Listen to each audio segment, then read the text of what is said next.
Okay, are we ready?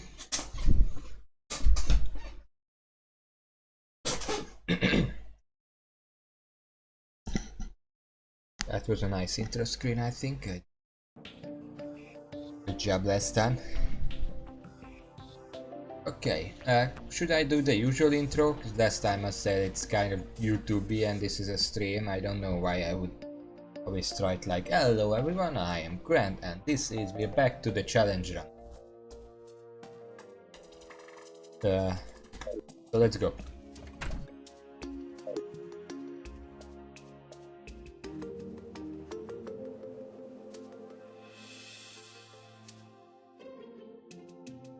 Yeah, even though it's just you here right now. Anyway, so what I wanted to do. Okay, so we're gonna wait a bit. What I want to do today is finish the fishing and start building the hell bridge. I decided that I want to do a bridge and not the water walking portion, because with water walking portion the terrain is a lot more uneven. Okay. The terrain is a lot more uneven and I'm gonna need an even spread in order to fully utilize my imps and especially my ballista. Because if the terrain is all over the place, then the ballista is not gonna be able to shoot properly. I even thought about, because I don't want to like I get like talking to him what fish, then I go to fish, then I go to hell, because the entire point of me even doing his quests is to get the lava proof fishing net or whatever, so I'm able to easily fish in lava in order to get the demon conch. But if I'm going to hell all the time, constantly, I might as well make a hell elevator, which I don't really want. It would be a lot faster, but the demon conch is better long term because it's an instant teleport to the underworld. So what I thought of doing is making a house in hell, putting the angler in there. So every time it's daytime, I can just go there, ask him what he needs, and then if he needs something that I already have, like the piggy bank or the safe or something, yeah, then I just give him and then continue my way. I'm pretty sure you can have yeah, I have safe piggy bank. I'm pretty sure you can have NPCs in hell, no reason why not, but I guess we're just gonna have to see. Does mean that first of all I have to go to hell. For now I'm just gonna do it through this tunnel.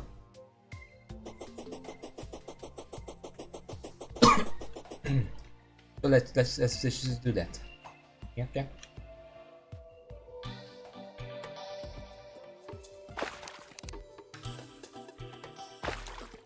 Then we'll also see if we can actually, if we can't have stuff in hell, then I guess I'm gonna stop not doing that then.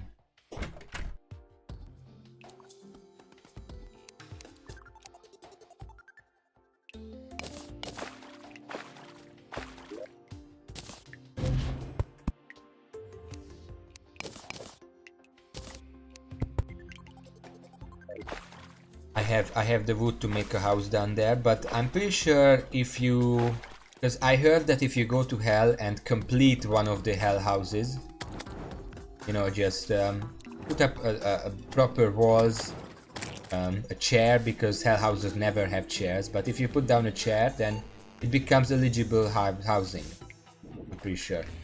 But I guess we'll just have to test.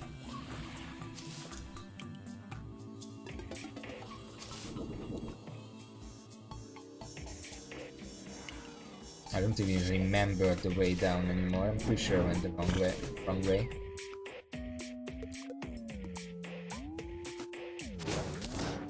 Yeah, I went the wrong way.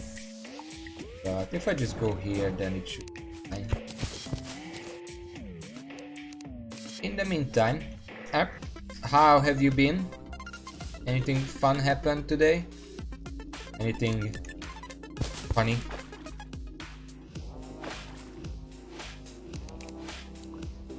For me, I basically just woke up like always, so not much happened yet.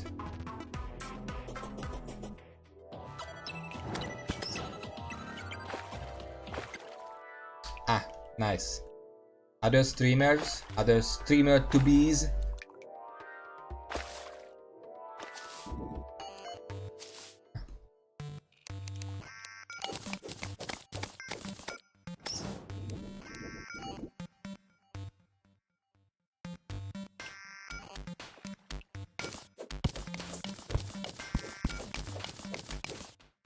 Yeah, so basically like me, because I've been considering new stuff too, as I already told you.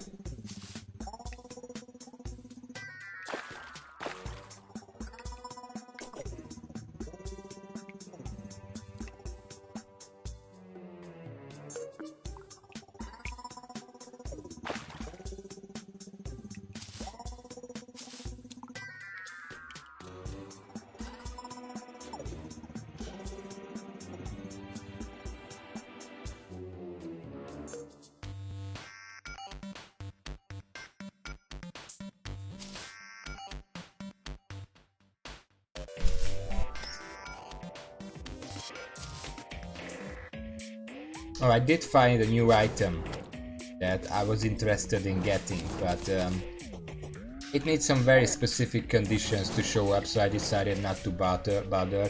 Just buy it when I can, by chance. And it's the magic lamp. Do you know what that is? Magic lamp. The skeleton merchant sells it, and it's basically like this. Light pet, except it's faster, and it reveals nearby treasure. So it is kind of something that I would be interested in, but it's kind of hard to get, so I didn't bother much.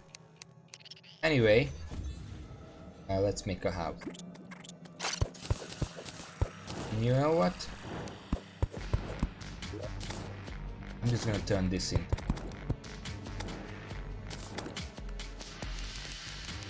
So this is table, door, and chair. Pretty sure after that it should. Oh fuck.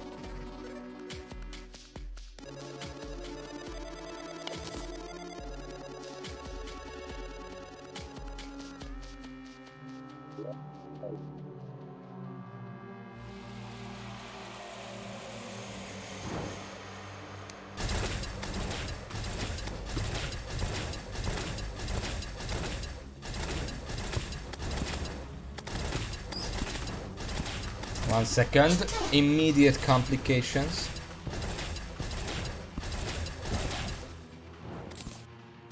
Grab that.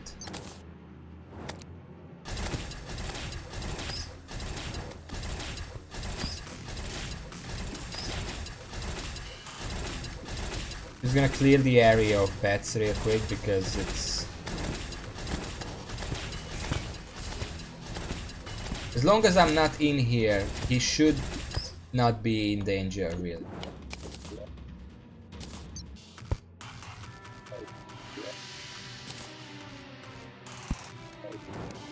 And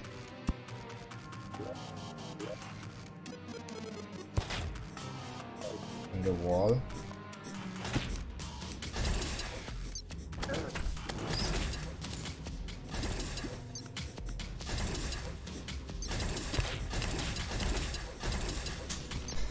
Can't actually really see, so I don't know where it's missing a wall, but I guess I'm just gonna...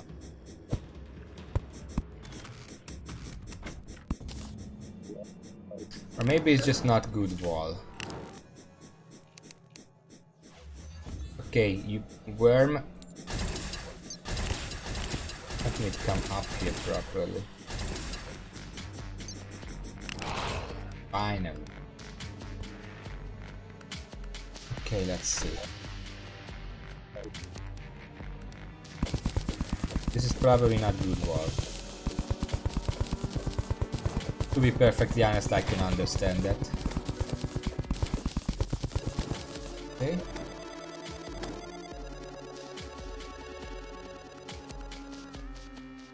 What about...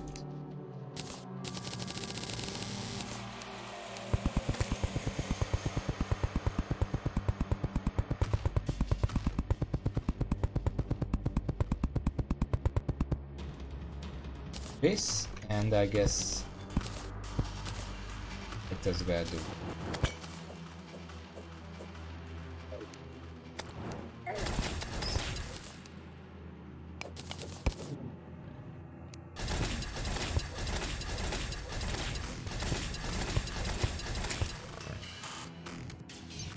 Yeah, I don't care if it's too hot, he's gonna like it. There we go. There. Now I just have to get away so he actually moves in. But it's daytime, he's not gonna move in.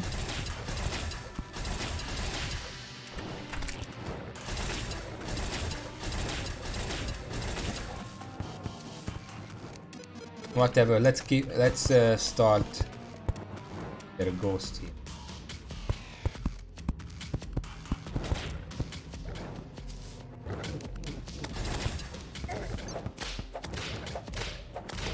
Let's start on the bridge is what I'm trying to say, but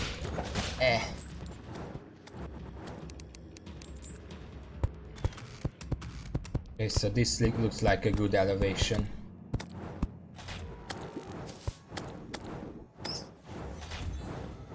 Oh, a yo-yo.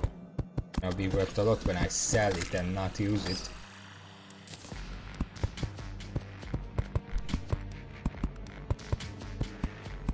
In the meantime, I guess I could talk about, I've been, the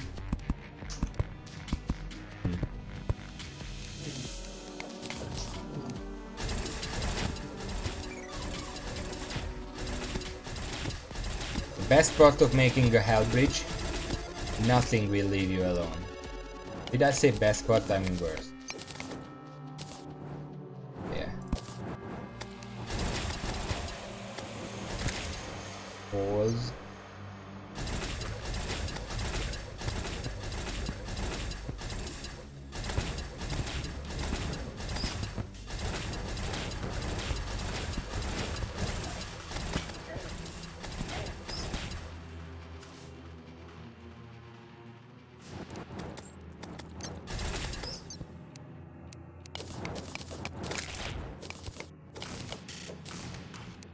Okay, this is a bit extremely crowded. Anyway, I follow a few labels, I guess, on Twitter, just out of curiosity, keep up with the stuff. Because based on my location, I'm never getting any actual news. Just some sad ones. But anyway, I follow video games, so I can actually hear about, and it's kind of pointless for me because everything about video games on Twitter is basically just consoles. I don't care about consoles, but I do get to see some drama every now and then, which is fun. Latest drama I've seen, well, there've been a lot, but imps can't hit anything.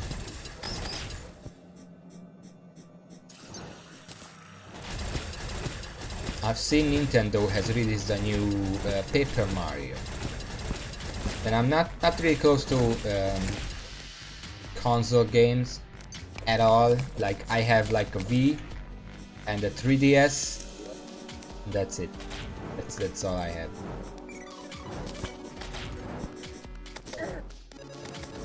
It's not really personal stuff, but I've seen a lot of people. It's been very controversial for a Mario game. Alone. For some reason. I don't know if you've heard about that.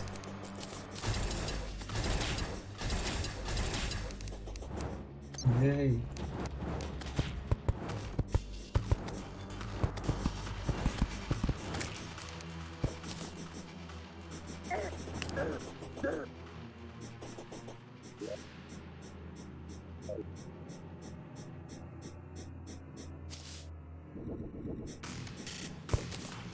Well, point is, some people say it's a good game. It's obviously not the best because best games come out very rare, but it's a good game. And other people hate it because it's not Thousand Year Door. Come on!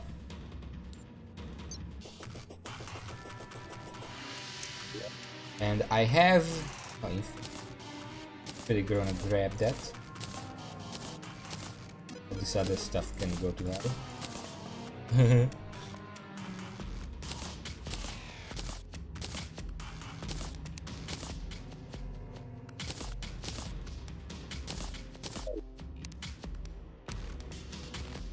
And it kind of made me think, because I have played the first two Paper Mario games, the ones that people say are the best.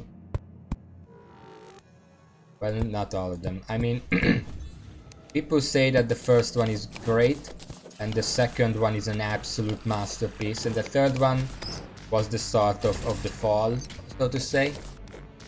But I've played all of them. I actually have Super Paper Mario, the third one, on on Wii, on Origin City, and I played the other two through other. And I think they're all three are really great games, but you know, last time I gave my hot take. Last time I gave my hot take on Disney and Aladdin.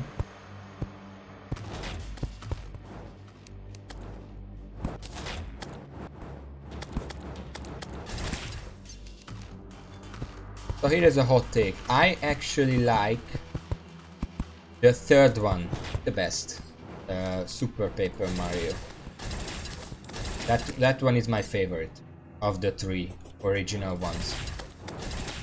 If I wrote this on Twitter and people actually saw it, but because I'm pretty sure right now nobody would see it anyway. But if anyone saw it, it would start a huge argument, which I might save for later. Sometimes arguments are nice.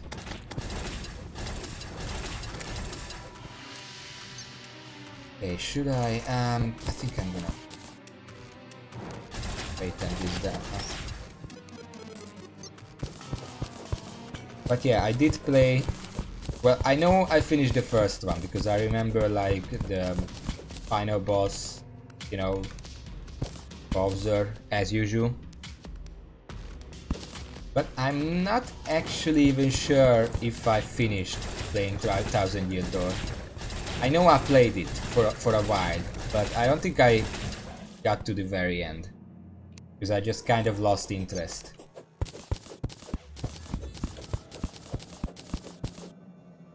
You know, maybe I shouldn't be talking about this while I'm trying to make it popular.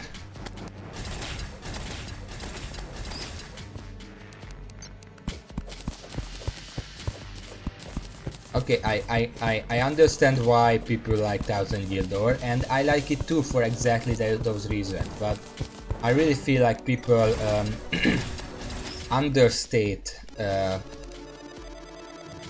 Super Paper Mario's achievements, what it did. Because like, in terms of story, yeah, Thousand Year Door is very big. You go to many places, of course. But consider this. In Super Paper Mario, the fate of all worlds in all dimensions in the entire multiverse are at stake. Because if you lose, everything just dies. Everywhere. If you can imagine that place, it exists and it's gonna die. Those are the stakes in Super Paper Mario. So you cannot tell me that it's kind of a mellow story, because it's really not.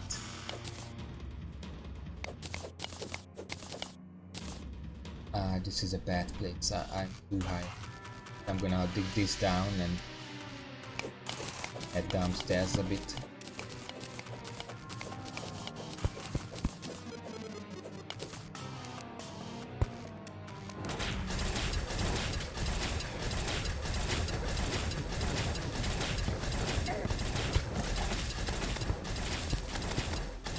Yeah, as for Sticker Star and anything after that, I have no idea. I haven't played those. I can't comment on them.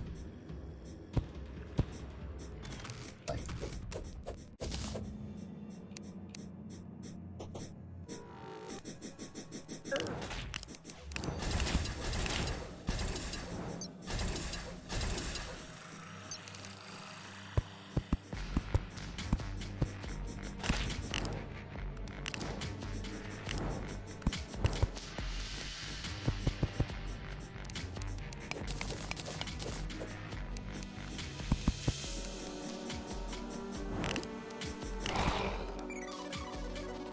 it's just not gonna leave me alone.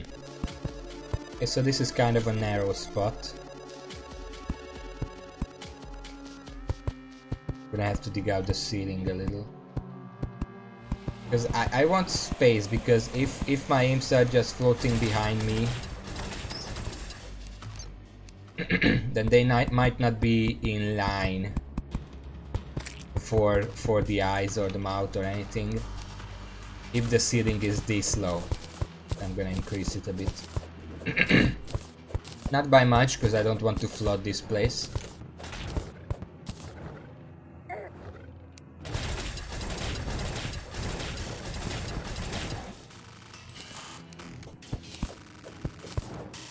But this is enough. Yeah. Could be good.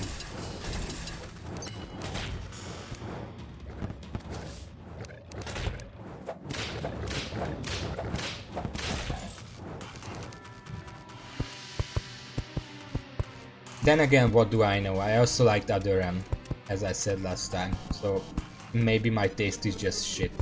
You shouldn't listen to me about what's a good game and what's not.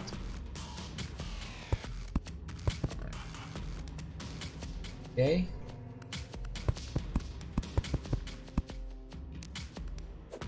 I'll break down this entire thing.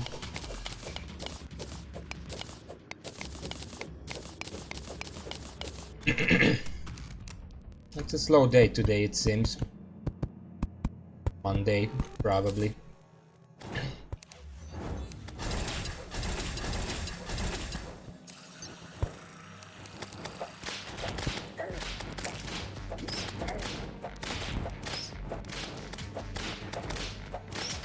You know what I should make? I would have to go upstairs for that, but if I ever go up again, I should probably try making like a calming... well, I could bring some calming potions and make some peace candle. I should make it a lot safer.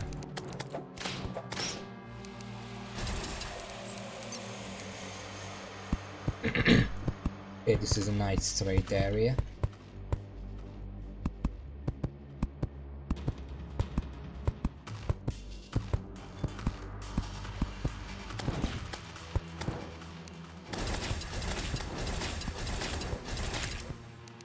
I'm kind of afraid of this boss, because it's probably gonna take quite a few tries to beat it, but considering how stupid the imps are, and even against these enemy imps, my ballista actually doesn't do that much damage. At least not as much as it could. So I don't know how I'm gonna beat the ball of flesh. Let's change this. I'm gonna go down a bit to widen the area. As said, there's a voodoo demon up there, hopefully it can get out.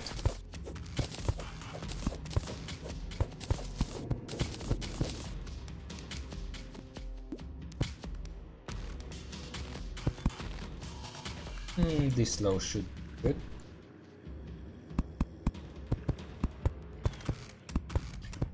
It's almost nighttime, by the way, so but when the angler moves in, I'm gonna go check on him, so I can grab this day's fish. Ah, butterfly.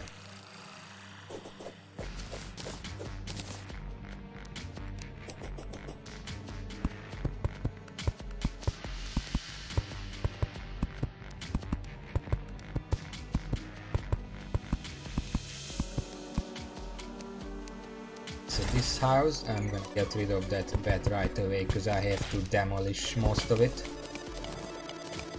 Make space for my shooties. Oh,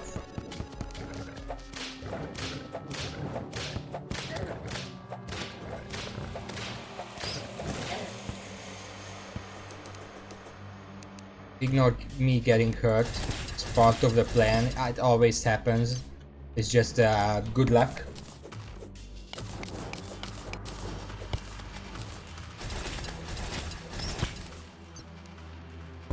But not getting hurt is also good luck. So basically, whatever I do, I'll be lucky eventually. That is the moral of the story. That is today's moral. Do something and you'll get lucky. Indeed. Pause. Keep that out.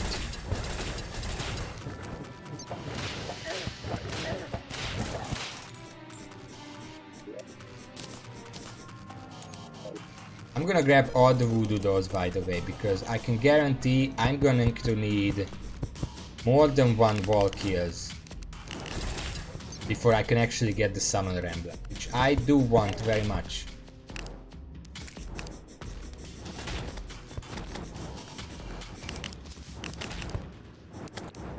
Can you just kill it, please?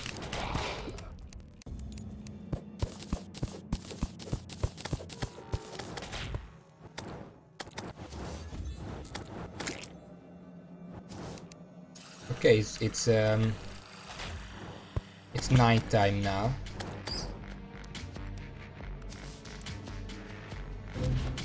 Let's go back and talk with the angler.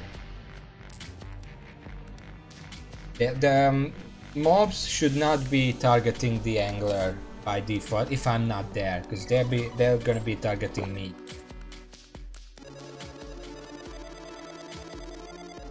And I can guarantee this is not long enough yet. I need...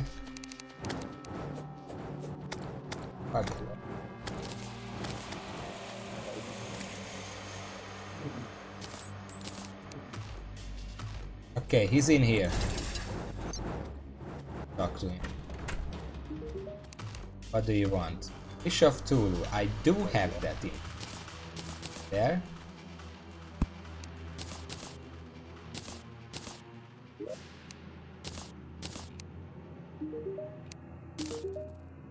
High test fishing line. That's the one.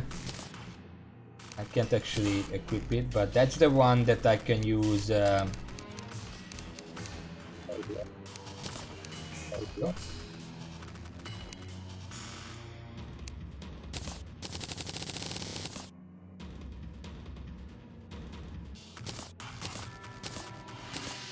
don't need an obsidian bathtub.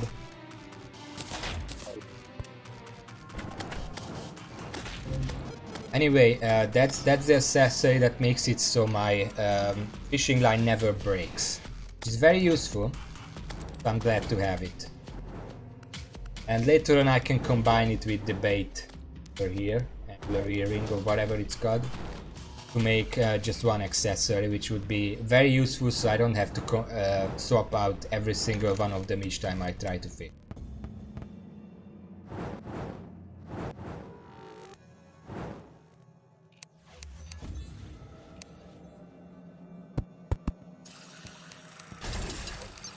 Bodyguard. Yes, I do want to get the accessories, by the way, information accessories, fishing ones. I already have one. I need two more. And you...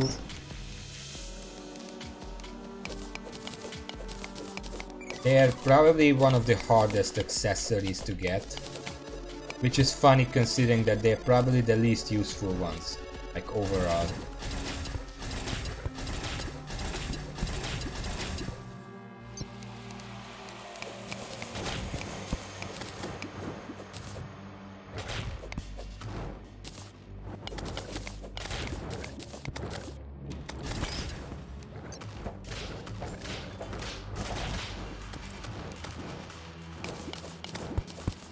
You know, I don't think I like Hell very much as a summoner. All of my minions are far from being strong enough to be able to kill most of these enemies. I think that was an old man. I should probably get purification powder. I thought he was hard mode only, but apparently not.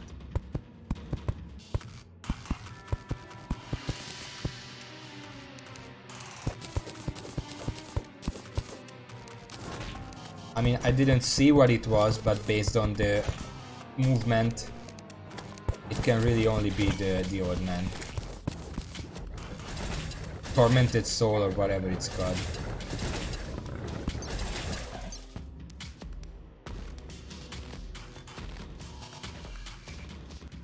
Come on, drain.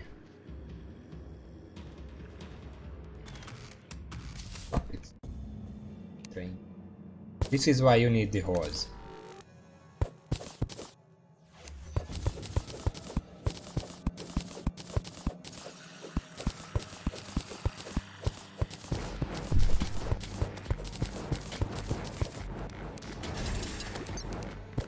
I don't know what's up there, but I don't like that.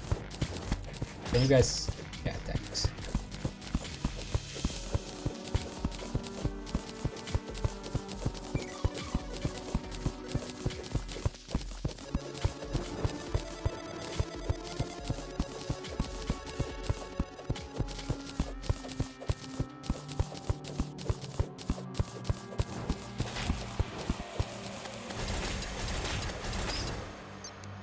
Yeah, one more thing about Paper Mario. I do agree on one thing with the fans, even if they're usually kind of rabid.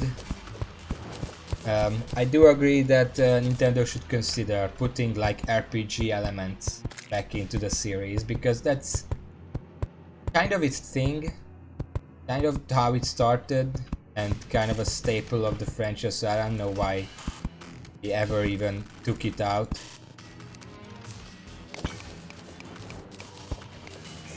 But I might just be biased because I do like RPGs.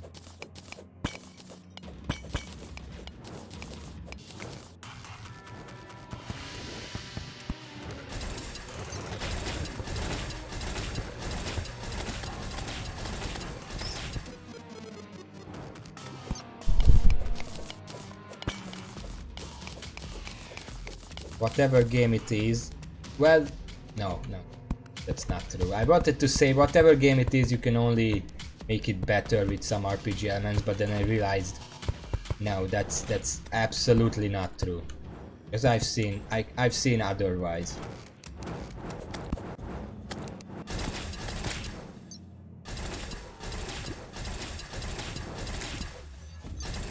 I've seen enough tacked on RPG elements in games to know that it's not good. Because there was one time in like the 2010s, I don't know what years exactly, when RPGs were the big craze, and then every single publisher wanted to put RPG elements in their games, regardless of whether they actually fit there or not. That's when we had all the FPS games with the RPG elements that was just do 2% more damage with shotguns, or reload pistols 1% faster. Then you put 5 points into it and it's completely useless. I wanted to change the general flow rate, and every battles were slowing the fall down more than I wanted. You can make fast-paced RPG fights, that's not an excuse. It's been done before, it's not impossible. I mean, in Super Paper Mario, yes, there is an excuse, because that game literally just wanted to make an old-style Mario game. You know, with the jumping and stuff. Oh, it's a full moon. So, the new item, the magic lantern that I want to get, you can actually only buy it from the skeleton merchant during a full moon. So, I do want to look around. You know what? I'm gonna teleport up. I'm gonna get rid of some of this stuff.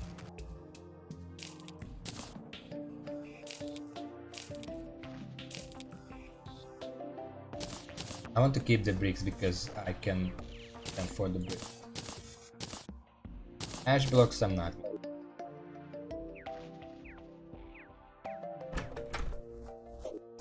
I'm gonna head down, but I'm gonna look around for a skeleton merchant so I can buy the magic lamp. I think it's got the magic lantern, something like that. Not 100% sure. Anyway.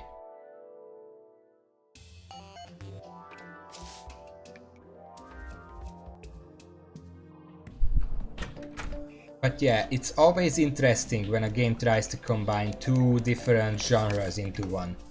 But I also remember it very well when every single FPS wanted to be an RPG. And it was just... it was almost sad to watch.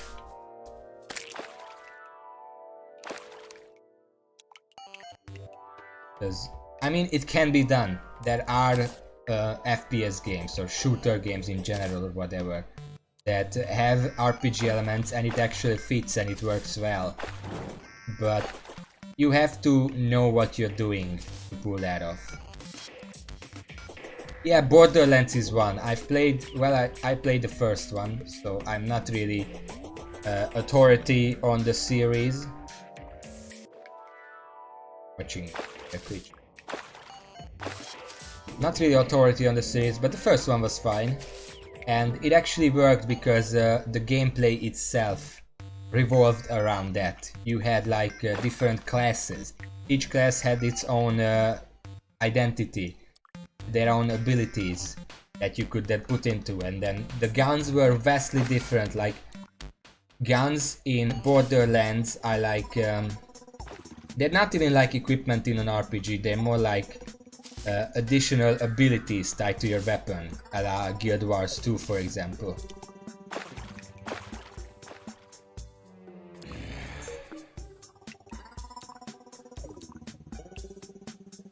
So that's actually understandable that they did that because traveling merchant. Not gonna go up there again, right? Looking for a skeleton. A whole day to find him. Now he can spawn anywhere underground as far as I know.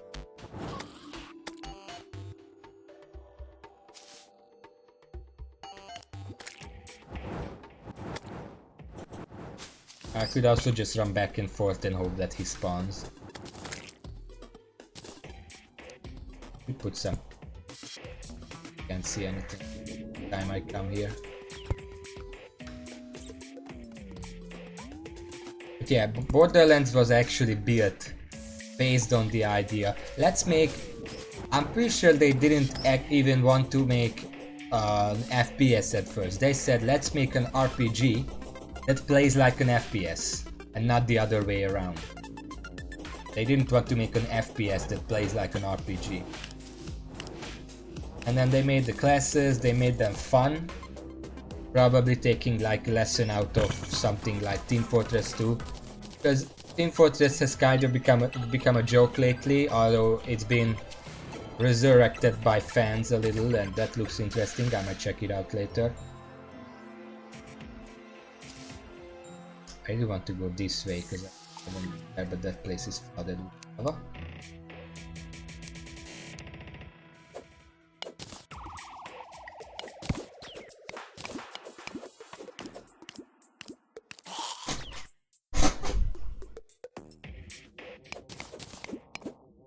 A lot of games tried. I remember it was like a craze where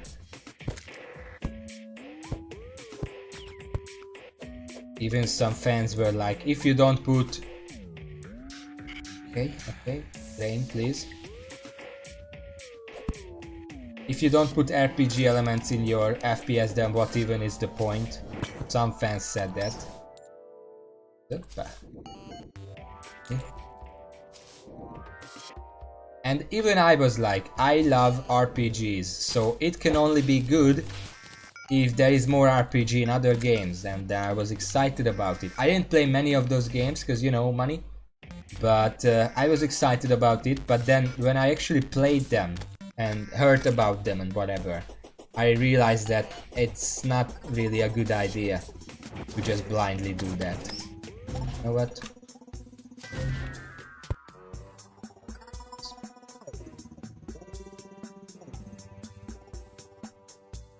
Yeah, I love unique mechanics too. Like if someone says, let's make a platformer that plays like a dating simulator or whatever. I mean, that sounds interesting, but at the same time, anything interesting, you have to be a really good game designer to make work. Because a good idea only gets you so far. You have to execute it properly as well. And a lot of games fail at that point. There are a lot of games that if you just describe them at the concept level, they sound pretty amazing. But then you actually play it and it's really just no. It's... Nah. It just doesn't work because they messed up along the way somewhere. Sometimes in completely baffling ways that you didn't even realize could be messed up. What is this, diamond? Well, I'm gonna grab it anyway.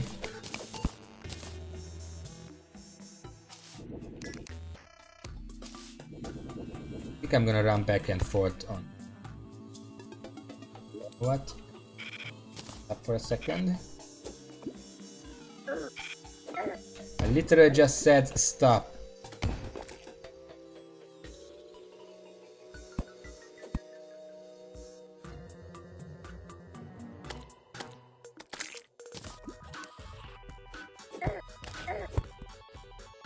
Killing myself here.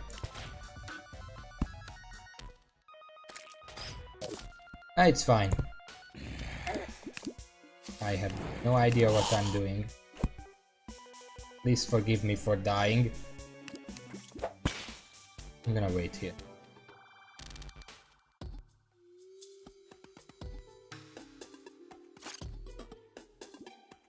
Gloomy maze. Billy Marrows. Okay, we have this way.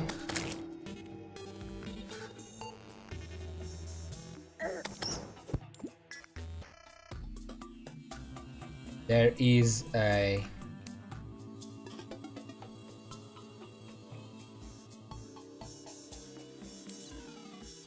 There is a merchant nearby. I think he's up. I think he despawned. Ah.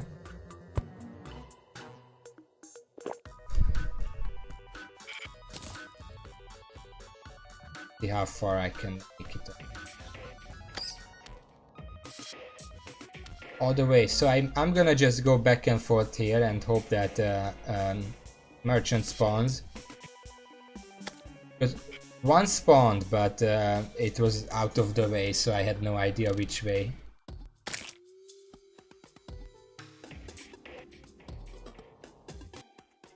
The Billy Marrows and the other person, those were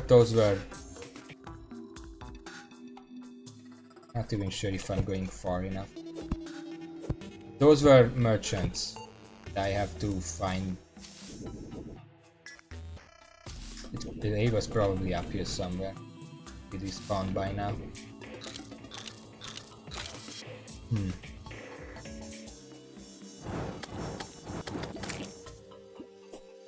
But yeah, again, one of my favorite games in ever, probably. Beyond Good and Evil, No Eyed Wiley. Okay, check. Gotta look around.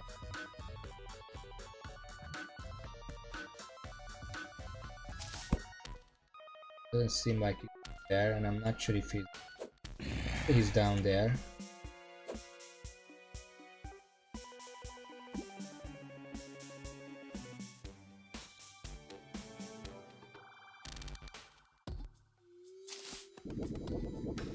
Nope.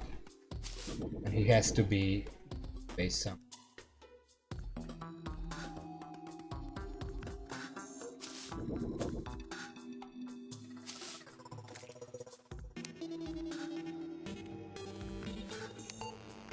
Nope.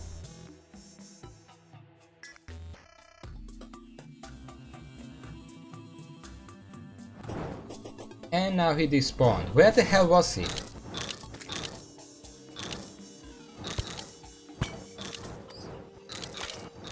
Oh, okay then.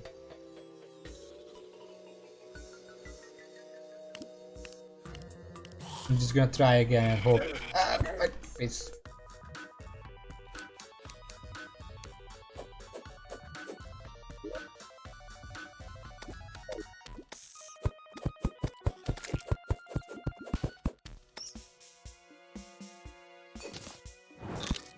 Now it's safe.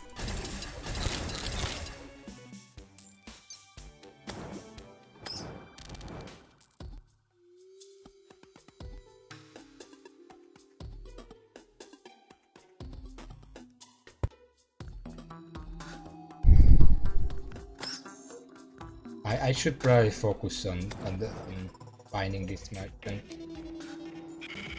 Green fairy. I don't care about the green fairy. It's probably just gonna show me those hearts that I've already seen.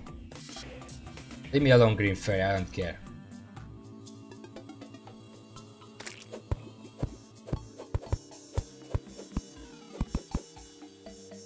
I almost feel like they intentionally made the fairies partially useless. Oh, hey, a compass. So they can make the joke of like, hey, listen, there is a heart here. Did you know? You know what? I'm actually gonna destroy it just so it won't bother me from here.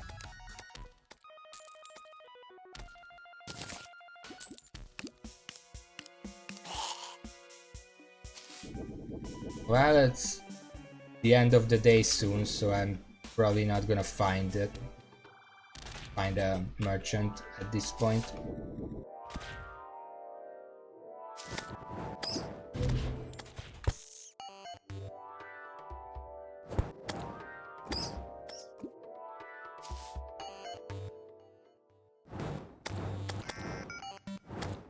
What is this?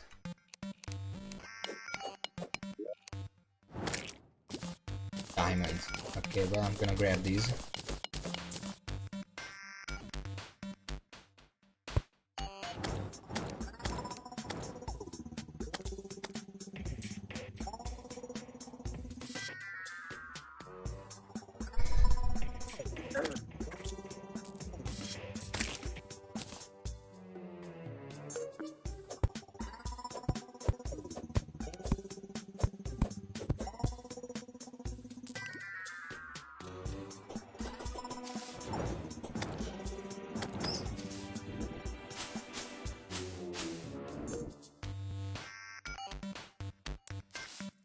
I have like 4 more minutes to find him.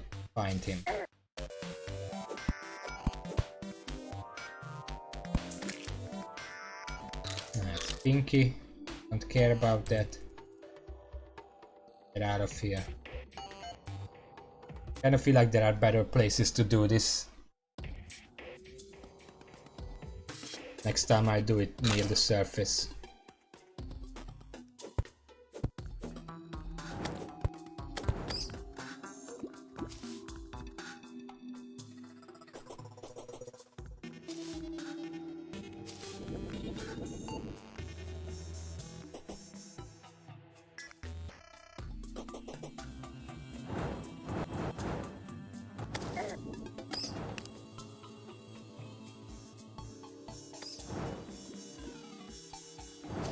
White Wily is nearby again, but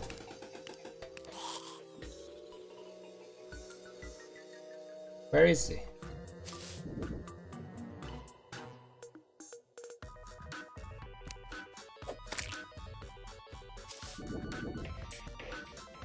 Not up here. And I'm pretty sure he just despawned.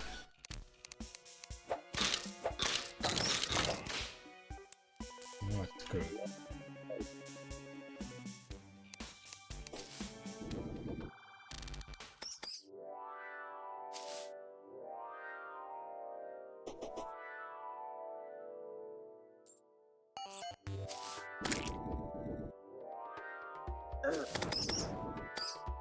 I'm gonna head to hell. This is too much effort for finding an item that I don't even really need, because I'm not gonna get out of there. I'm not really gonna be like mining very much, and everything else I can find reliably anyway.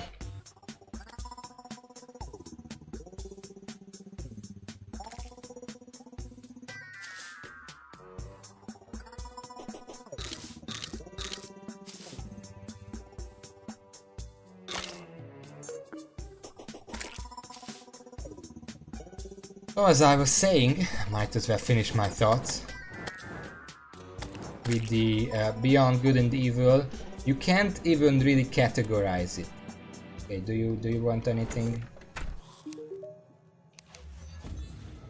Mutant think fix. I don't think I have to.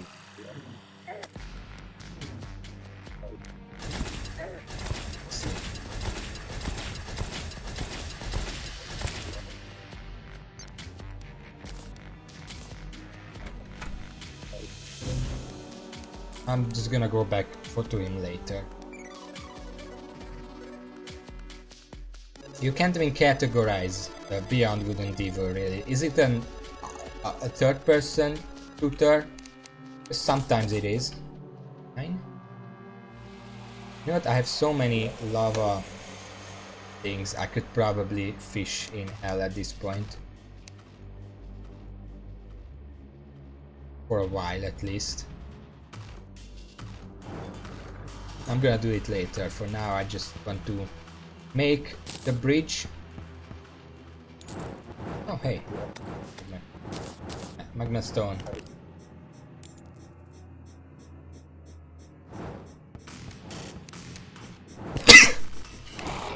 Yay. I'm sorry.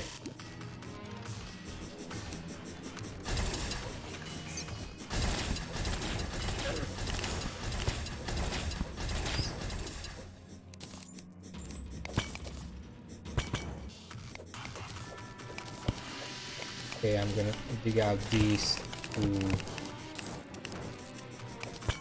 layers here.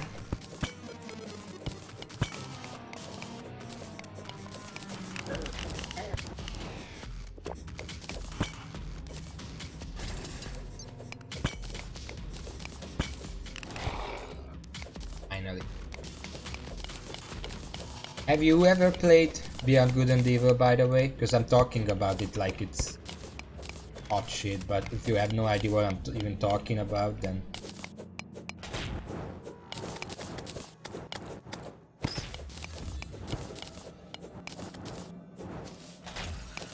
there was a remaster. Didn't know about that. I played the original. I'll be honest, the first time I played it, I actually pirated it. But then there was a magazine that I was subscribed to that actually gave it as a free game. So after that I basically had it as a legit copy. And I remember it was my first time encountering a game with a very unique anti-piracy measure that didn't really work, because even stupid kid me could get through it. But what they did is, there is a point in the game where you have to you have one what is with all the enemies all of a sudden?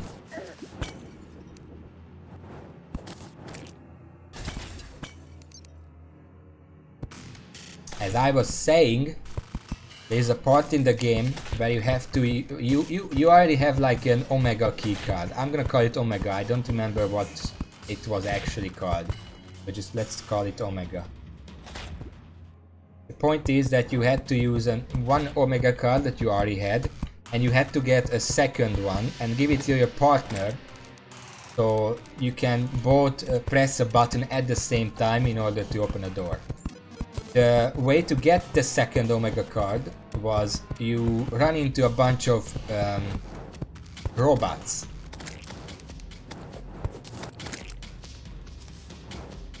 That attack you, and one of them drops the key card.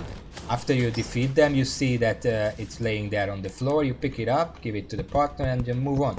Except, if your copy was pirated, then you see these robots that attack you, they drop out of the ceiling. They are just these ball-shaped robots that grow legs and limbs and attack you.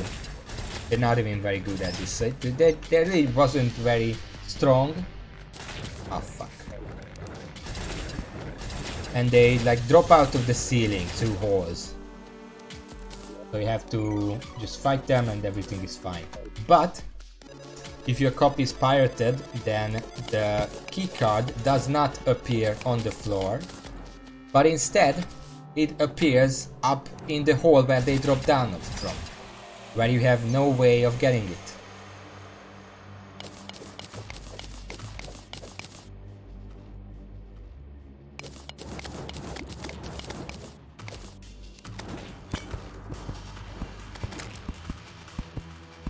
And well, I was a bit confused at first, like why can't I get it? What am I supposed to do now? How am I supposed to get up there? You know, just stupid kid me, not understanding. But then I just downloaded like an inventory editor and gave me the card anyway. So I could finish the game regardless. But it was still kind of a funny thing.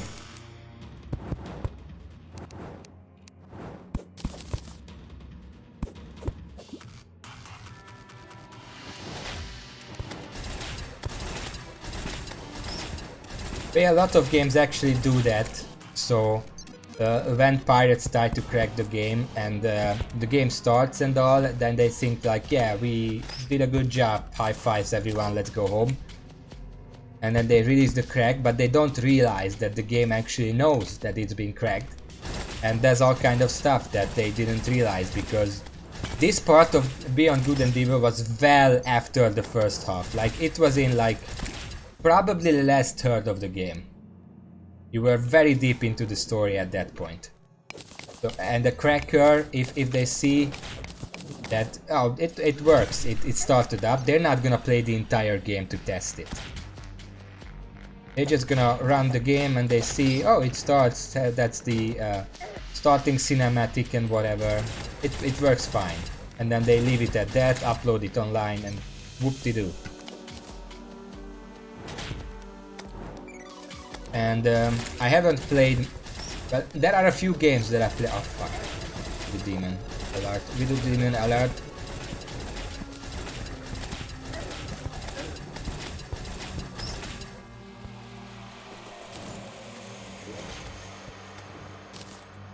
Getting rid of this.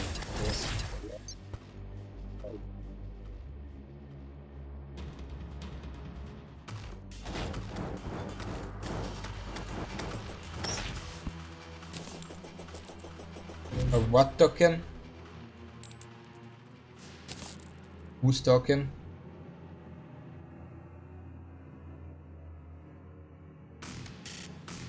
Oh, oh yeah, I guess. Now I'm gonna go back and check on the fish situation. Probably empty my stuff. Voodoo dolls, I could probably put in the safe for now. Safe has plenty of.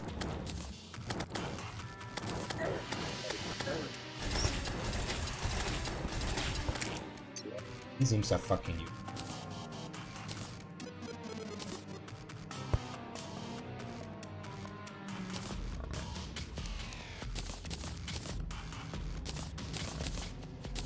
Yeah, that should give me some space.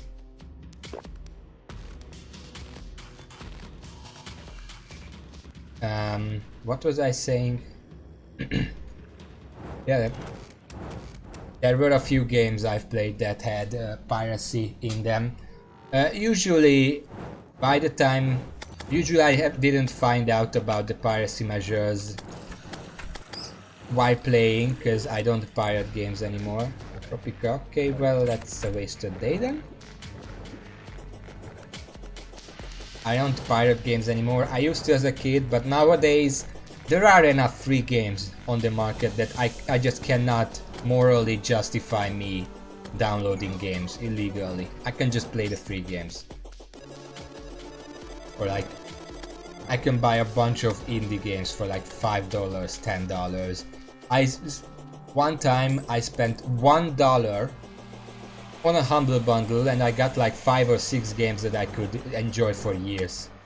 That's where I got Shantae 3, the Pirate's Curse. I should get around to finishing that sometimes. I got stuck at a part, I had no idea what to do. But anyway, I remember I know of a few other games that did some very nasty anti-piracy measures that were hidden in the game and not just there. For example, one game I played but haven't seen the measures of. Yes, Humble Bundle is amazing. It's just kind of bad that there is like one bundle a year that I'm actually interested in. So in that sense.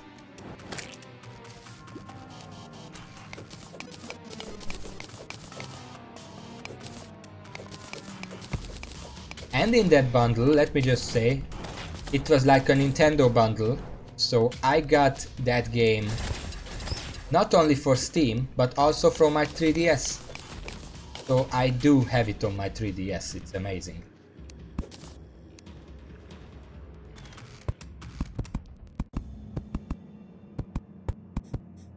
But anyway, 1 second.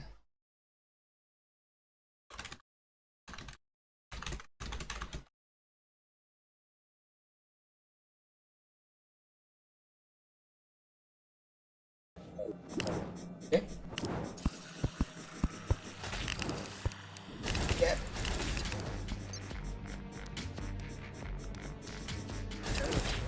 Fucking.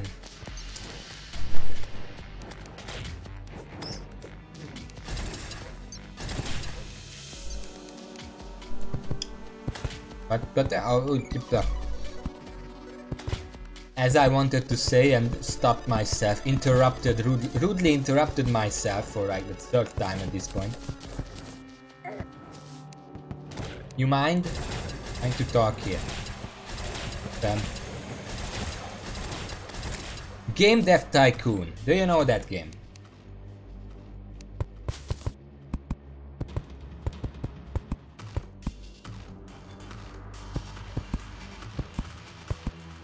Do you know of the piracy measures that game employed? Yeah. So just to have it on stream, I'm gonna explain it. Oh, there's a butterfly. That's mine. Oh, there is a snail. That's mine.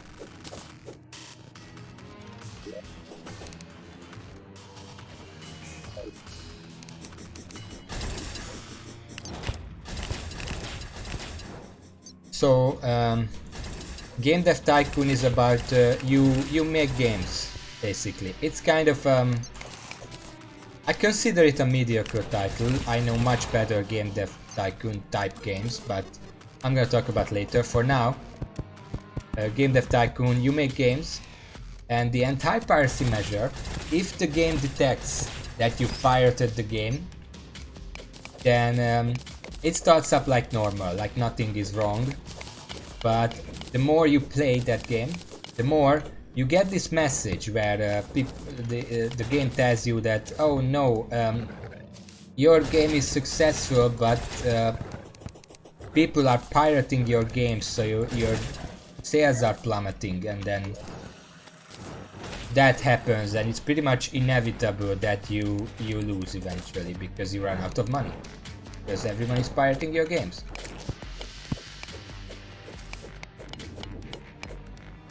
And the funniest thing about this, not even that they included this as a piracy measure, but nowadays, as far as I know, this is actually a feature in Game Dev Tycoon. They made like an extra hard mode where this happens, even if your game is original, for people who want an extra challenge.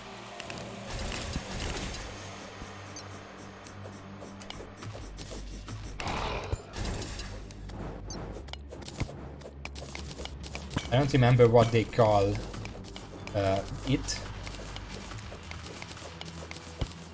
Yeah, Serious Sam 3, I actually bought that game for my brother for his birthday one time because it was discounted. But and so it was actually, it didn't buy, you son of a, I wanted that snail.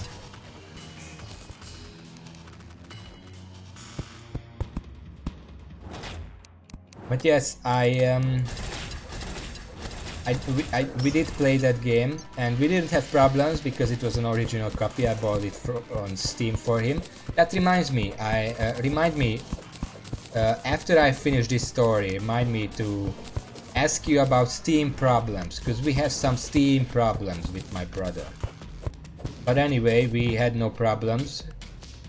But I saw online that Serious Sam 3 has this very unique way of punishing pirates. Because there is this enemy in Serious Sam. Even in the very original one, there was already this enemy called the Arachnoid, which is like a scorpion enemy. And as you said, yes, if Serious Sam 3 is a pirated copy, then the game lets you play a bit, and then it spawns an arachnoid that's extremely fast, unkillable, and chases you throughout the entire game. Which again could be a unique game mode as well, because I can guarantee there are people who are good enough that they could still beat the game that way.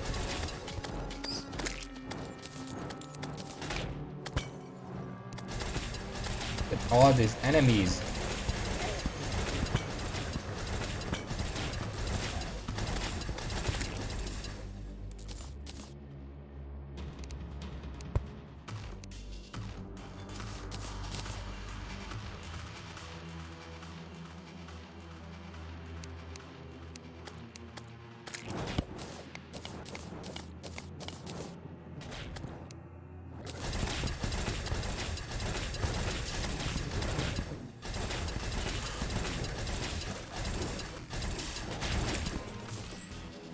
So this is going a bit slower. I mean, I got a fourth of the world, but I can guarantee that's not gonna be enough. I need a lot of space, especially since the last 5 or 10% is gonna be extremely chaotic, and I need all the leg space I can get. We're gonna keep digging.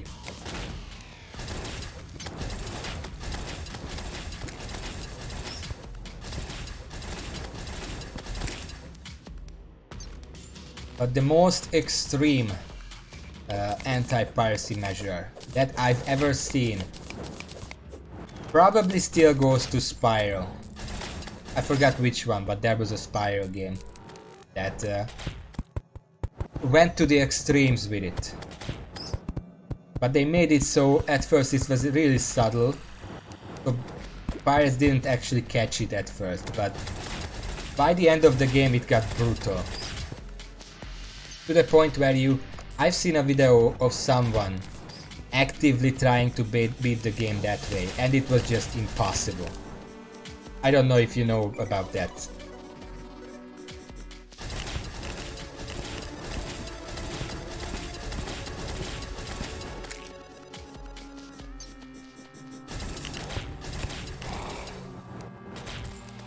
Enemies.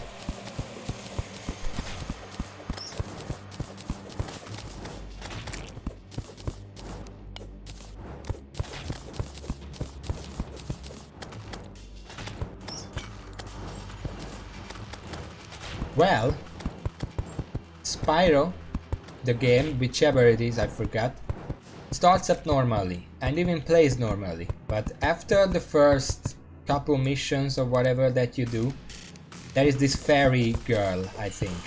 I never played Spyro, so I don't actually remember names or anything, but there is this fairy, deer or whatever, I don't know.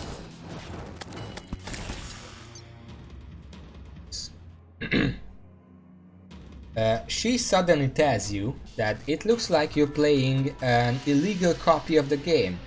You can still play, but some things might not work right. It tells you. And it's true. At first, like, all that happens is that every now and then an egg you rescued, because the point of the game is to rescue eggs, dragon eggs, just disappear from your inventory. And you have to go get it again. And if it was just that, then I wouldn't even bother with it much, because, you know, just go get it again. But as the game progresses, it starts to look like the eggs that are disappearing are usually the ones that take the longest to get, or are at the very end of various worlds. So it takes longer to get them back. And then, once that's over, I mean not over, it just gets expanded. Second. You can restore health by collecting like butterflies, I think, in the game. But after a while, those butterflies start hurting you when you collect them. So you can't restore health. And your max health is also set to 1. 1 hit and you're dead.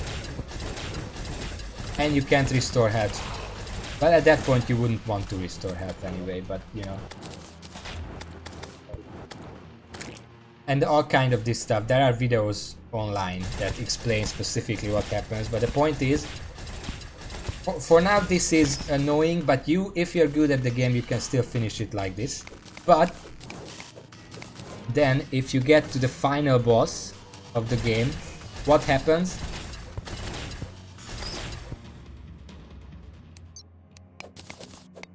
Can you even guess what might happen?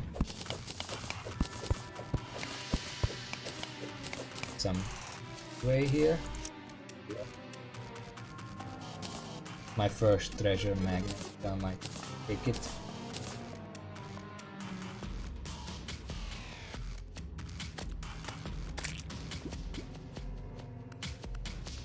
Oh, I want. Yes. A minecart that gives 7 seconds immunity to lava. That is, well, we've seen that is extremely useful.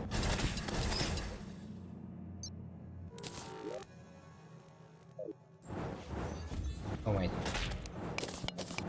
But no, if it was just that you can't attack, then it would be fine. No, but as soon as you get to the final boss, a few seconds pass, and then your game resets. And that's not even all, because the moment you reload your game, guess what? Every single egg in the game that you collected is gone.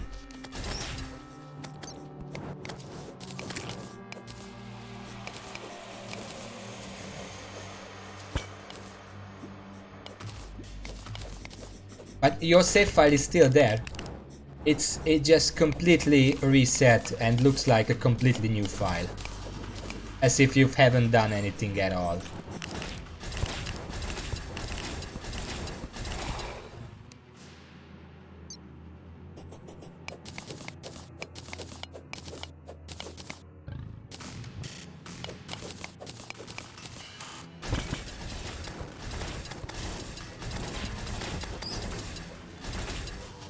Like that.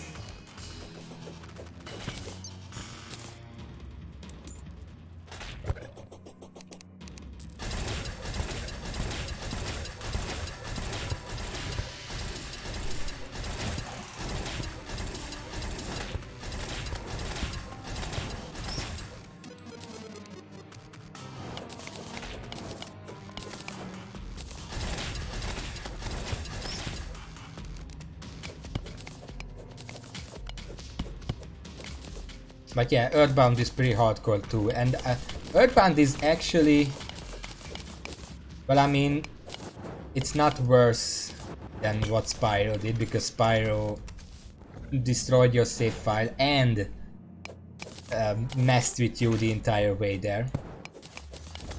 But Earthbound,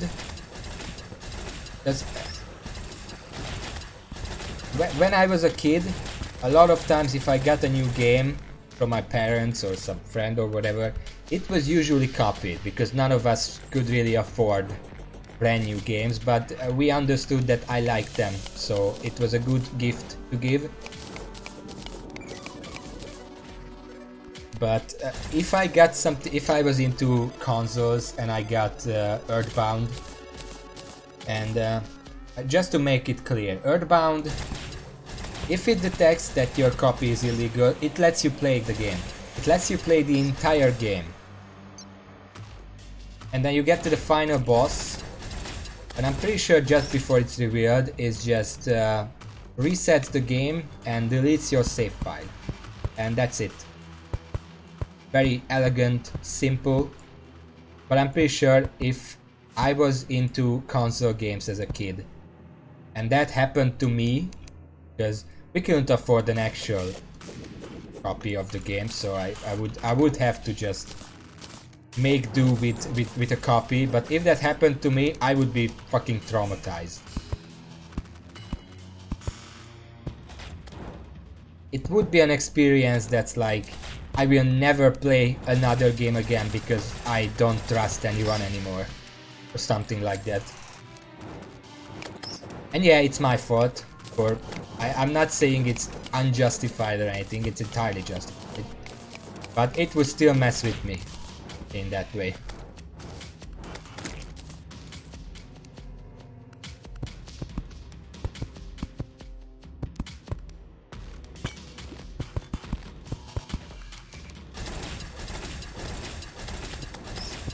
And yeah, the difficulty is higher, but honestly, I've played Earthbound for a while. I didn't finish it. It's not a hard game to begin with. I almost feel like the increased difficulty, if they ever remake Earthbound, and I don't see why they wouldn't, it's gonna happen eventually. They should include the pirate difficulty or something as a legit option. Would be pretty amusing.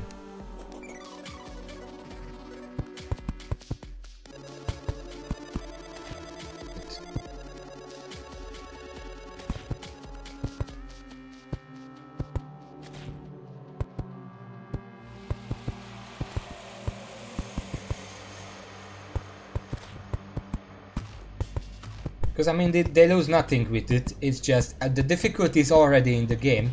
At least in the original, not the remake. They may or may not make. All they have to do, but first of all, remove the save file delete, because that's, you know, maybe don't do that. But all they have to do is put like a menu option. When you start a new game, it asks which difficulty. You pick the hard difficulty. Oh, it's the bottom of the jungle. Look at that.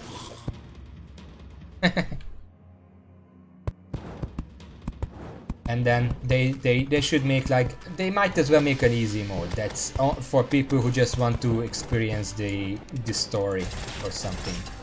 So like story mode, classic mode, and pirate mode, and that's it. You're done. It's perfect. No changes needed.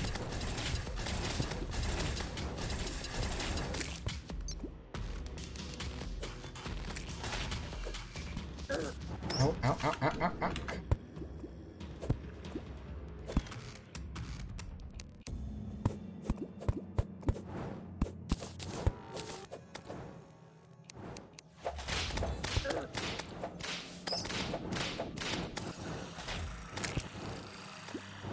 Okay, well, I'm gonna wait for that to drain and then keep going, because I want to increase the ceiling here.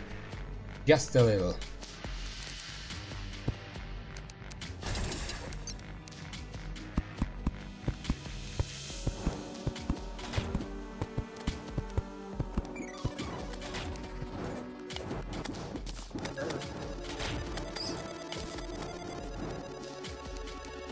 Go.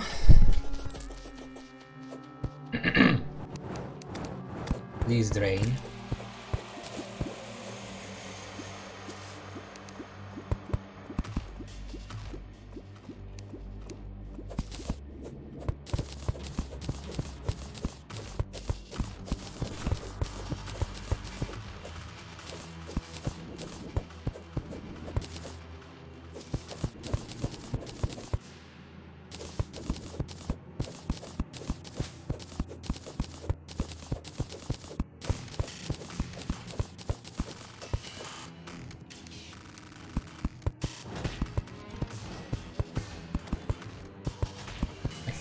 Kind of almost feel like more games need so-called tough as balls difficulties.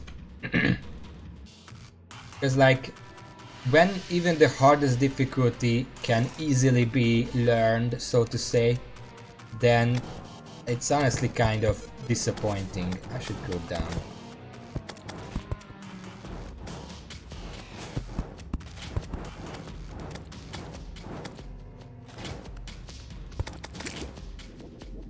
Okay, well, I guess we're just gonna wait for this.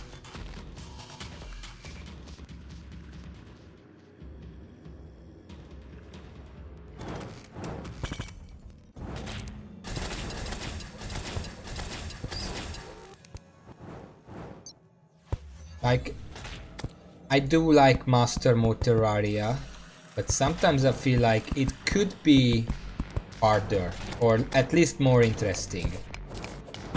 Because at this point, the de facto... My fucking god, just kill it already! I can't wait to upgrade. Jesus, these imps are useless. Oh look, I found a wine, I can make a whip now. I can make a whip now. The healing potion.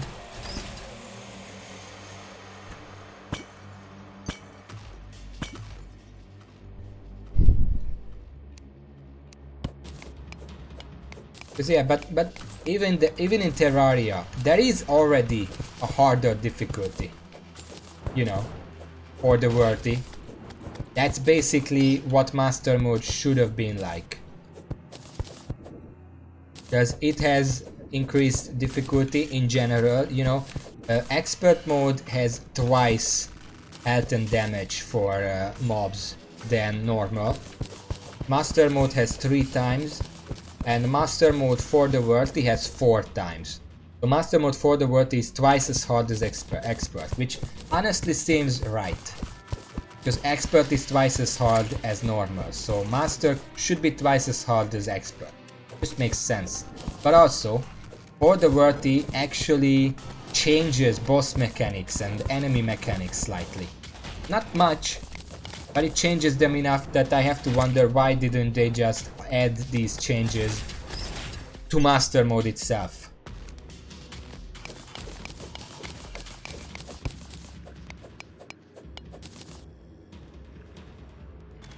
Oh.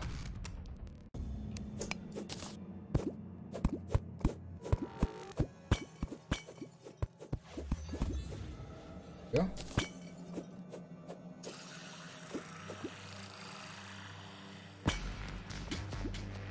Well, but even then, I'm not saying the stat increases would have to stay. Like, I'm fine with Master Mode being 3 times as hard as normal mode, because it's 1, 2, 3. Makes sense. But the changes to boss mechanics was something that everyone wanted, basically. Everyone wanted that out of Master Mode, because Expert does change bosses. It only made sense that Master Mode should change them further. And for the world it does that. Base Master Mode does not.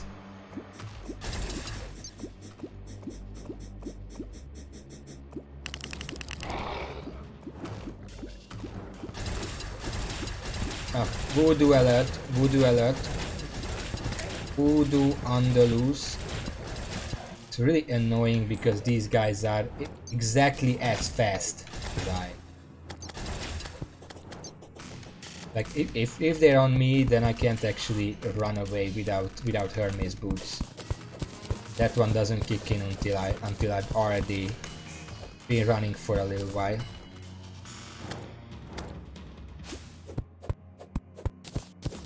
But yeah, just for the world it doesn't even change things that much. It does things like the destroy is twice as long. Destroyer. Instead of 80 segments, it's 160 segments. And that just sounds like something I would like to see. Like in a normal game. That doesn't seem over the top like For the World it would suggest. It just seems like the next logical step to making the boss harder.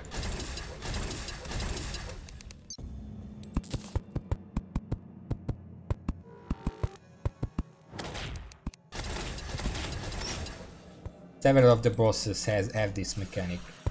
Well, there are some mechanics in For the World that I would say, okay, maybe let's not do that.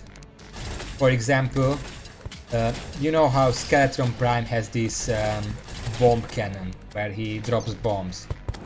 In For the World, those bombs actually do destroy terrain, they do destroy blocks. And I'm like, okay, that may be a bit too far, let's not do that.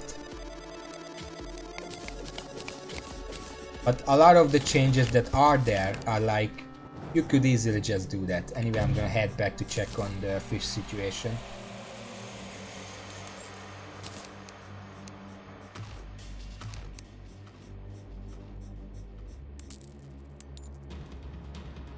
But I can guarantee that now that Master Mode is out and the developers said that there probably will not be any more content patches to the game. That is, I will believe it when I see it, because they already said that once. I remember near the time I stopped playing the first time because I had other games to play.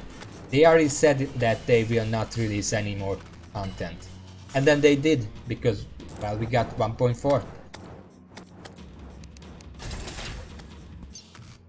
But even if they don't, I am sure that the community will create mods specifically designed just to add another difficulty, like nightmare difficulty or something. And I don't mean like calamity or something like that, that it's not technically a difficulty increase, it's a completely new game. Yay! What do you want? Angel Fist, Alex. I don't have that, shut up. You know what, I'm gonna move this way now. Might as well. But yeah, I don't mean like calamity that completely changes the entire game. It's not exactly just a difficulty increase. I mean just a difficulty increase that gives more health, more play. It gives a few new items to help with that. It introduces a few new bosses. So basically just a content patch made by fans. Those tend to be good.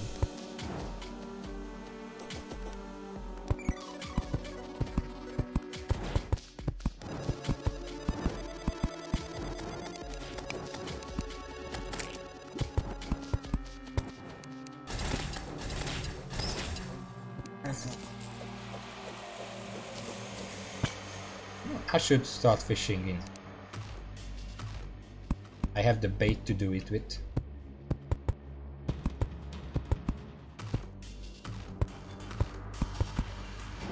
Take this slow.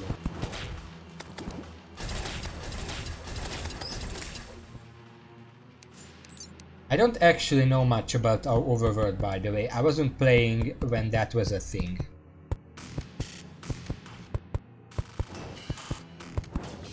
I'm not sure what overworld was even meant to be aside from just Terraria 2.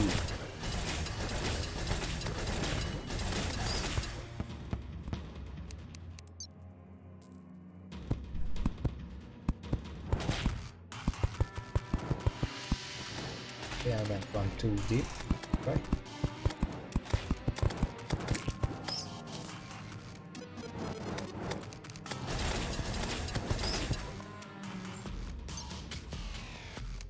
Okay, so I want to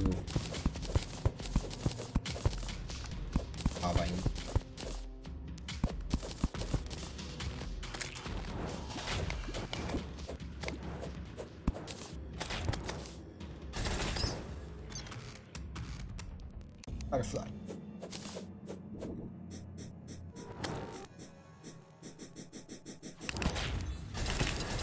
Strategy game sounds kind of weird, considering what Terraria is about. But I mean, Minecraft has a dungeon crawler now, so anything is possible, I guess.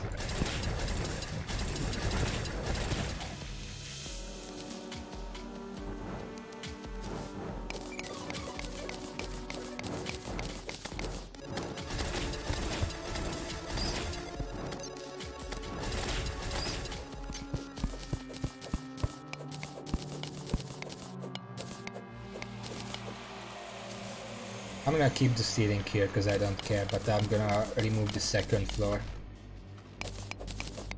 It doesn't get in the way while running and shooting like a Mega Man.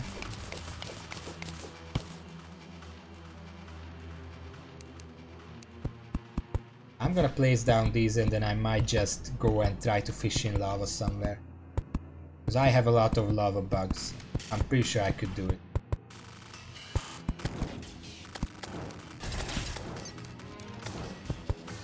Oh, you're not gonna?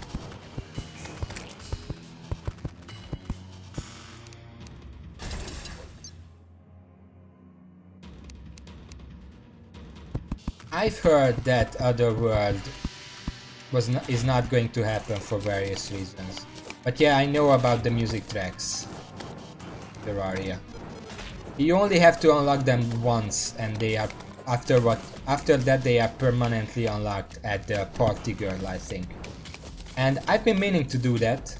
I mean, I could do that. But I just keep forgetting, I guess.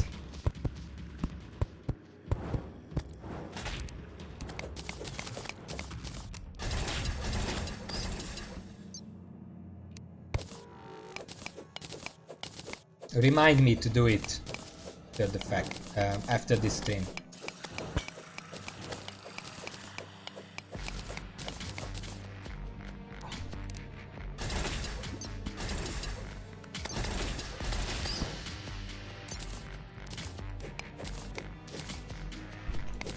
I'm trying to think of other games that did pirates through, or whatever they say. But kind of not thinking of any.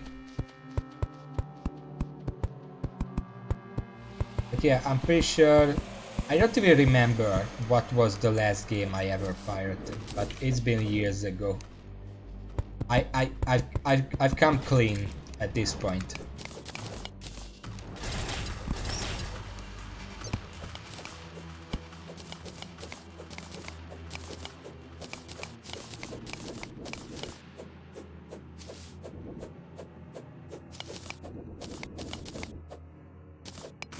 Right now I'm kind of in the mindset that if I have to pirate a game because I don't want to pay what it's worth, then I don't actually really want that game. Because if I really wanted it, I would just buy it because I would consider it worth the price. Okay, this is stolen.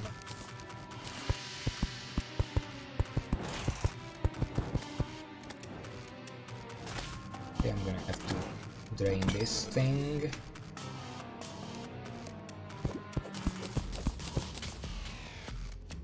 For now.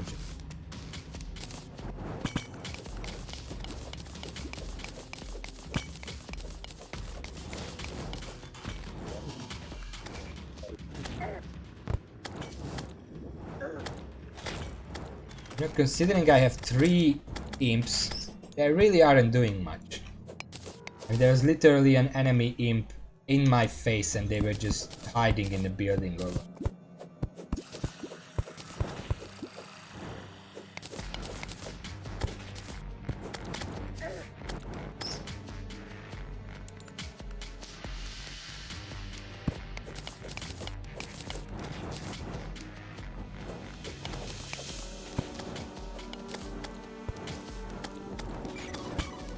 oh my god, there is enemies everywhere.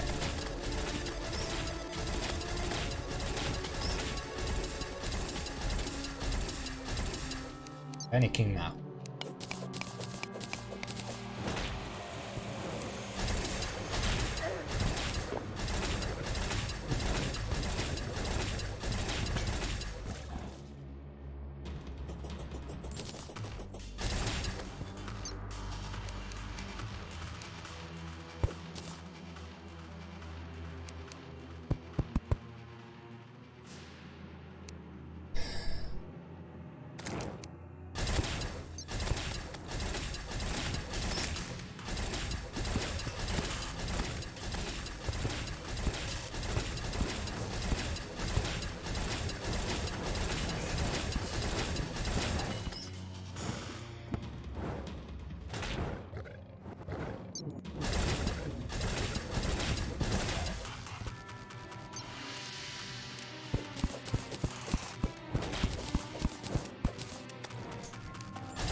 Okay, maybe I should run away a bit to despawn all these enemies.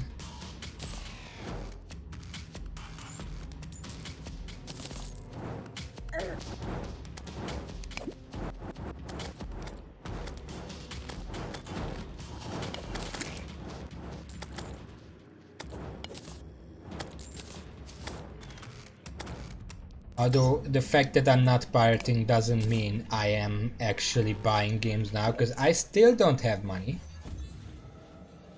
About a bit over a quarter of the world maybe. Because games are still way too expensive for me to buy. I mean, $60 is like a fifth of minimum wage where I live. So there is no way I can afford those. But there are free games and there are very very cheap indie games that I can play. For example, Terraria. Buy today. Ah, fuck. They are not leaving.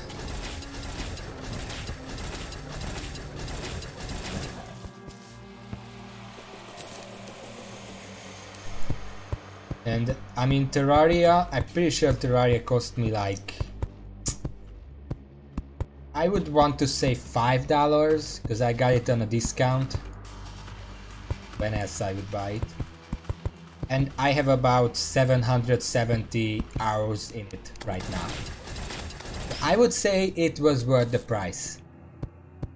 Pretty sure that's a safe assumption to make.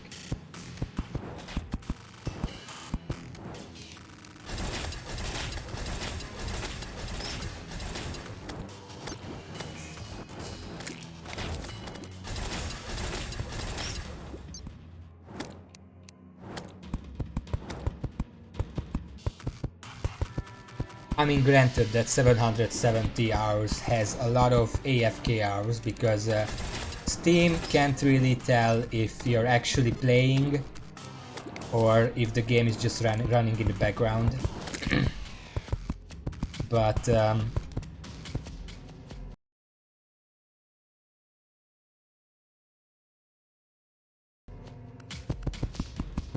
probably update the title of time.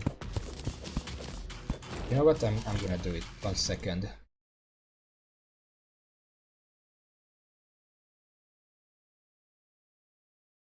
What?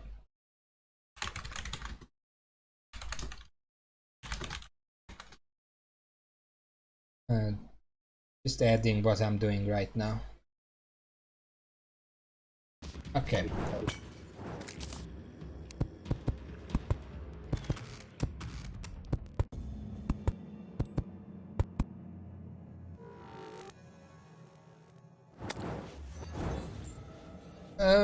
I don't know what that was. There is no problem on my end. No dropped frames or anything.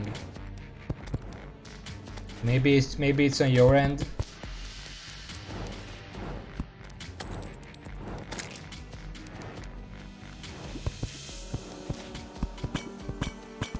Is it fine now?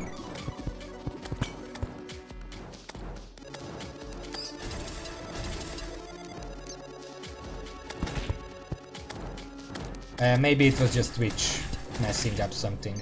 It happens now and then.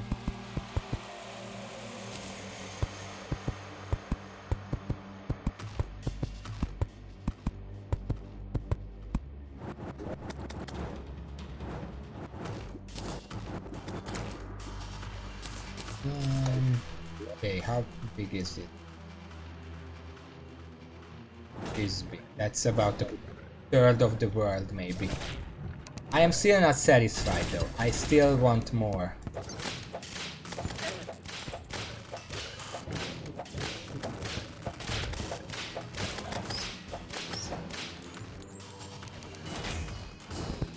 I'm gonna keep going. Screw it.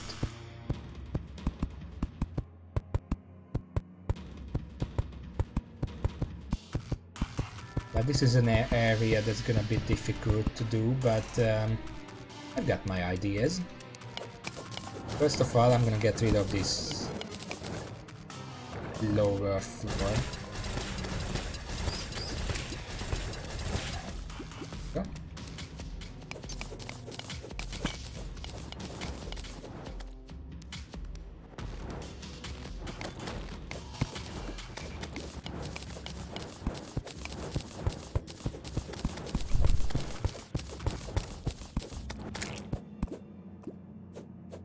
Drain the lava. This is...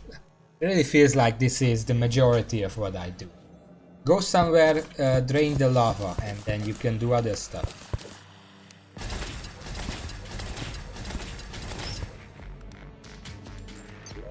Just...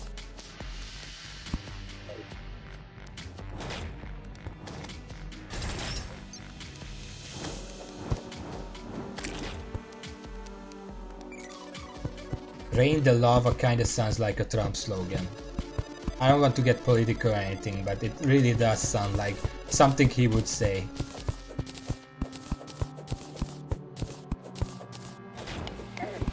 Ah, fuck.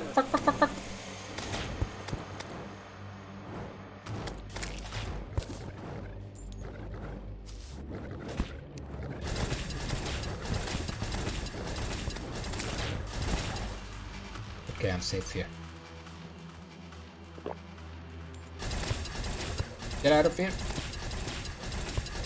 I'm just building a bridge. It's gonna benefit everyone. Please. Please. Let me do my job.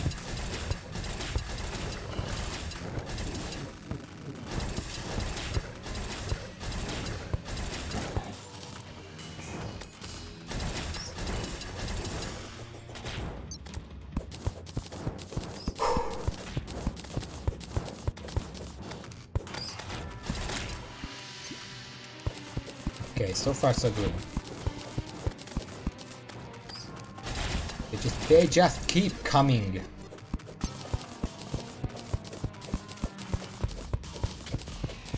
Okay, it's past midnight now. Means I'm gonna have to go back to the fisher soon enough. I don't even really know why. I mean, I do want the accessories, but I could just start fishing in lava right now, but I want to finish the bridge before I do anything else at this. If it doesn't encompass at least half of the world, then it's not big enough. Have to be more. Keep going.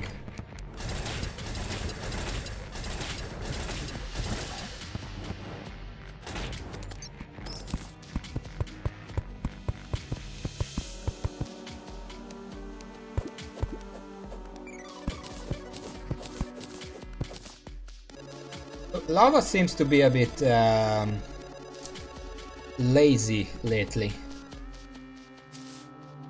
I don't know why, but I know for a fact that it didn't act like this in the past.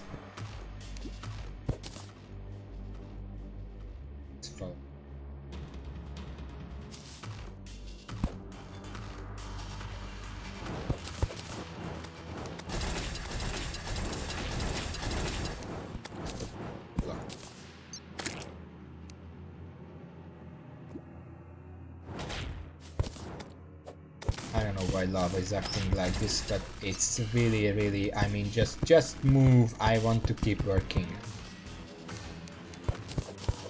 Oh, there's a fine.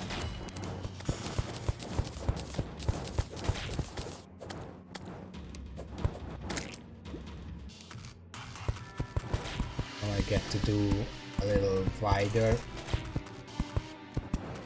before I run into a building again.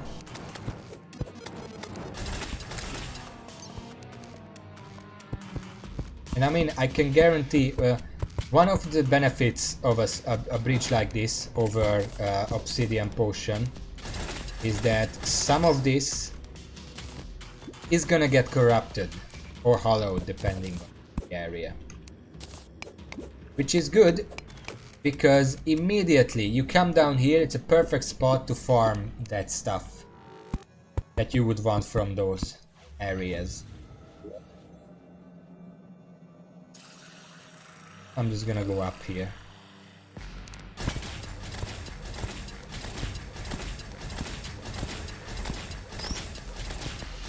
Because if the corruption is down here, like I think ash blocks can't actually get corrupted, but actually none of these can get corrupted. But dirt can. This can get corrupted.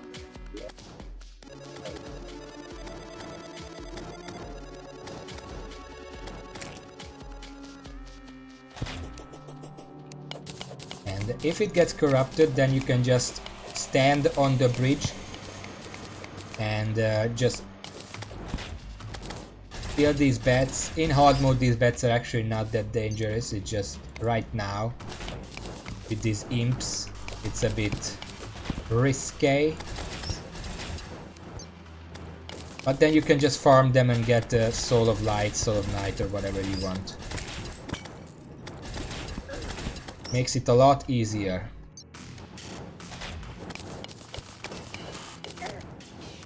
God. Leave me alone. These freaking bats, being as fast as I am, they just can't run away. Not possible.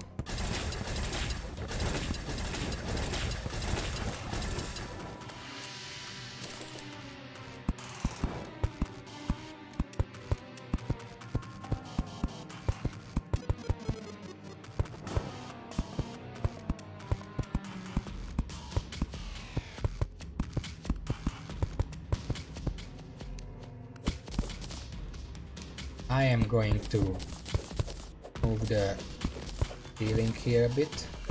Not too much, because I don't want to deal with that lava.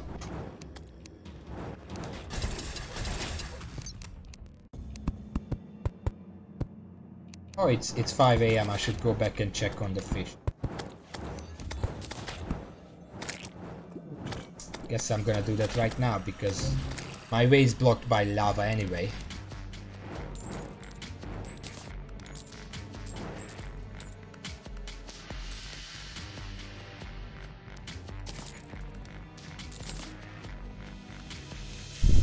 This is a nice big bridge at this point. I mean, I could try beating the wall of flesh.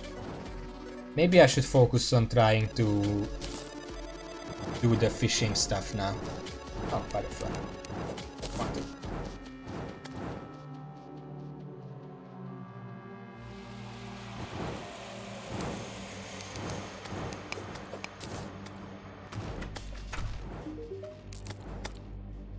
Oracle. Pretty sure I don't have. But I might as well check, because I know I fished. Where is my...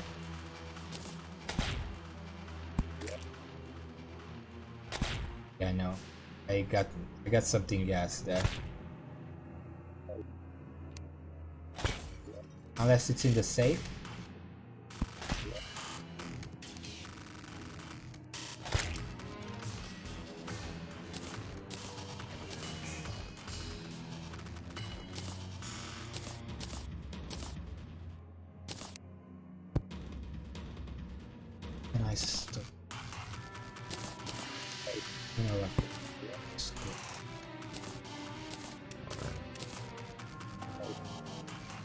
Let's try fishing somewhere.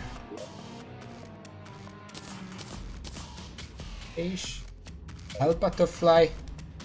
I could turn this area into a fishing spot. If I'm safe enough. Just have to even it out a little. Because nothing is gonna get in here. I can just block that off and it's done.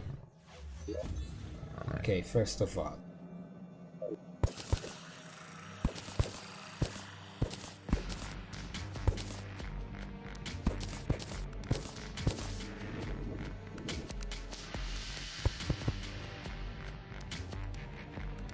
Okay.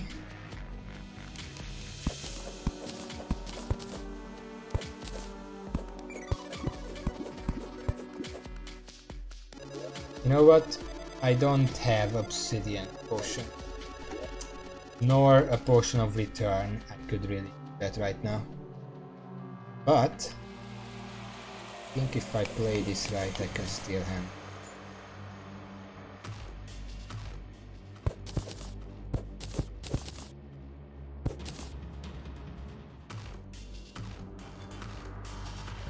Come on.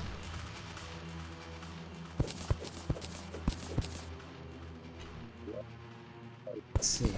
This is gonna be.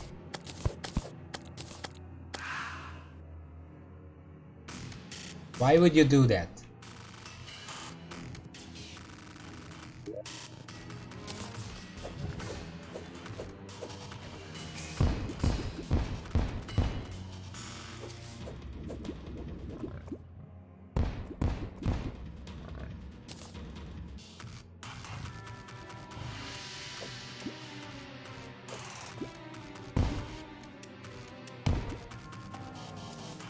Yeah, I just messed it up.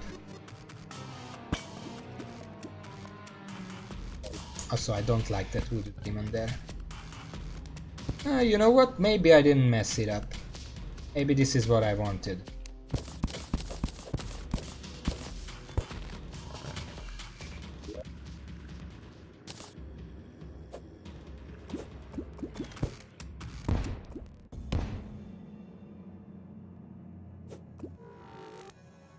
Boom, boom, boom.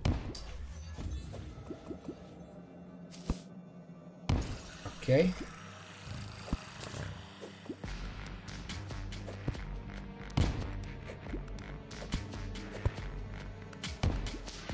Yeah.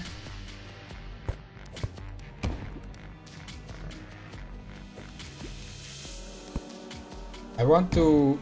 Oh fuck, there is a hole. Quick, make this side further down. I have no idea what I'm doing at this point.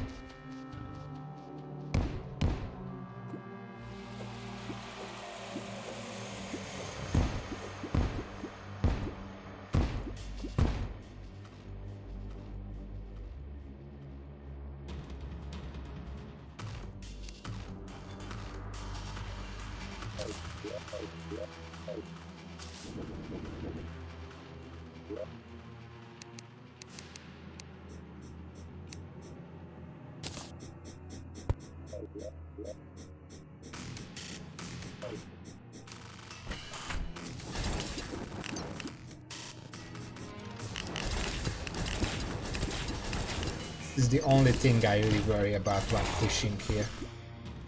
Anyway, you know what I need? It's sticky bomb.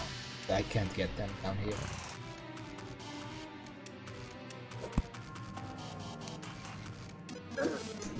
Jump, you idiot!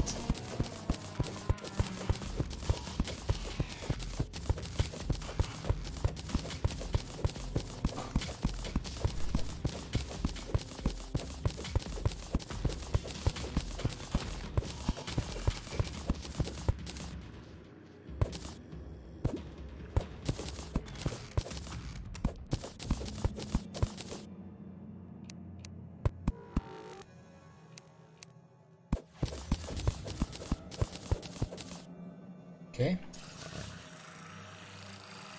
And the other side, it's a bit more tough because we will have this situation.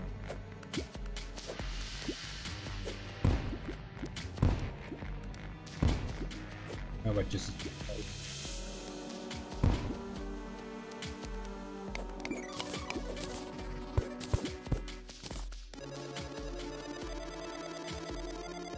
Once this rains, I can come here, down here, and even it out, and that should be fine.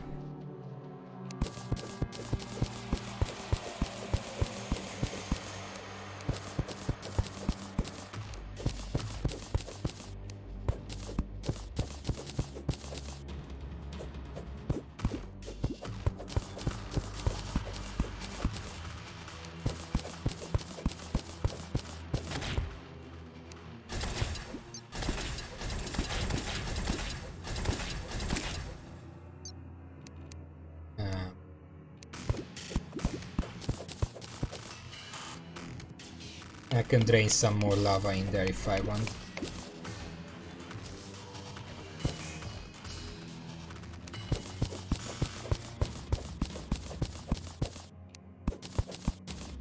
There we go.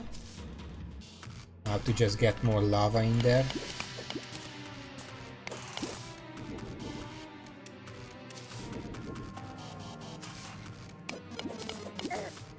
Ouch.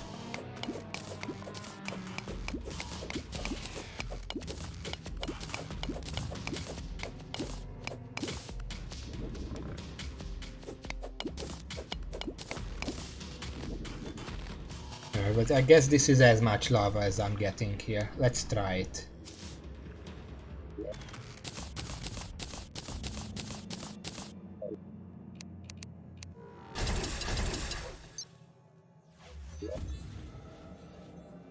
Put this on. Put this on.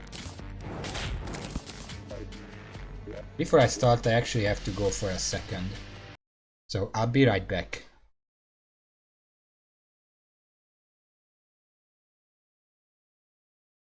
I can do this. I love this screen. Be right back.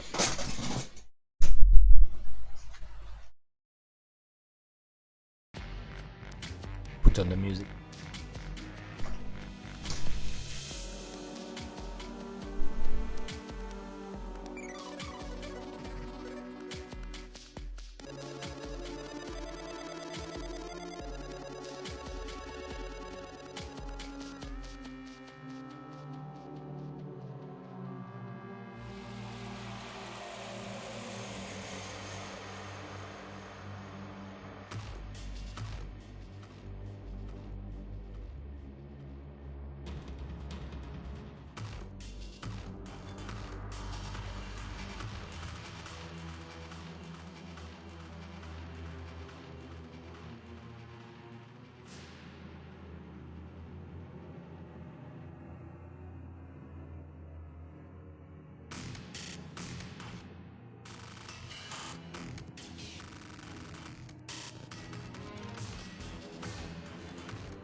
Am here.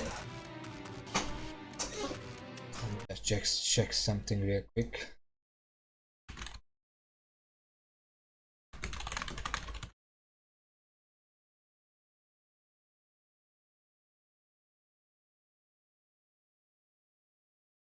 Turn back. And immediately get interrupted. Oh fuck.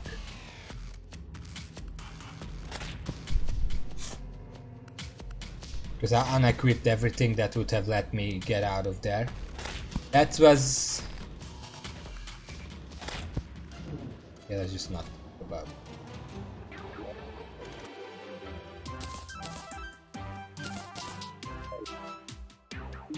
Yay, you died.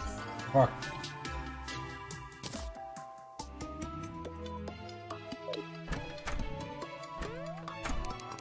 Restore the stuff. Fresh treasure magnet. Treasure magnet is kind of a garbage item, but I have it anyway because why not? Also, the ruler. Turns out I don't need the ruler to actually build stuff. Don't.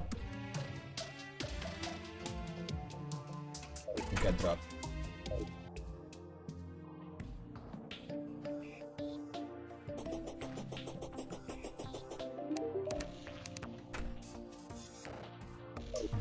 Interesting.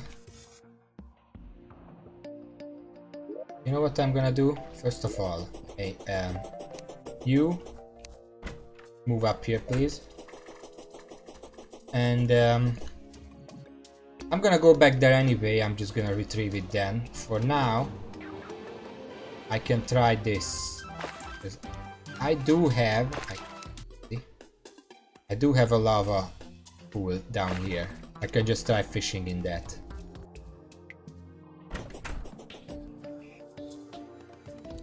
It's a pretty big lava pool, so I don't see why it wouldn't work. Let's see. Obsidifish, look at this. It's just... Forget that I died, look at the obsidifish. It's amazing. Absolutely amazing. Best 10 out of 10.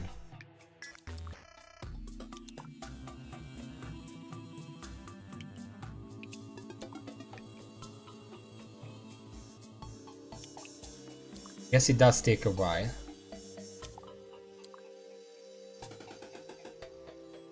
Yeah, minus 27. So that's... If I give it a little more...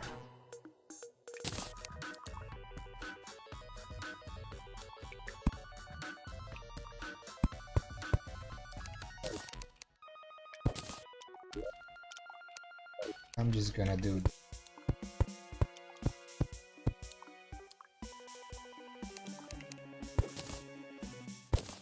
Yay. I am not good at video games.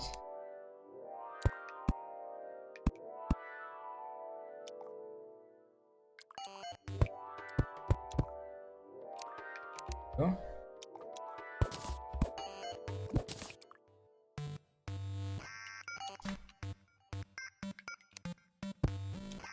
It goes like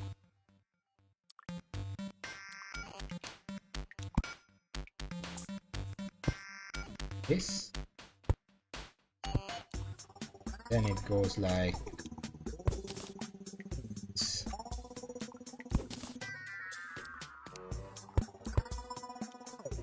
Yeah, so get rid of one of the back buckets. Traveling merchant departed. I don't care.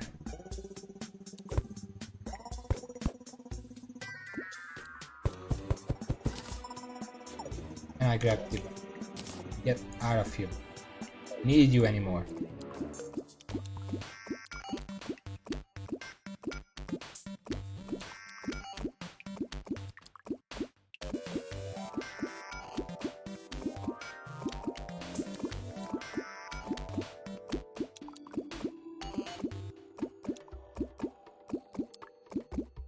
$17 means I need not too much more, but like if I can raise it to the point where these platforms start, that would be perfect probably. I would start just fishing up the conch, and then I can ignore the angler's missions until hard mode, because I can do them anytime, it doesn't really matter. Also, Obfission might be a bit too much, you know. If you actually want to sell the game,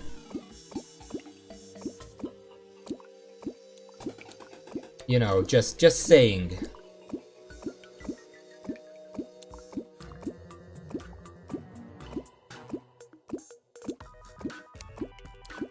Fuck, Blood Moon.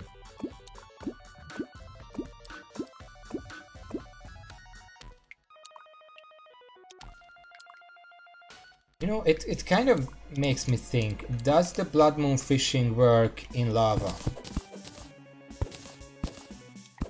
I guess we'll see, because I have to do.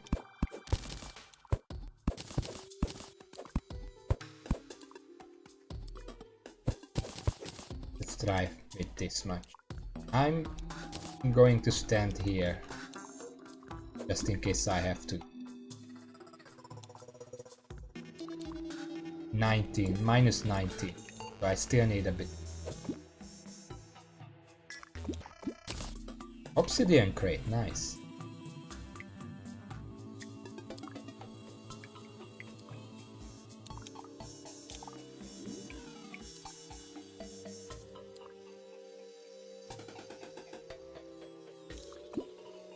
You know what? Yeah, minus 19 is still a lot. But I'm not gonna bother with the excessive stuff, I'm just going to make 2 layers.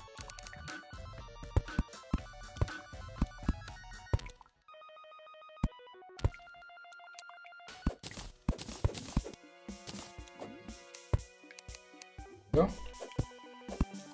Get some lava. Throw the other bucket.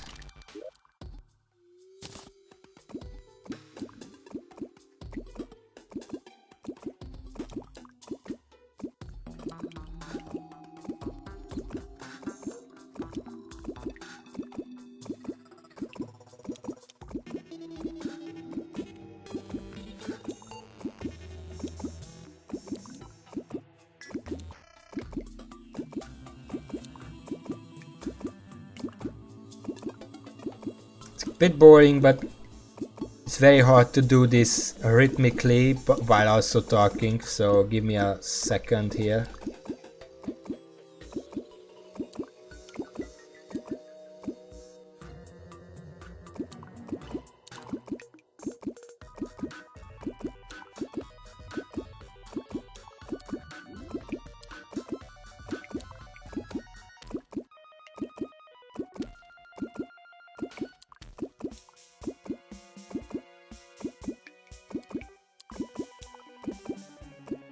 You know what, I should probably try to do some of the Blood Moon at least, because I still do need a magic thing.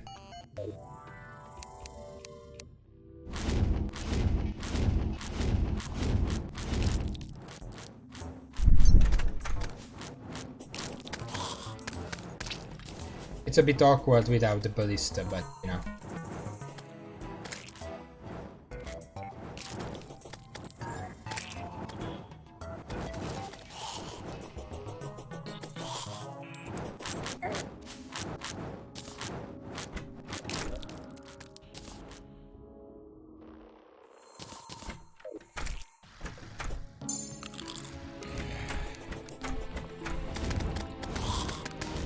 It's perfect.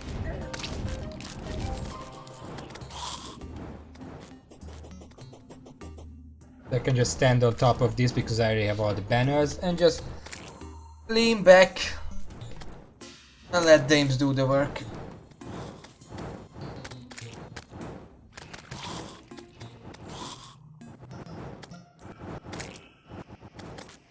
So this part is actually gonna be a bit boring, despite the fact that we've been fishing and building up till now, and not the interesting kind of building, just building a bridge. So it goes from here to about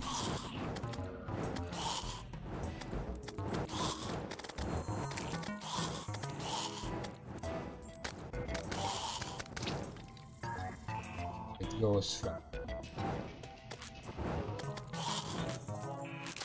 where I goes from.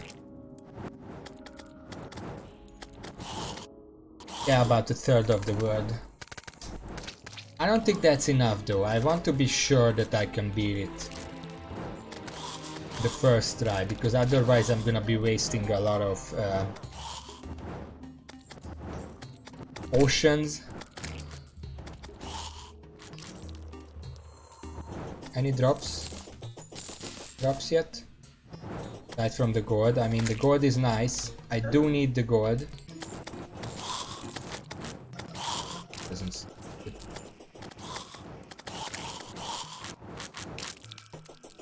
I do need the gold because I'm going to have to collect for the clan Terminator anyway to save the to completely eliminate the left side corruption.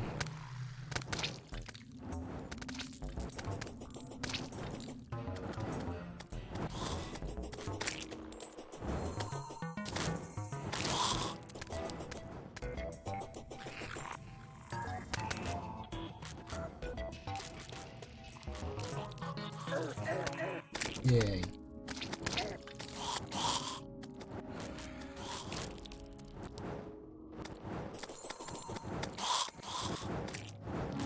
I'm just gonna stand still. In the meantime, yeah, I'm pretty sure it can only be fished in the ocean, but I don't want to go to the ocean right now. And looking at the clock, if I stretch the stream time again, then I might be able to fight the wall of flesh a couple of times.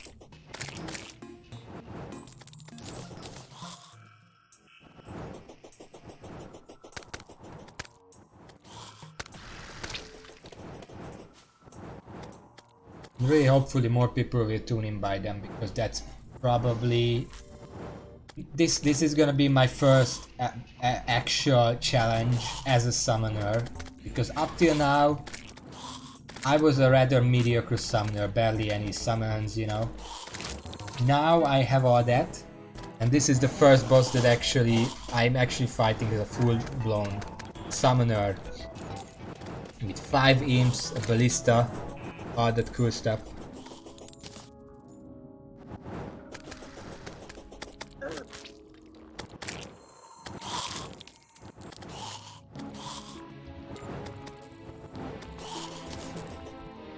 But I do want a magic pig. Please give me a magic pig.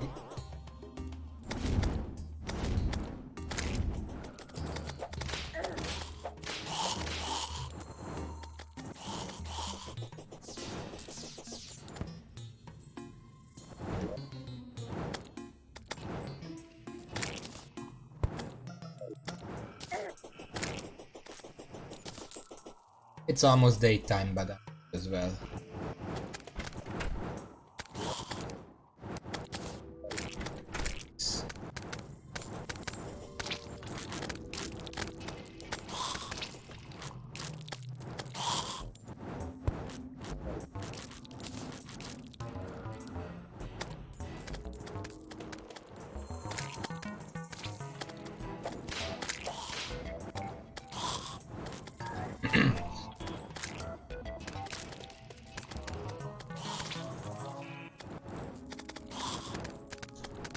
Oh, that's a good one.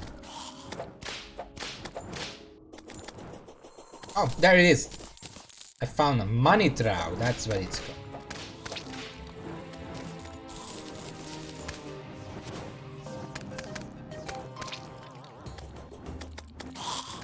Well, I'm going to finish the event now, like a few seconds.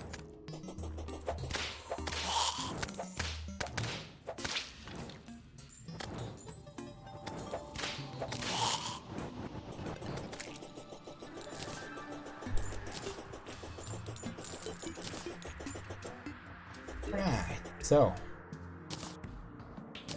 I can sell the piggy bank because I'm not gonna.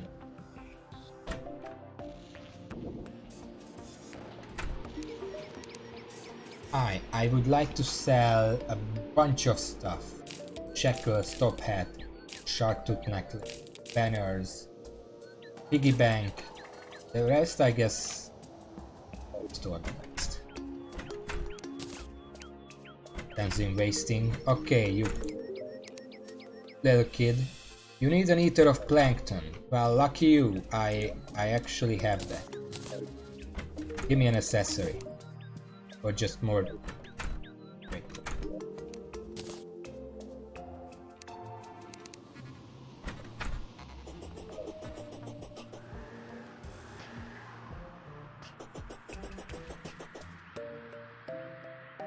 Okay, so money trout acquired. That's actually pretty nifty. I don't need like a...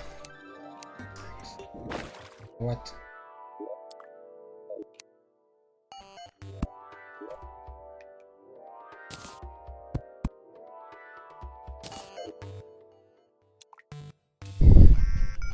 I don't need like a surface to put my pig on. Now I can just grab the pig and it's there.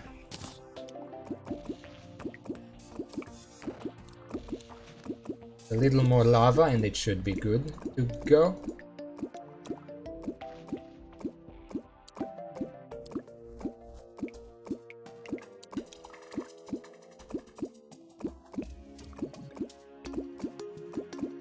Meantime, I guess I should come up with a topic. Do you know, like, this argument about storytelling in games and games artistic medium, games versus movies and stuff? It's a really long standing topic.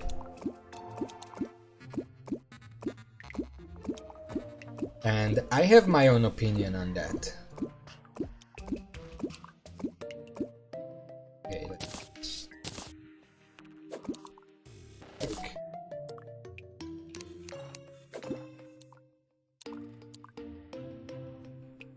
Minus 5%.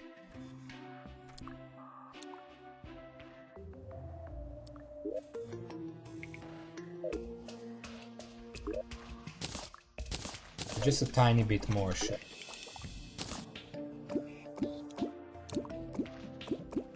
Well, I have my own opinion, and I think, considering that video games are an interactive media, while movies don't have a hope to even begin to be that, video games kind of have an advantage when it comes to storytelling.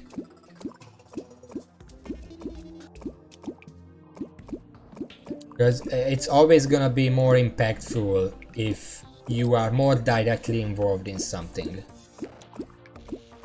Like, here is a morbid example.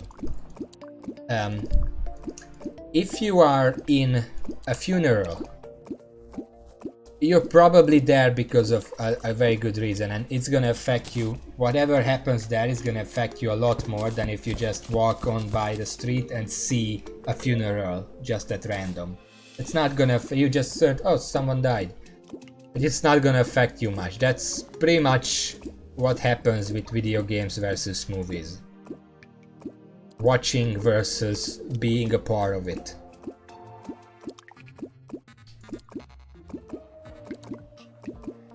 Almost done. Hello, Burner.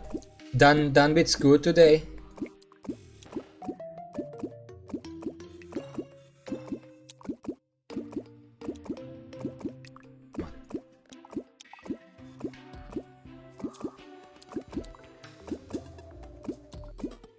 Should be in.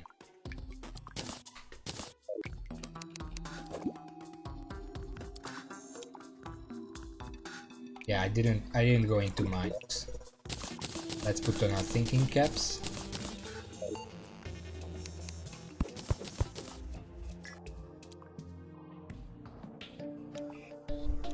Yes, well, I did do things. Up till very recently, I was in hell making the hell bridge over here. It's pretty long. It goes about here, all the way to here. So it's about a third of the world. I don't think it's wide enough yet. But then I died completely randomly because I tried to fish in hell. Never try to fish in hell. Just make your own pool. So I was like, I'm not gonna go back there. I'm just gonna fish up here. I'm gonna try to get the demon conch. It's gonna make my job a million times easier. So that's what I'm doing right now. And in the meantime, I'm talking about controversial topics, because why not? The most fun I can have here while fishing. And yeah, fishing in lava does take a while. It can take a lot longer than fishing in water, but I guess that just means that fish in lava are a lot lazier. Because I mean, you try to swim in lava. It's gonna be a slow process. Even if you don't burn up.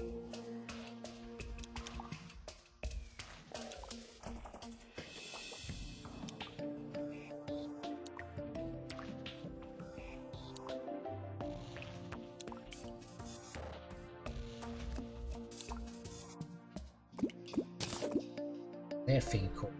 I think that's the one that's required for the Infernal Potion. I don't know what the Obsidifish is for, but I'm gonna check later on. Maybe it's something useful.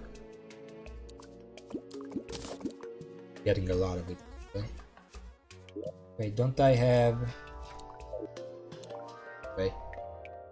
So yeah, while I started fishing, I was about to go into like this controversial topic of movies versus video games. I don't know if you have any strong opinions on that. I do, but it's not something others are interested in. I don't want to waste other people's time. New moon is a bad time to fish. Yeah, because the moon can determine your fishing power. Certain moon stages increase it or decrease it. Come on.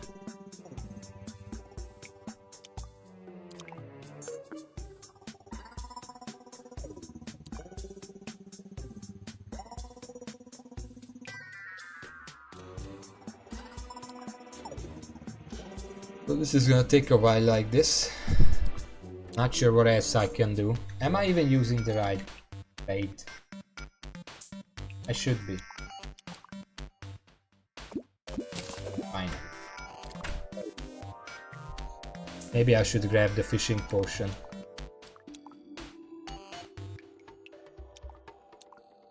Yeah, I should. Definitely.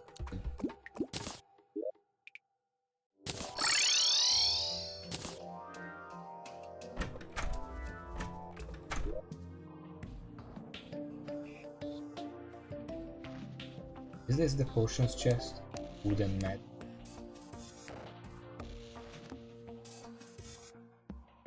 Fish, fish, fish, fish, fish.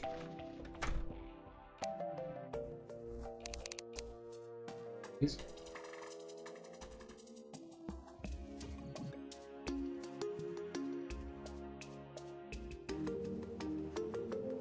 I need more summoning potions too. Because chances are one is not gonna be enough. I'm not expecting to kill the wall of flesh on the first try. Unless I make the bridge extremely long, which I am, but it can still mess with me.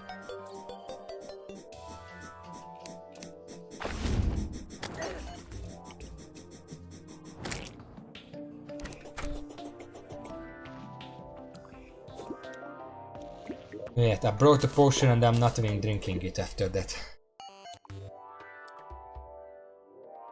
Okay, we have 75 fishing power. This is as far as I can get with this bait. The other ones are a bit more, but I could... what's with all the bunnies on underground? Keep coming down here.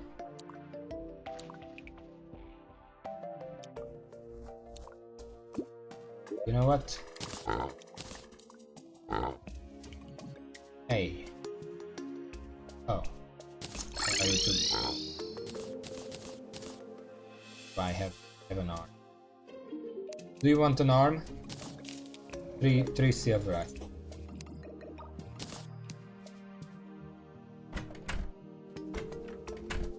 Stuff. I have like the hell butterfly is what I'm using right now. But I also have a magma snail and in the safe. Oh, they are in this lava flow. There are a bunch of stuff that I wanted.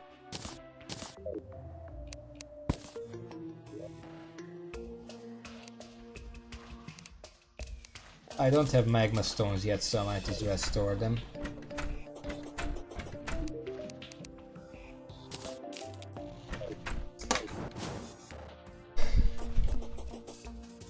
Okay.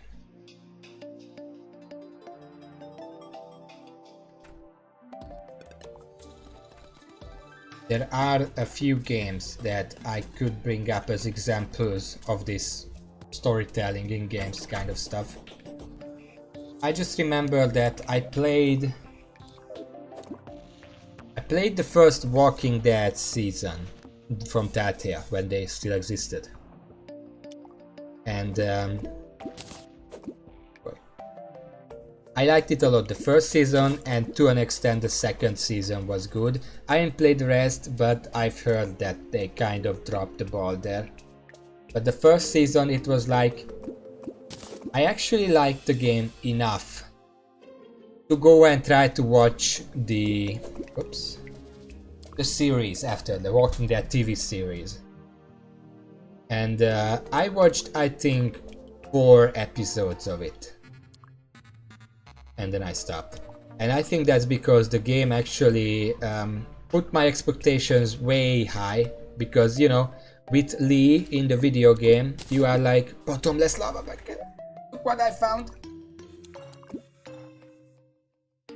This would have been really useful.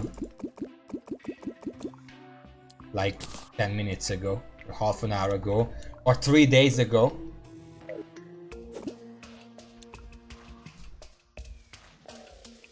Anyway, what was I saying? Okay, so in the video game, Lee, you get to know Lee. The first thing you see is he's in a police car. He's talking with a police officer who's relatively understanding, even if he says he's seen this a million times, you know. I didn't do it. It wasn't me.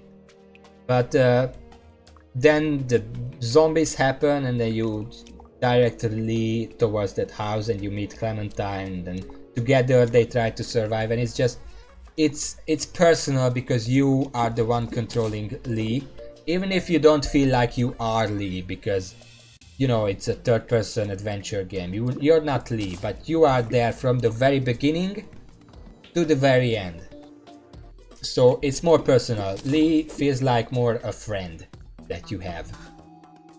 And you want them to succeed, and you want them and Clementine to be on good terms, even if you do decide his choices, and in that sense you are Lee, but whatever.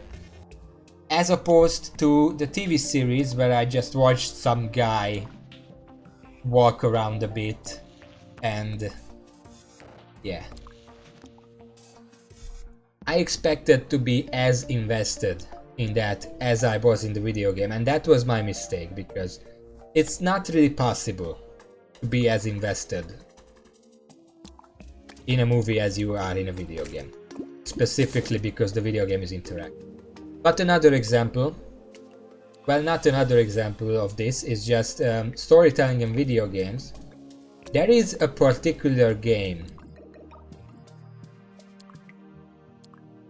I don't know, that Detroit Become Human. Well, remind me and I'll look it up, but another lava bucket. Okay.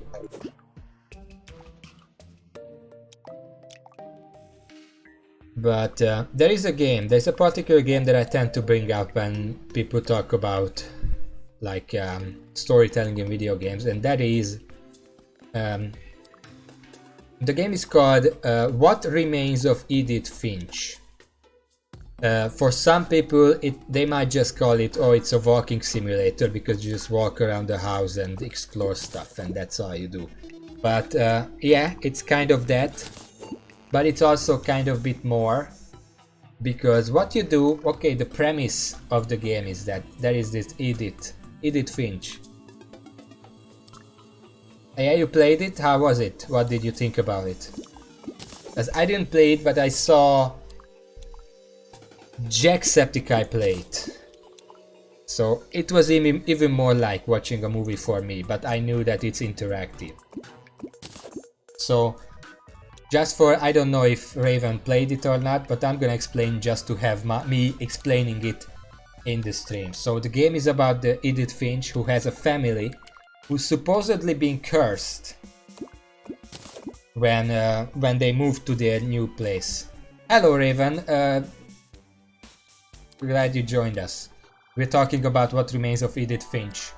It's about a girl called Edith Finch who has this cursed family. They are cursed ever since they moved to their new house on the island.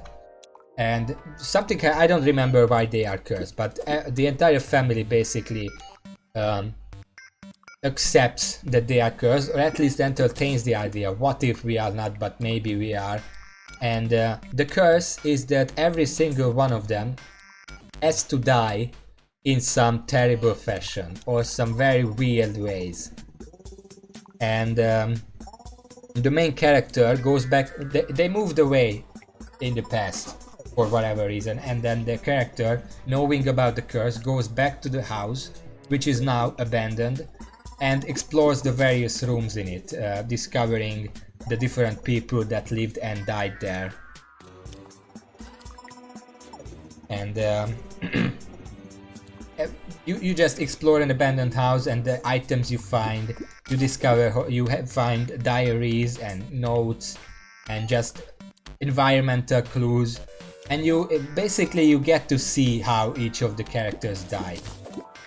And at the start it's like some are pretty mundane, well, compared, none of them are really mundane. Like there was this kid who, there was a swing out in the garden next to this like chasm that goes into the water below, because it's an island, as I said, and there was a swing there put up, and the kid really loved to swing on it, and he did so much, he went so far with it that he fell out of it and fell down the chasm and died. So that's something that, you know, it can actually happen. But then there is that little girl that Verburner mentioned. I don't want to spoil it, but basically she's very, very hungry, and she starts hallucinating about, oh, I'm a cat now, I'm jumping around in the trees, oh, I'm a squid now, I'm a kid now, I'm eating people or whatever. And then I don't actually know what kills her.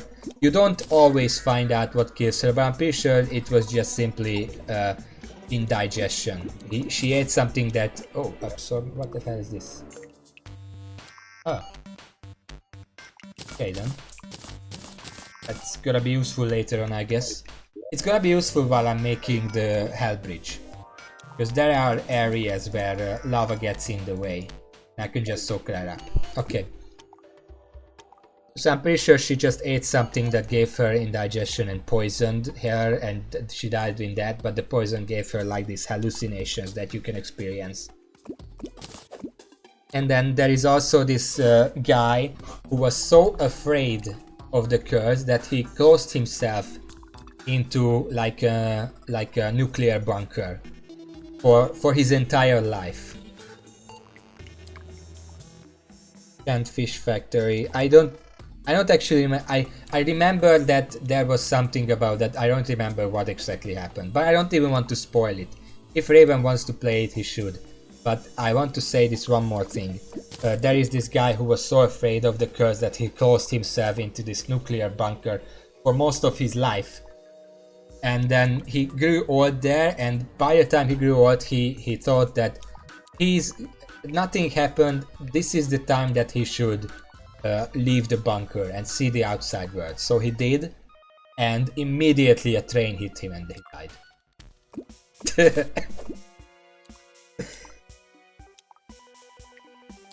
And these aren't even the most crazy ones, like there are much more crazier ones, but basically this is what the game is about. You explore the life of a family who was who thought that they are cursed, and then at the end, I'm not gonna spoil the ending, but the game leaves it open.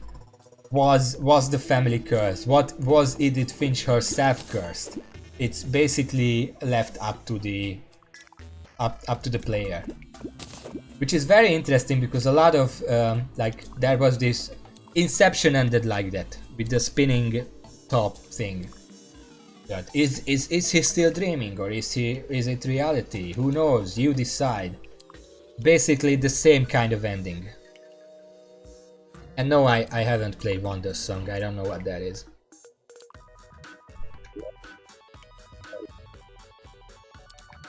Not that either. Wonder Song, Wonder Song. To me it's the same because I pronounce it bad either way. Now it's past midnight. I'm gonna have to go up and talk with the fish. Oh, Raven apparently played it. I think I know about it. I've seen it, I'm pretty sure. Or at least someone told me about it. But I haven't played it.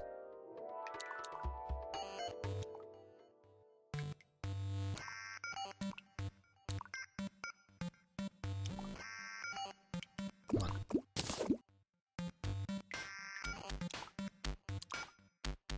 One second.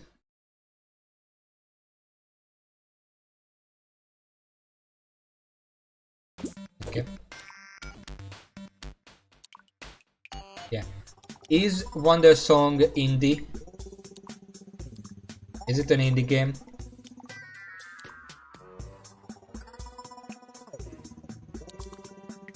Yeah. What Remains of Edith Finch, I'm pretty sure is also an indie game. Basically all of these games that we mentioned, except The Walking Dead, are indies, because indies have the luxury to be able to focus on story if they want to focus on story and make the story actually worth playing. Yeah, I mean that happens when a game is very popular indie. It can expand and be promoted by someone else. Which is always a good thing. I'm happy for the developers who make it that far.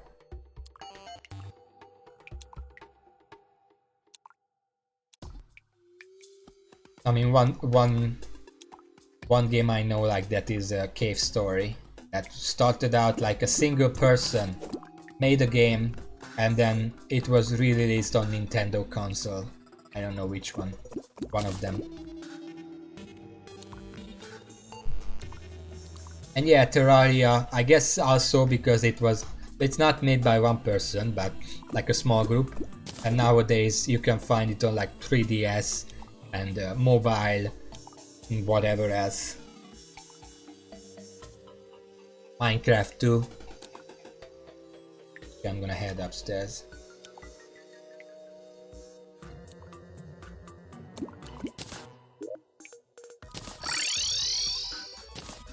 I want to check what this fish is for. Silly fish. It makes potion of return with a recall potion. That's actually useful. I can go to hell and not have to... I mean, if I get the conch, then it doesn't matter. And of course, the flare fin coin, it makes a new coin of it. That's only for that.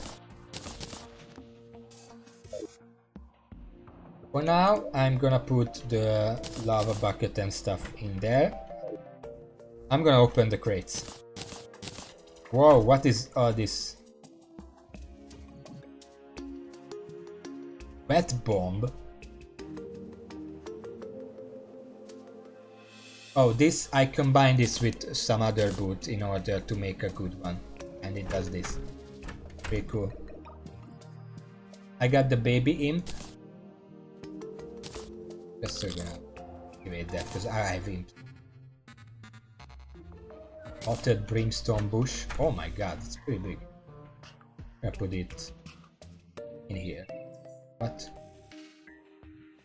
I can't center it.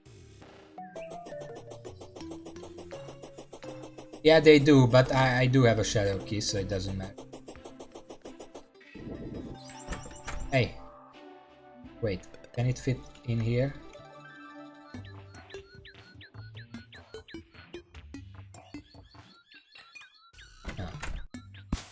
There we go. Okay, it's gonna go there. Got a bunch of master baits too.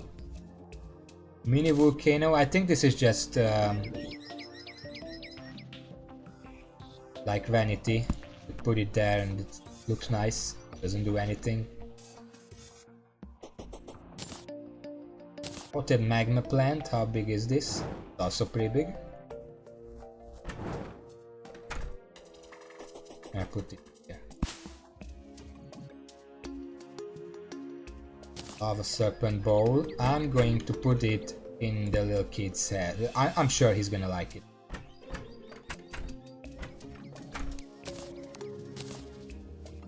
Lava-proof fishing hook. I got it. Here it is. I wanted this. I want this. There we go. I got it. So now that just means that I can use any kind of bait to fish in lava, not just the lava-proof bait.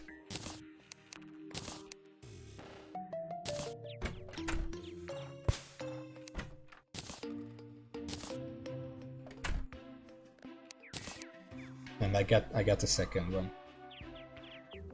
This one is better because it got one defense. I got another mini volcano, and I think I know where I'm gonna put this.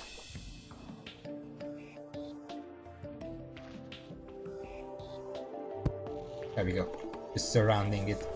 As for the rest of the stuff, I'm just gonna sell that.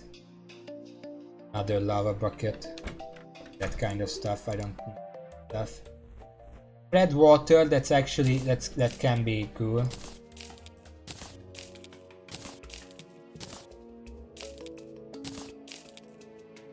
And the obsidian lock boxes, I want to open those, check what they have.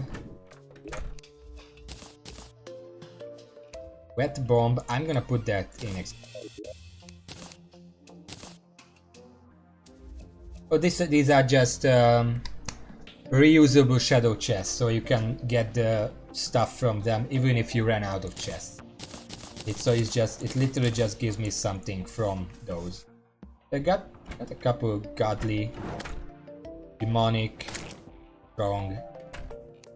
Yeah, this is all sort of.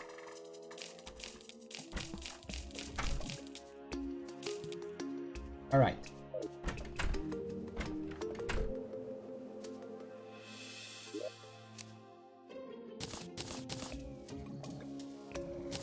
I'm gonna use the master bait, 50% strength, because I don't want to waste my time.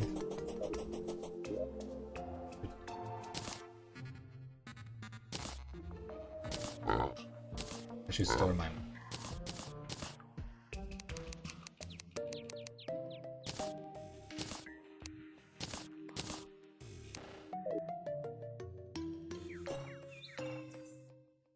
But so yeah, I actually do like those games that are about story. I don't necessarily like the games that are exclusively about story and they don't have anything to their name. But if a game has a good story and relatively fun to play, I like those. Got everything gone. Let's do this. That's the baby.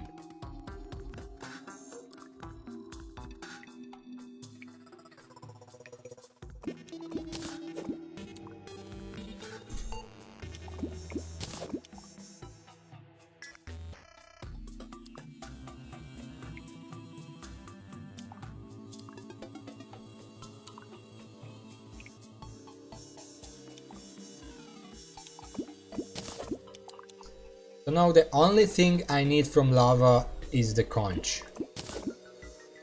And then I'm done. And then we're going wall of flesh. It's gonna be a lot easier because I can immediately teleport to hell. Because yeah, at this point I could have easily built several hell elevators. But think of it like this. Even if you jump down a elevator, it takes like at least half a minute to get down there, fall all the way. You can speed it up with a slime mount, but you know, that's effort. Or you can just use the conch and be immediately there.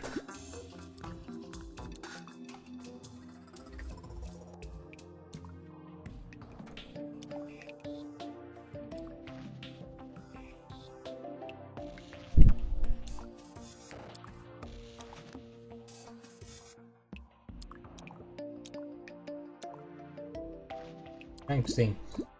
Any other games you guys can suggest? I wonder if Obsidian Crates can afford the crunch. I don't think they can. Pretty sure it's only from Jing directly.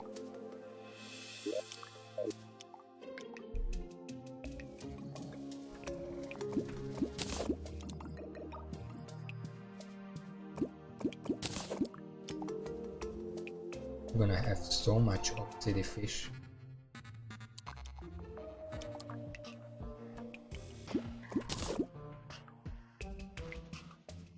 Yes? What did I say? I said so many things I don't even remember.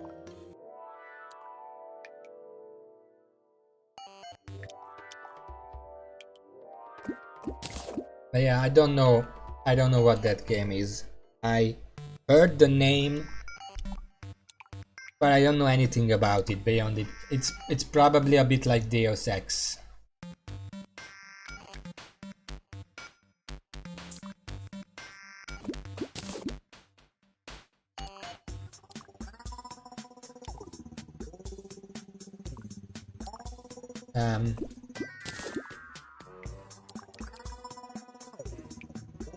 Yeah. Maybe I'll check it later on, but you know what's a game that's like Walking Dead, but with similar Walking Dead choice diagrams, but much more variance? Well, you know what? There is a game like that. No. Wait. That has alternates. I thought that was mostly linear. Last quiet day.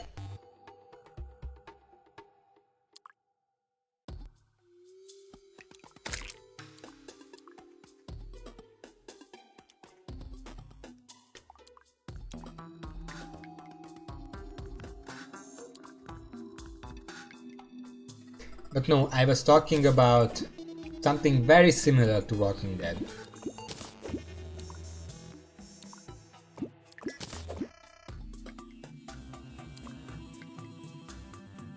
Well, Walking Dead needed one sequel because you definitely wanted to find out what happens to Clementine.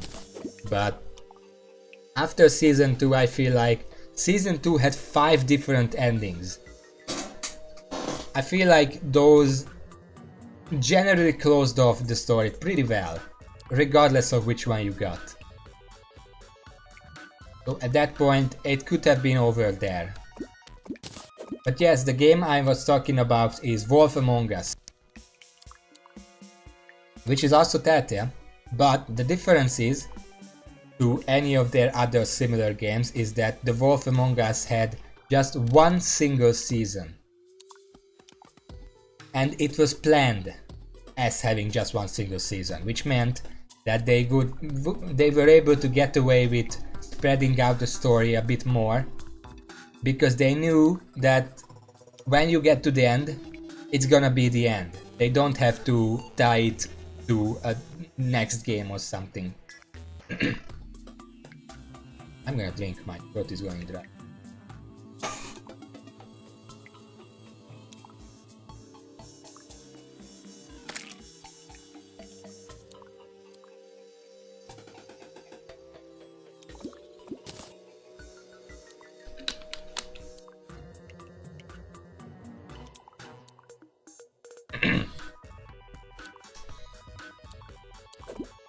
What, Telltale is back? I know they went bust because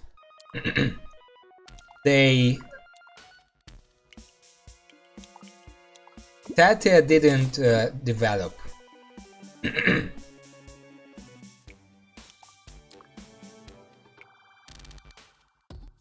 know, Telltale didn't develop, they used the exact same engine for like 5 years straight, and it was not the best. In the first few games it was okay, but after the first few, people were catching on, and they just kept using like this copyright series. Like, okay, Batman, fine, That's okay. Telltale Batman Adventure. Okay. Borderlands Adventure. And I mean, okay, people like Borderlands, sure. Minecraft Telltale Adventure. I mean, I'm pretty sure these Minecraft spin-off games kind of missed the point of why Minecraft became popular. The creativity, the stuff that you have a world and you can do whatever you want in it, you can build whatever, and then you make a Minecraft adventure game and it's like none of that. I mean, I'm sure it was good. I didn't play it. Even if it was good, it still doesn't look good. That they go from like Walking Dead and Batman to fucking Minecraft.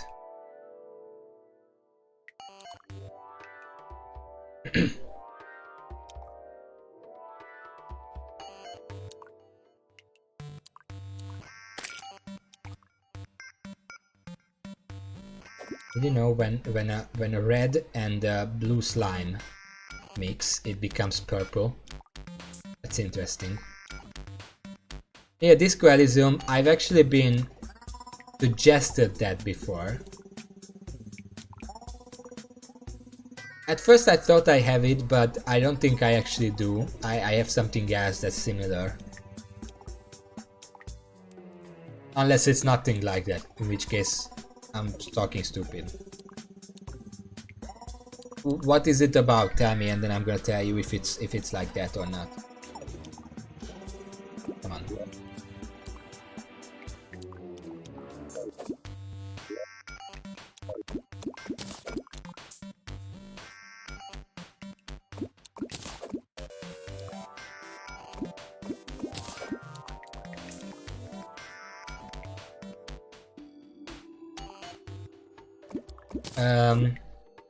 So I actually I've seen a game like that, but I'm pretty sure it's a different game. There is this game where you do play as a detective, like a noir cyberpunk detective style, but in that one oh my god, my throat. It's first of all, the one I know is not an RPG. It's like a point and click adventure game, and the main conflict there, you're looking for like murders, of course, but there is this societal conflict where people can now get implants, like cybernetic implants, to increase their brain capacity or thinking speed or whatever, lifespan, and some people get it, but the detective of course gets it because he needs it for his job. But there are some people who refuse to get it and wish to remain fully human instead. And he has like a conversation with a guy through a door when he's doing detective work about this. And the guy even says that I don't mind living a shorter life if it means living a real life or something. I don't remember. But that was an interesting game. I think I saw Jacksepticeye play that as well. You know, I can't afford these games. But that was an interesting setting, even if the setting itself, like, I'm not big on cyberpunk. I like more standard stuff, you know. But it was an interesting take. Because like it's a societal commentary, those are interesting. I don't remember what it was called, but it was like Dash something, I think that was in the title.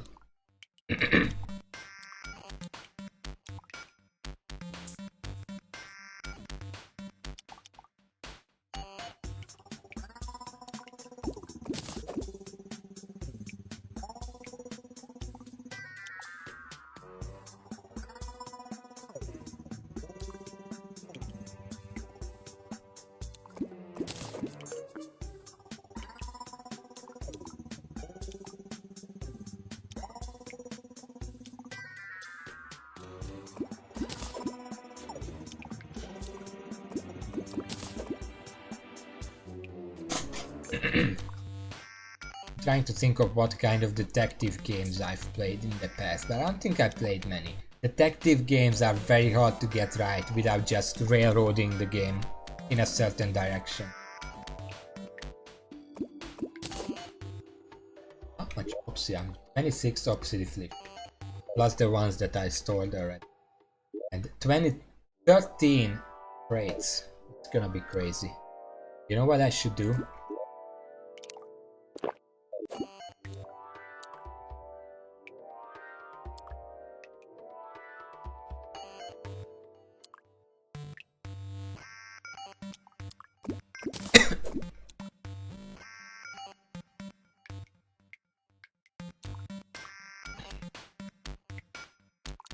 I don't know if you can count, but I did play, you know, Sam & Max. Technically it's a detective game. You probably wouldn't count it as such, but it is. And it was cool. The new ones, I mean, I didn't play the old ones, of course.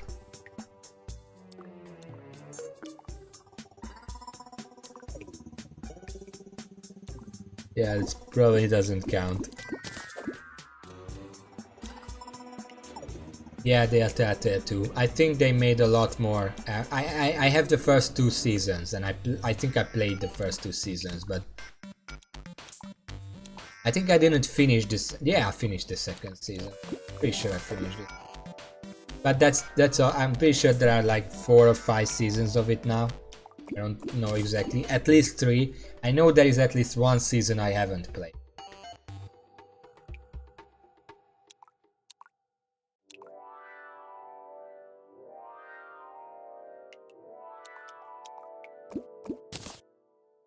You know what? I should change my title.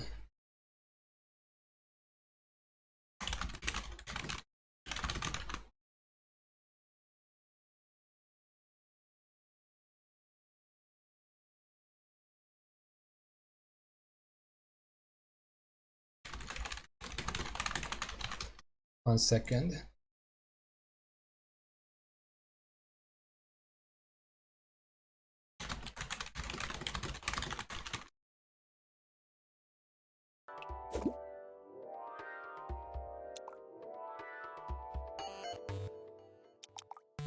I had a lot of bad games for the Wii, mostly because well, we kind of homebrew it like years after it came out.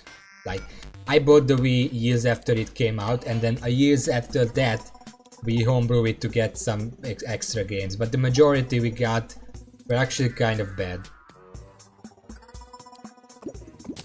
I don't even remember, I kind of blocked them out. I don't remember most of them. But one second, someone is writing to me.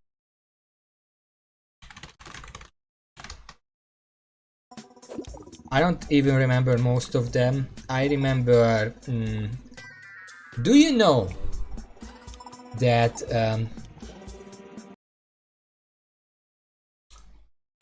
just deal with this real fast.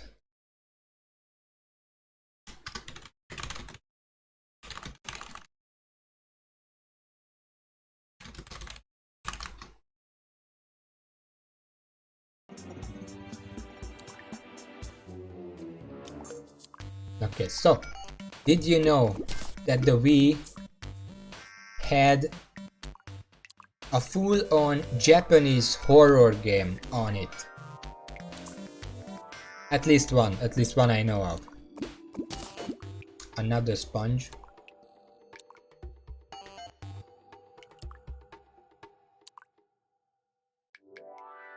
Yeah, but there was one that was actually just like, you know, the story of it, the one I'm talking about, actually very similar to Corpse Party. I'm pretty sure you all know that game, that RPG Maker game.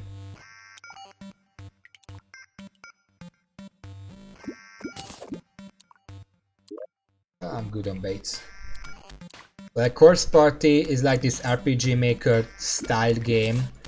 Extremely violent, extremely graphic, and basically a couple people die at the best of times. The best ending still has like half of the cast die. So yeah, and this game, which I'm gonna name it, it's Calling for the Wii. And it was not nearly as brutal and graphic, of course, but it was still very startling. I don't want to use the word scary, but I'm gonna say startling. And yeah. Well, what was your experience with it then?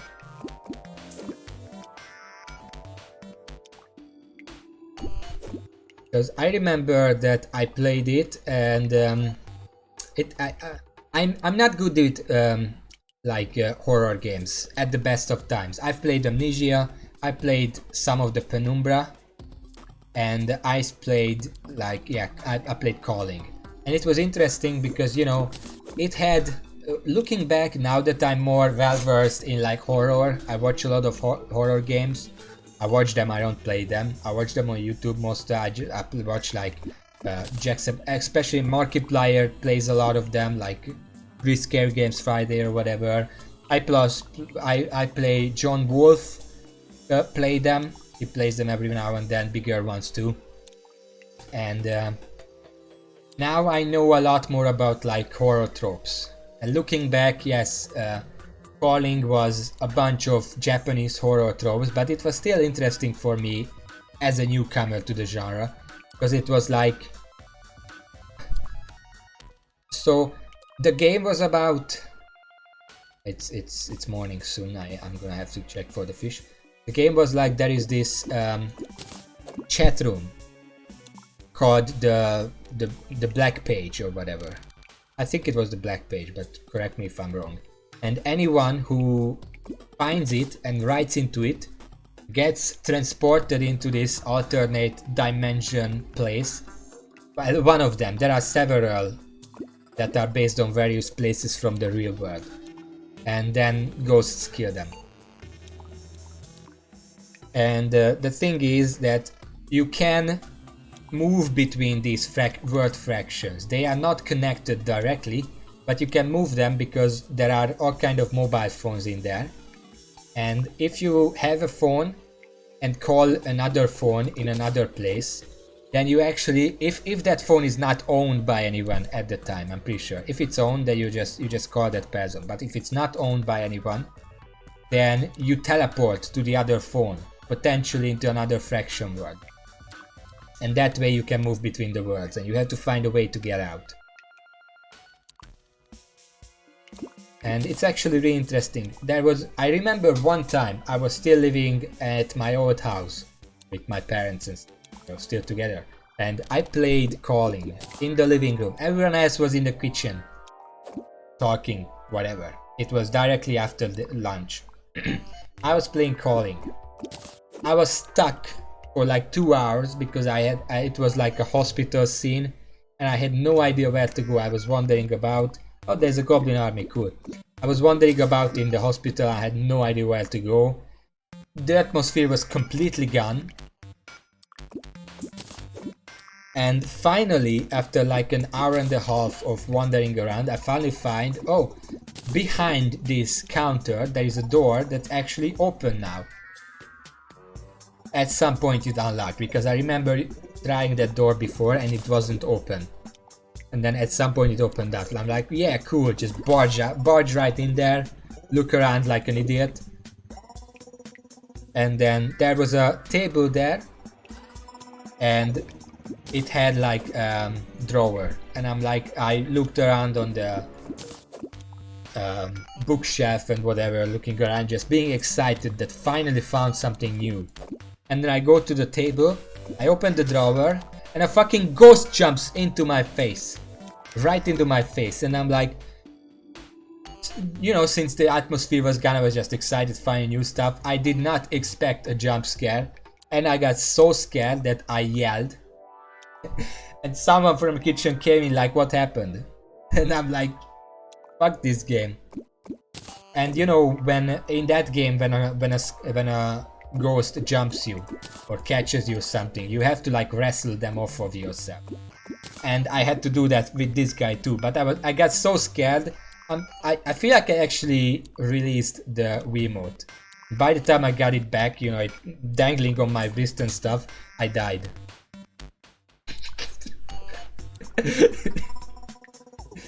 Yeah, so, but at that point I knew where to go, what to expect, so I went back and I kept progressing. But yeah, that caught me off guard.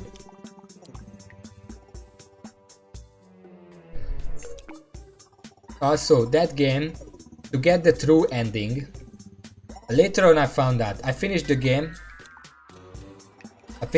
and then I said, okay, that's enough for me, that's fine, the ending sucked, so whatever. But later on I found out that you actually have to play the game twice to get the true ending, because the second time you play, you get a few new stages that you didn't have before, because now you have the knowledge to go to different places. And then you discover more of the story and then you get the true ending that way. But I never did that. I never went back to it. But it was a good game. I enjoyed it a lot. And I never hear about it anywhere. I don't think like a dozen people know about it probably, at least outside of Japan. I'm sure in Japan more people know about it because it's a Japanese horror game.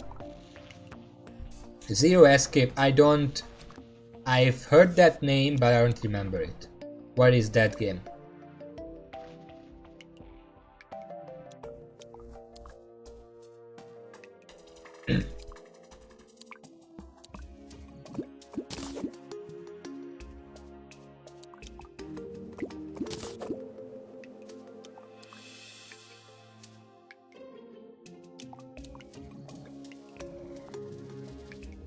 Oh, it's 8 AM, I should go up and check the fish.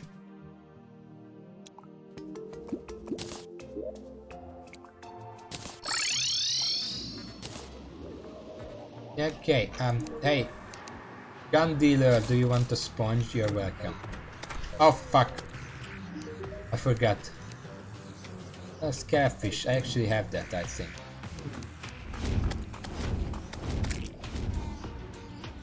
I have that, yeah. There it is. There we go. Seaweed planter. That's amazing. Just gonna put it right here. Into your room. Okay, I should probably deal with this real quick.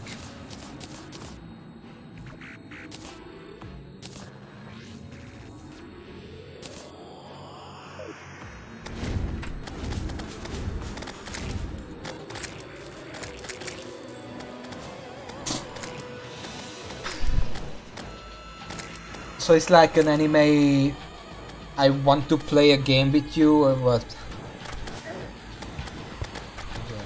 Come here, store this stuff. Need spiky balls.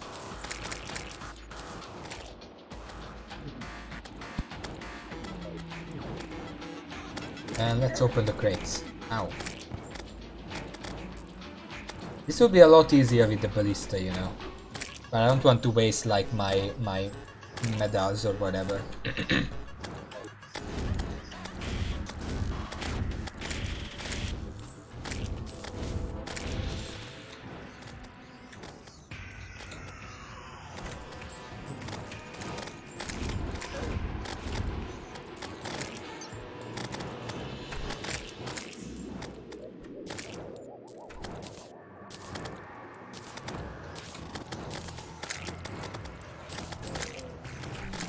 I'm getting too much stuff. I can't put them everywhere.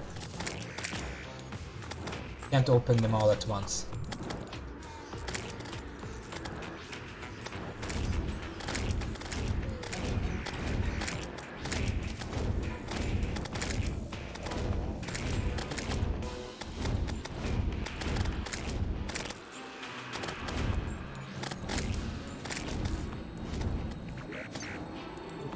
Come on. I mean, I technically already have that one over here, but whatever.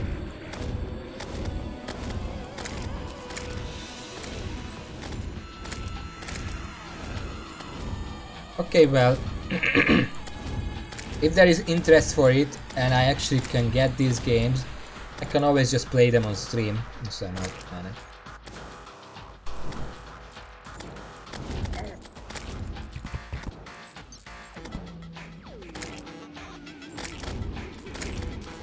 Yeah, horror games is that kind of genre that can be analyzed for years, basically. Because a horror movie... yeah, horror movies are very hard to get right. There are very few horror movies that are actually worth watching.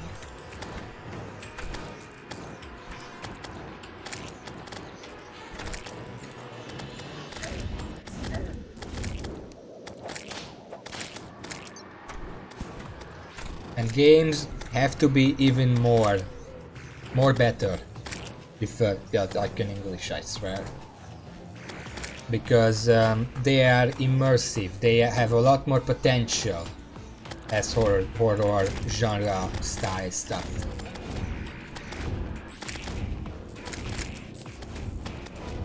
Well, back in my day... Okay, army has been defeated. Let's just kill the stragglers. And we can go back to fishing. Yay! In my day, low-key horror, like low-burning horror that's not about jump scares or whatever, or blood and all that good stuff, was called thrillers. Thrillers. I don't know how to say it, but yeah, you know what I mean.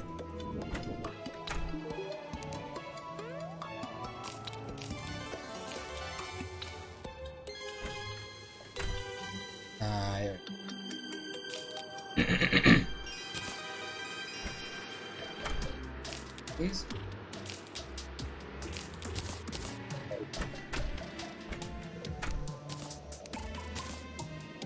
For now. Ah.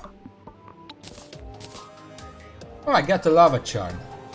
It's a material. I'm check what it.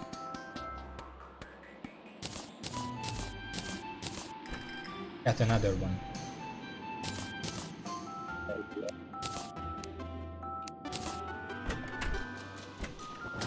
Hey, Kevin. What is this for? Obsidian water walking boots. I think that's Flame Waker plus water walking. Let's try. I'm pretty sure I have water walking boots here somewhere. No, I have sailfish.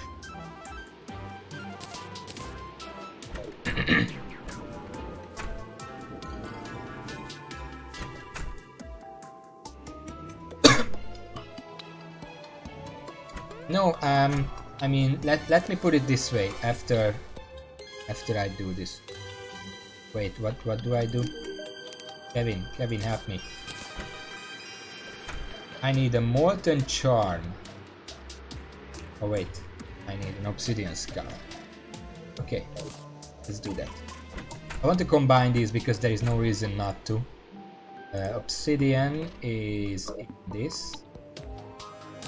25. Gonna have to get some more. 25 is enough.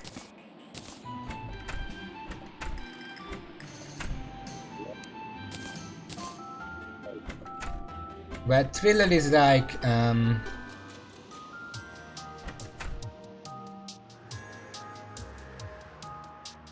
second. Pretty sure if I do this.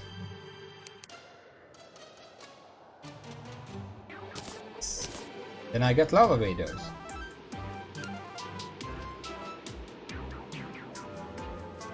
And then I can get half fire threads. And maybe I can combine this with something else. I think. Nothing material. Provides the ability to walk on water, honey and lava. Grants immunity to fire blocks and 7 seconds of immunity to lava. This is really useful. I probably don't need the obsidian shield, but I still am gonna use it. I'm just gonna put it here. I don't need the Flame Waker boots anymore. Because this one gives me the same exact looks. And the lava charm I'm pretty sure is for nothing else.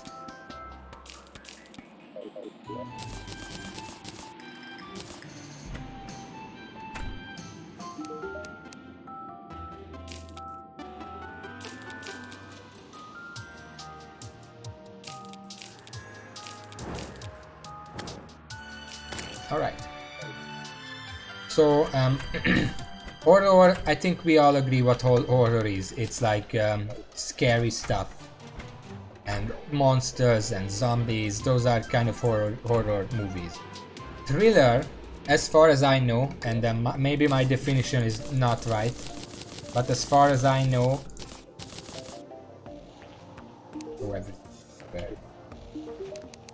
Thriller is the kind of horror that doesn't try to jump scare you, it just tries to make you uncomfortable.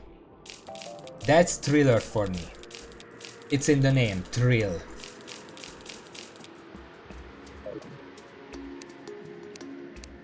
Wow.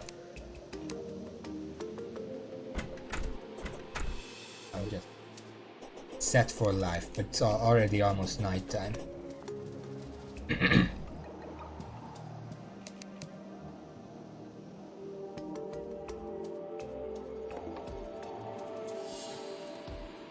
For example, there was this movie, what was the title? 2014? 2042? Something like, it was a number. It was the number of a hotel room. And this hotel room was said to be haunted. And this journalist wanted to prove them people wrong because it can be haunted, so he took the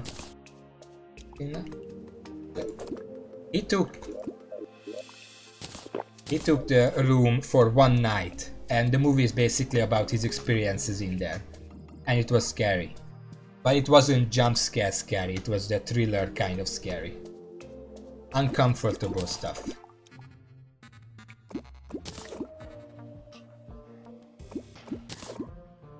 That's what I consider thriller, and a thriller game can work too. There are thriller games. They are called horror games because there is no differentiating between those kind of games. But I think there should be, because it's not the same. Like there is that game, You on the Grudge. You know, it's I think it's the game that started the entire horror jump scare craze. Way back when. It was basically about you going through various set pieces, being jump scared by the grudge, and in the end you die. That was all it was. But it was fresh and new kind of horror. And then other horror games tried to emulate it.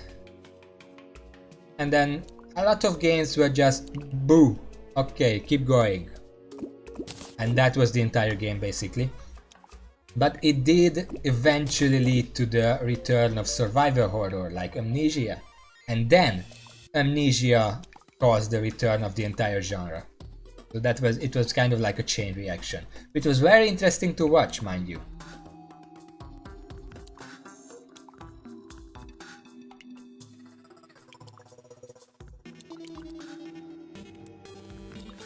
But yeah, other than that, I don't know why I know so much, or why I pretend to know so much about like horror games and how horror games are good or bad, because it's like I do know a lot about horror games, I watch a lot of horror games, but I would not play them. I played very few of them that I was actually interested in, again, Amnesia, but I barely ever play them other.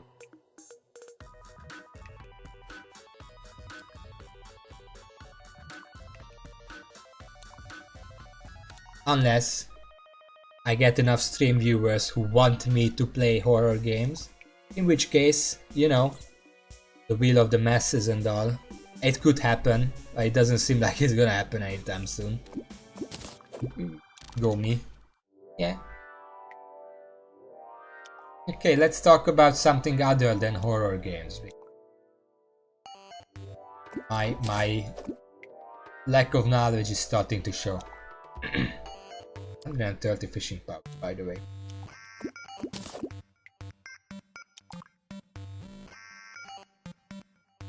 I could mention some of the games I have original copies of. Considering that I cannot buy games and I never could buy games, me having an original copy is kind of a rarity, so I could mention those. What did you see yesterday, Bernard?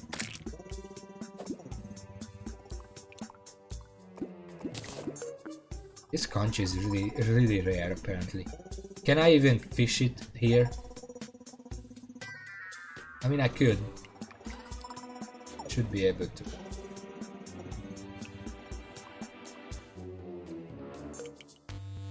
I'm gonna check on the wiki just to be sure what Demon Conch says. Demon Conch.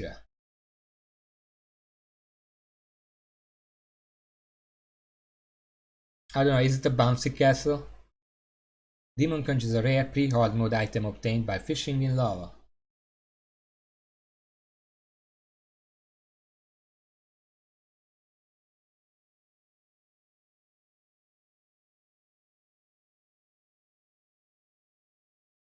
That's it.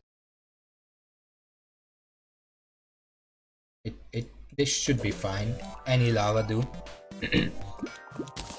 Demon Conch, there it is! Just as I was getting worried. But yeah, keep going, I'm reading.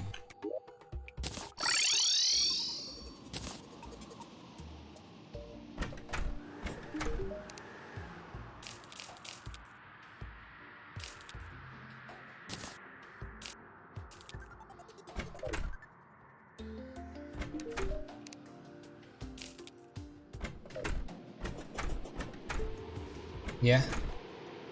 I never actually played those. I played Guitar Hero, but even that I only played on a Wiimote. So you can imagine how that was.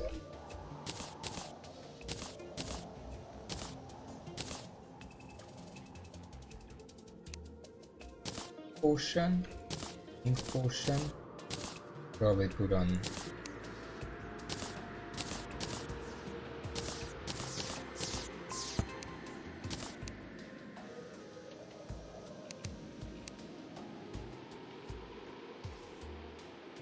What's the third one? Yes, just.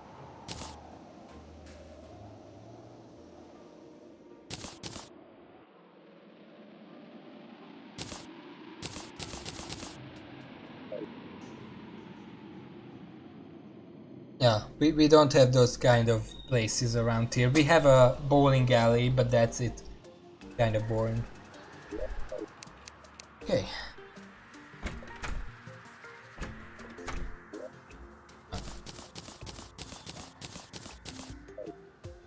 Yeah, okay, first I'm gonna say something in a second, but let's try the Demon Conch. Also, I should favor it.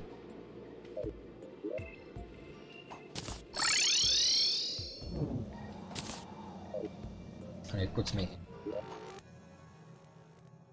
Yeah, seems about right.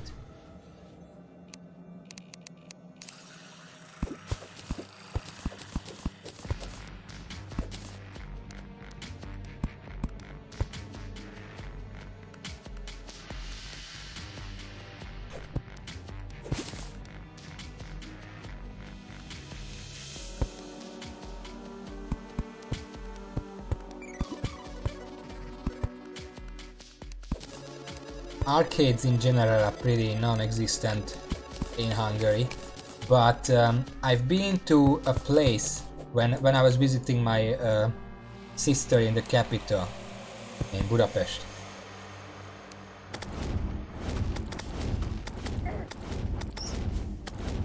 Oh yeah, I should probably get my ballista back. There is a place there called Barcraft. I don't think I have to say what it's about.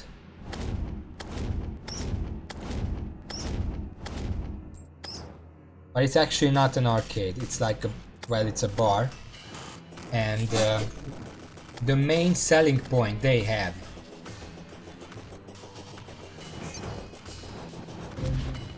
is board games. People can go there, rent a table, and they have like shelves and shelves of board games everywhere in the entire room.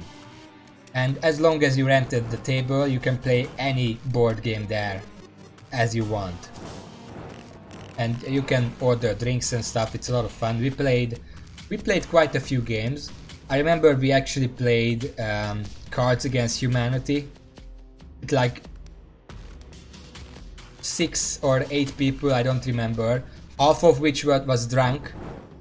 Combine that with Cards Against Humanity and you can imagine... I'm going the wrong way. You can imagine how that was. And yeah, I'm definitely going the way. Of course, it has a side room. I don't know what Cards Against Sobriety. I don't know what that is, but the place did have a side room with like consoles and stuff. But the board games were a lot more popular, which I guess that says something about Hungary. Even if it had like an arcade section, everyone wanted the board games. Like on the neighboring table, people were like playing Risk for like 4 hours. I think it was a specific version of Risk, but I don't remember. And it's also like if you play a game and then you see the other table, hey, they're playing some kind of game, and then they return it, and I want to try that, so then you get that game and you try it. Where is it? I think this was it, but it's hard to tell without the angler here.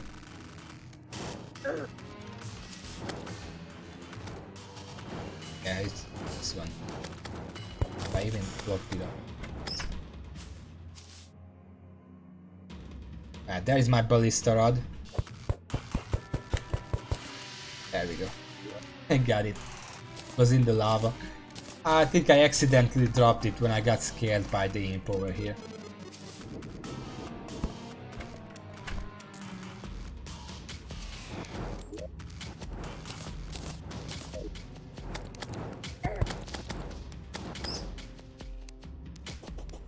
But yeah, we had a ton of fun there, and I do want to go back eventually. Problem is, it's in the capital. Very, very far from me. I can't just go there anytime I want. Especially since you need a reservation to go there. For the table.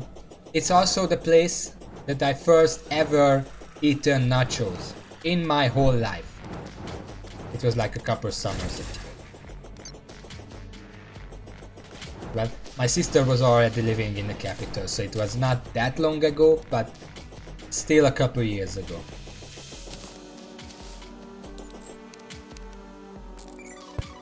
Alright. Oh, that was bad lag.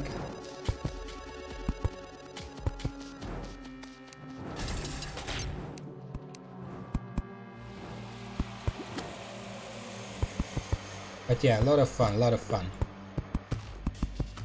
I've never really been in an actual arcade. I have never played like an actual arcade game.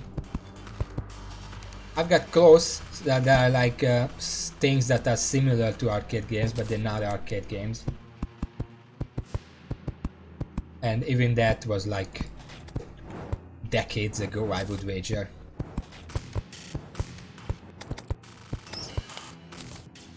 Oh, it's Potion of Return, now that I don't need it.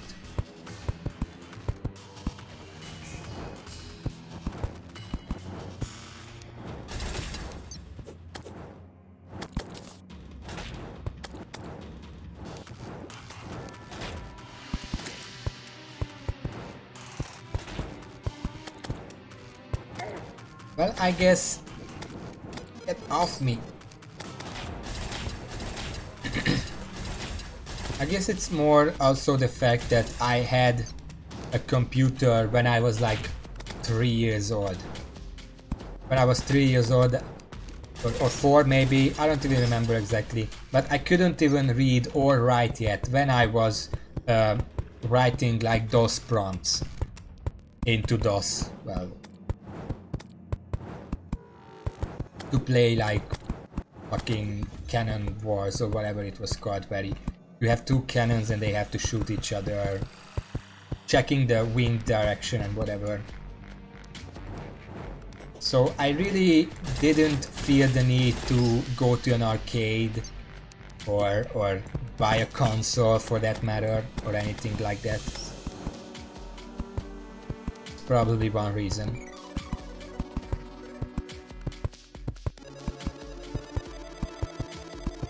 I am probably older than you.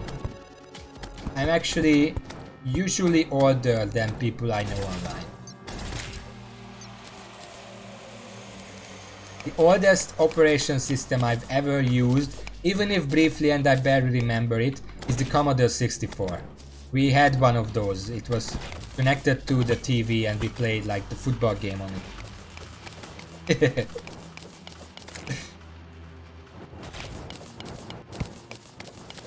I don't know much about it because I was like, I don't know, extremely young. So I don't actually remember much about the Commodore, but I just remember that I did in fact use it for a short while.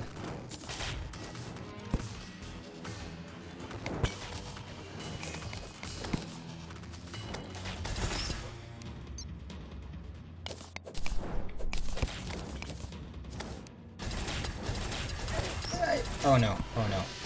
Voodoo alert, voodoo alert.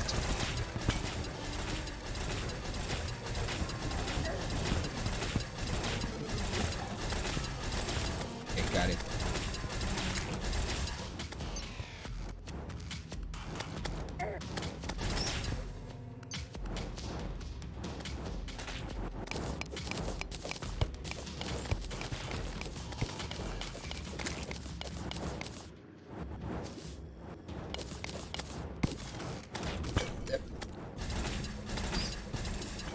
Commander Keen. I remember that one. I haven't played it. I probably could have if I understood English and didn't just write it off that this name looks bad, I'm not gonna play it. Because I decided which games I play that way when I was a kid. Because I didn't know English or I couldn't even read. But I don't actually remember what the first game I ever played was, because it was so early in life, you can't really remember times at all, ever. But I know among the first, I've played House of the Dead very, very early. The very first one. And I remember House of the Dead because it was actually the first game that was in English that I actually translated something from on my own without knowing any English whatsoever. So that's quite a big accomplishment, I like to think. Oh, fuck. I played it at like age 5 or something, and I turned out fine despite it being a very graphic game for the times at least. And the sentence that I translated on my own, like the smart boy I am, was during towards the end of the game, the final boss, you know, he wants to he reveals that, oh, I did this entire bad thing and I'm the reason your girlfriend died or whatever. And then he says the sentence, "Say hello to my masterpiece." And it's like, well, I know hello is used as a greeting in Hungarian too, so that's not hard to translate. Master is very close to what it is in Hungarian, which is Mester. It's basically written almost the same, except for one letter, an E instead of an A. And then from that I took like the context, like he's showing off his masterpiece. So maybe masterpiece it means something like in Hungarian it's called mestermű. Mű is like a piece of artwork or something. And masterpiece, mestermű is the same setup for the word, so maybe that's what it means. And at that point say it wasn't hard to figure out what he was trying to say. And then I translated that sentence and I was so proud that I ended up being the best English speaker in basically my entire. That's not an official statement, but I would dare say that very few people in Hungary who are Hungarians speak better English than me. And I mean, considering my accent, that's probably not saying much. Way too close to the ceiling here.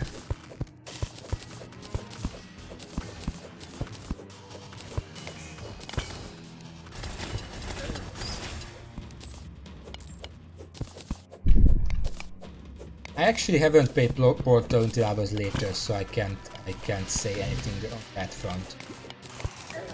Oh fuck.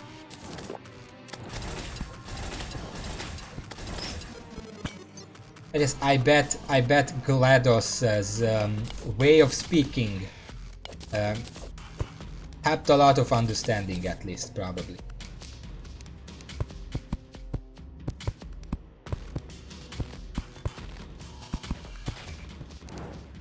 Imagine if there was a game for like little kids to learn English with GLaDOS. Probably not a good idea, but it seems like something Aperture Science would do.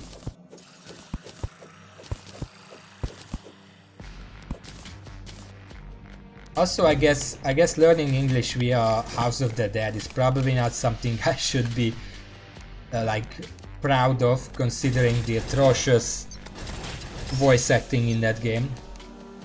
Even when I didn't speak English, I knew that they were just taking the piss with those.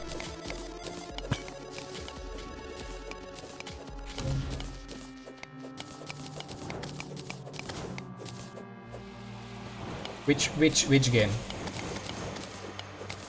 Portal?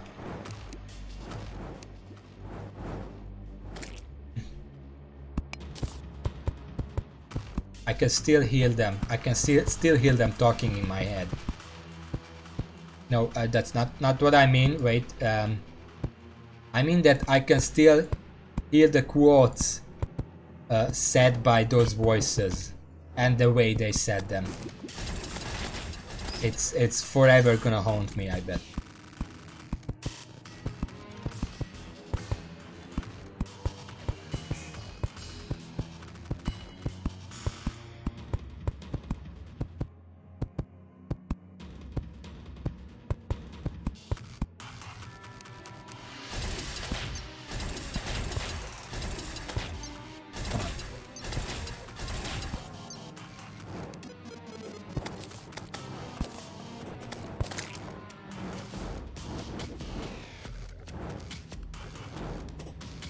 Yeah, Legend of Zelda CDI. Getting some lag. Ah fuck, I'm gonna die. Give me a second, I'm gonna shut down a few other software that shouldn't be running and I forgot to turn that off. That one. That one.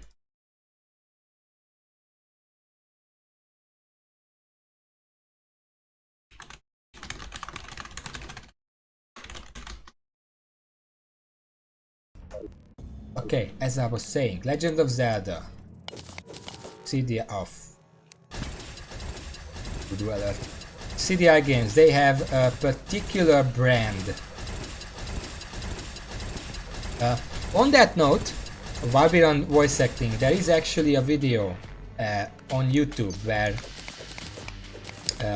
professional voice actors take really shitty lines from various video games and try to redo them, but properly. And Legend of Zelda was in those.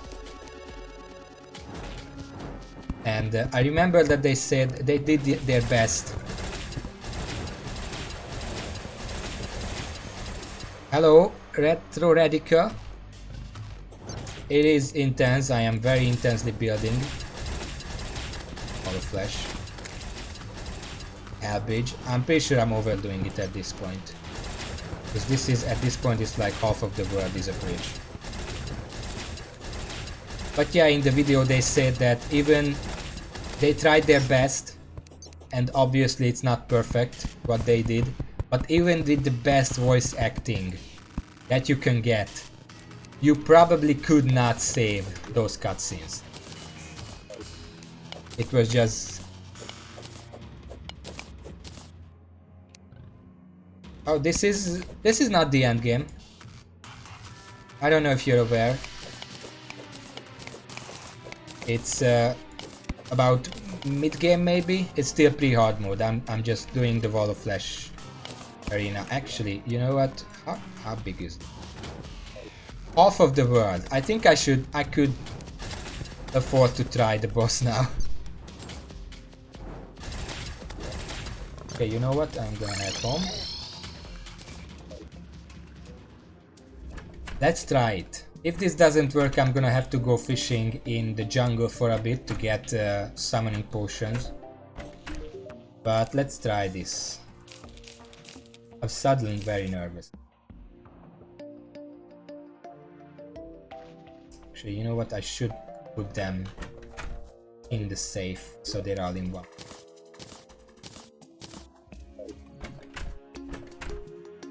Save. Put them all in.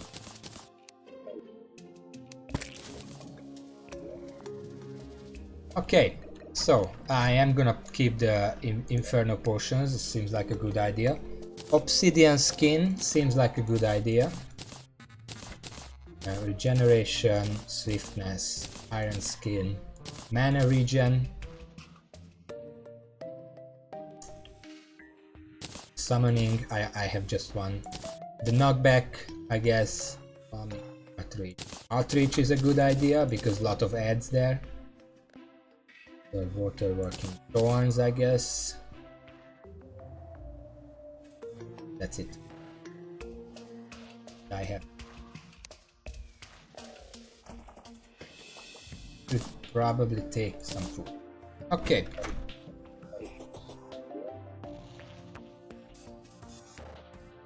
Yeah, this is everything. Let's go to hell. Alright, put me in a different spot now.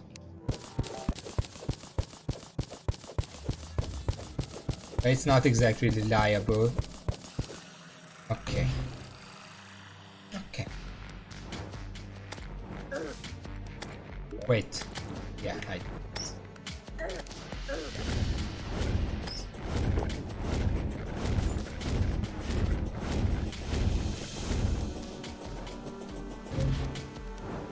If I run fast enough, I can despawn the enemies. Run, bunny! Run to the end of the bridge. Oh, Blood Moon, great. I guess I'm still gonna do it.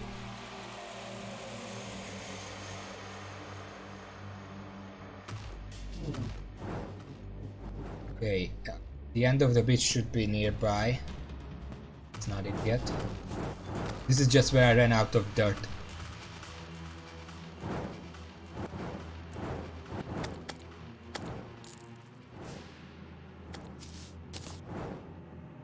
Helmet banner, those can easily be put up anywhere.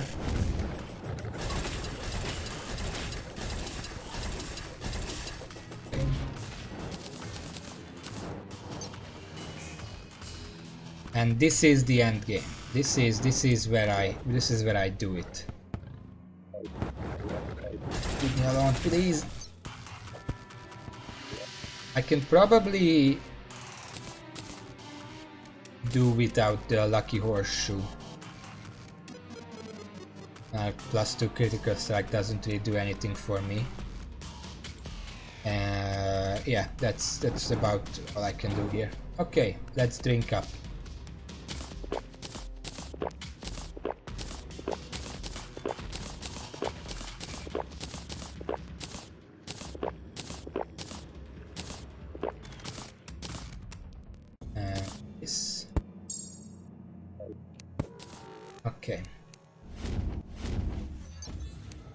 So that's 5 imps. Alright, I'm not even gonna waste time before more stuff spawns.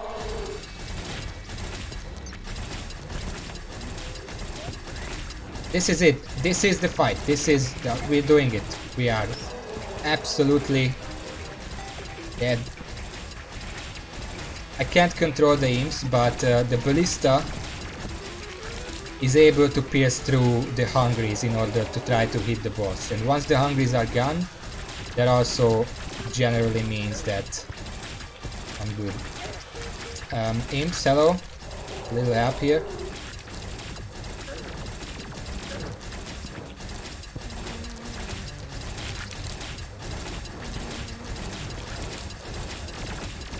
Yay!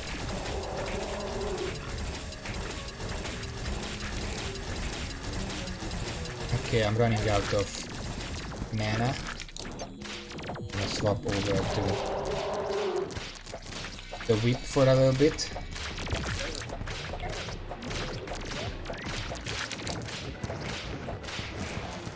Then I swap back.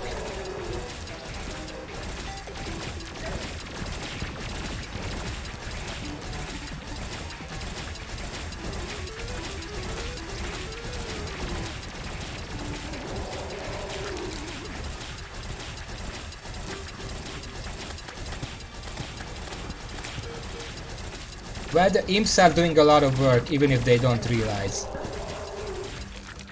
And I'm out.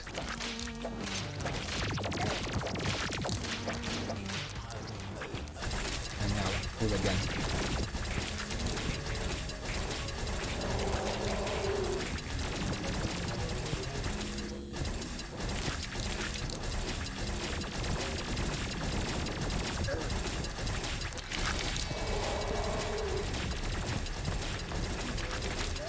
Okay, we're about a third done. I don't know how we are with the bridge. We're doing good in head because these things, I mean, the laser doesn't start becoming a problem until about the last 20%. Okay, Mawa.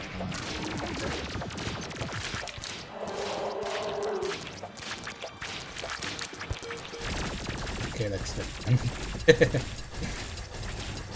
We're about halfway almost.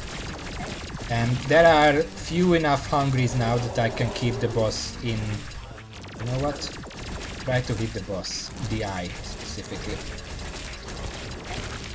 I'm pretty sure the imps can take care of the other enemies. I'm gonna drink.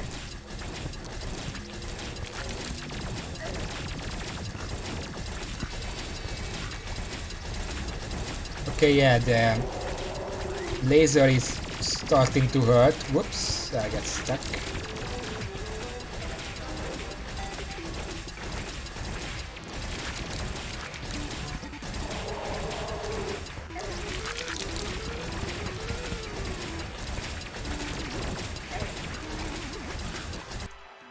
Ah, crap. He still has a lot of hungries despite being on the last third of his health. That's gonna be a problem. But I'm still... Wait, did I pass the house? I don't think I passed the house. Oh, fuck. Okay, let's... Oppa. Oh, fuck. Ran out of infernal potions. I wanted to put on the other one, but I didn't remember where I put it.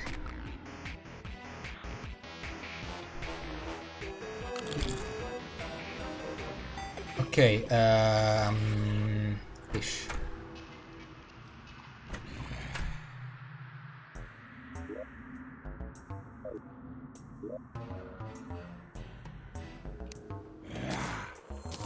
Artfish. What else does it need? I don't even remember.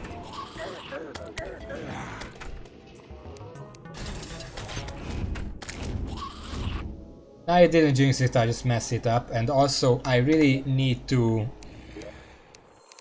controls. So I'm gonna make throw this.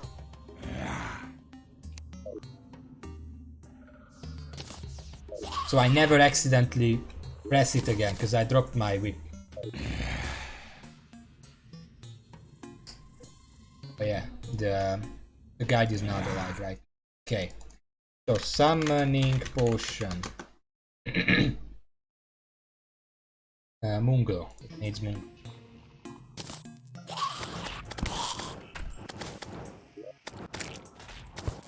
Glow. And also water bottle. I think that's it. We're just gonna try again. It's no issue. We have the resources for it. I'm gonna make 10 of.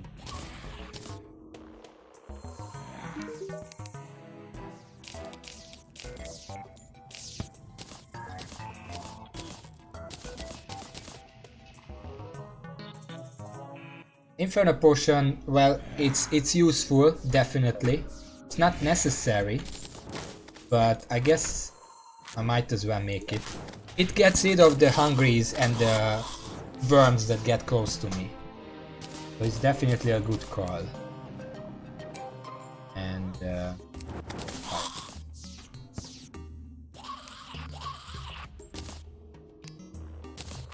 definitely a good call to have it.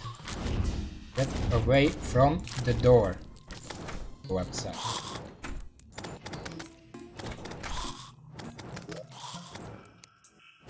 Inferno potion. I don't know, I don't think this is any kind of damage, by the way. This is just a buff to let others, so this doesn't really count against the damage.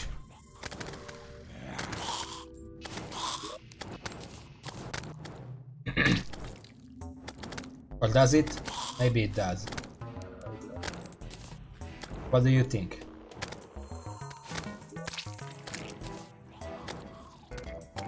Yes, it's fine. Is Inferno Potion allowed here? Wait, it's still alive.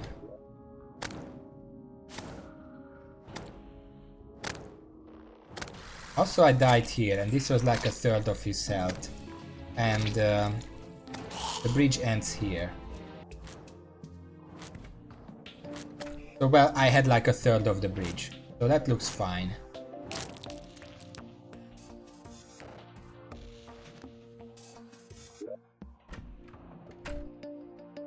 I'm just asking, should the Inferno Potion be allowed? Because it technically is damage.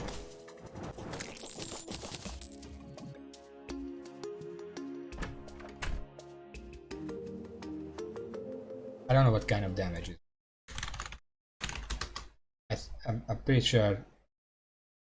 Okay,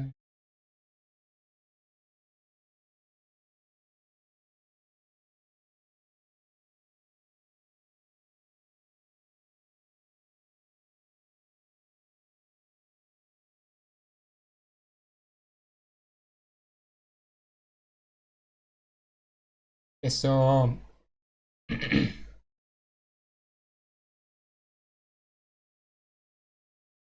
what I get, well, the damage that it does itself is really weak, but it applies the Inferno, I mean the on fire debuff, which is like it deals damage to enemies. It ignites enemies and deals fire damage, and that's the main thing it does. Raven, are you here? I can do without. The hungries are gonna be a bit harder to deal with, but it's not gonna affect the wall itself, because I'm never gonna want to be that close.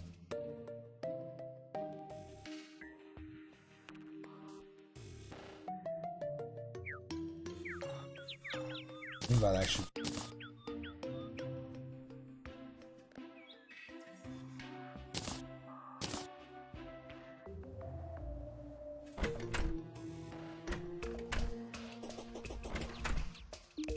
You know what, fair, I should probably try without it.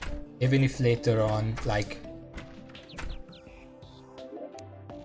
I'm gonna store it.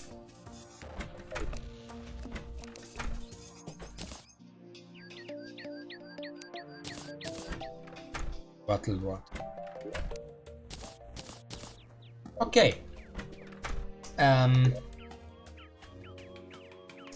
I could try some reforging because I got a lot of money now. To get a little... I mean, defense is not my primary concern right now. I need more damage. A guy is nice. I want to reforge my crap, please.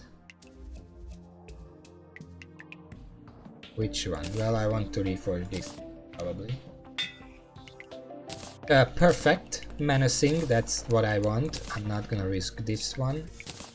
How much is to reforge this? Menacing, perfect. I love that. Guarding. Oops. Damage, perfect. Cloud in a balloon. It's a bit expensive to reforge.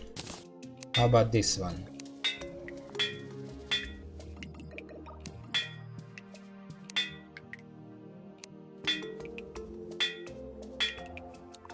Menacing. Okay, I'm not gonna bother with the other ones. I guess I could with this.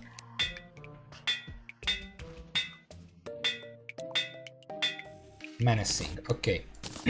Why did I do this? I have a lot less defense now, but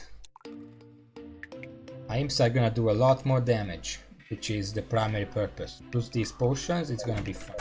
It does mean that I have to... Any of these... No, none of... Well, the banana split affects damage, so I'm gonna wait with that.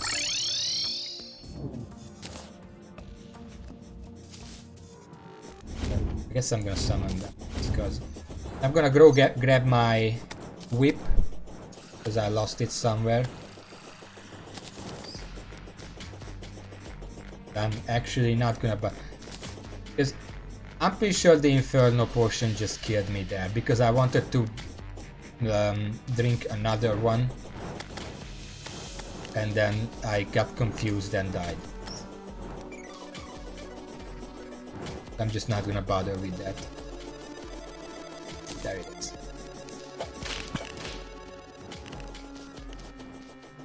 You know what, let's try from this side. This side is closer now, so might as well.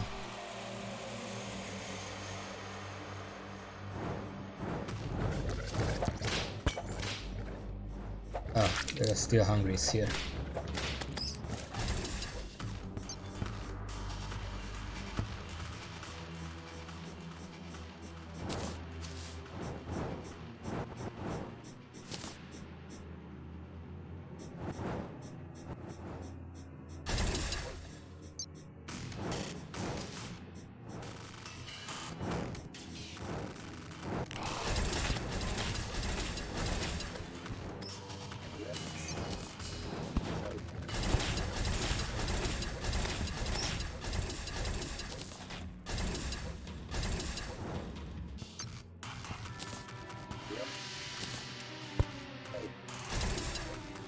Banners can only help, so I'm just gonna put them up everywhere. And this is the spot where we start. Nice lava pool down there. Okay, let's drink up. Imp's gone.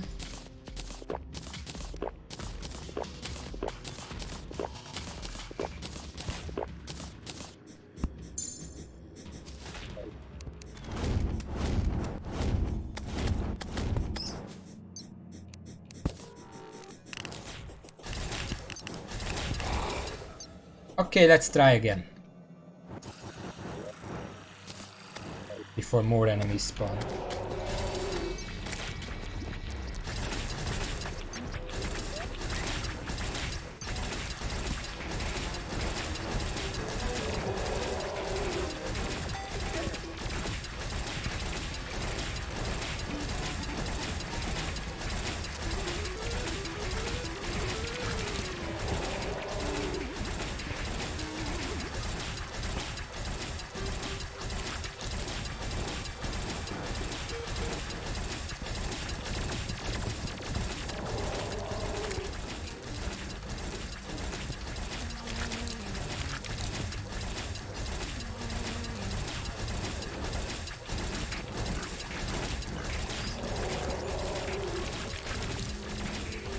I'm gonna try to avoid the lasers just in case, because I do have a lot less defense right now. Any damage is bad damage. Ouch. Just fall damage.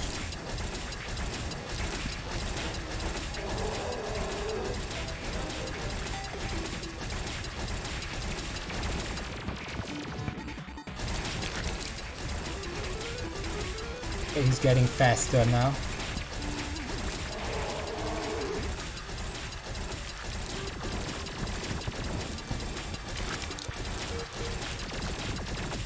If the imps can actually attack, they do a lot of damage, but they often get distracted by stuff. Whoa! I should keep my distance.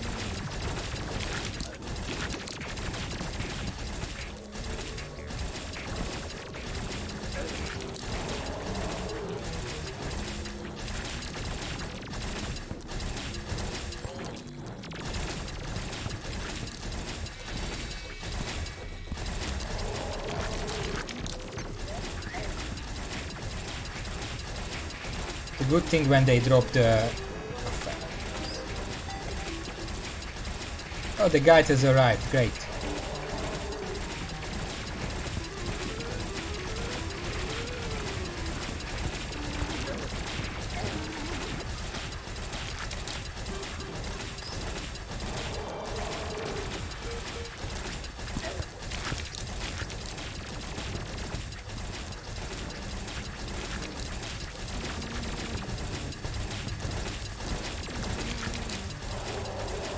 Yeah, I can't talk while fighting, so I'm kind of silent, but this is very intense, just trust me.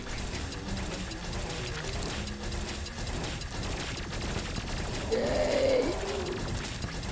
Okay, he's getting very fast now.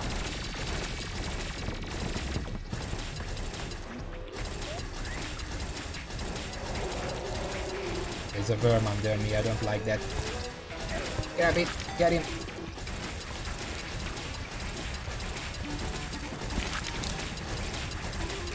Okay, he's on the last quarter of his health now.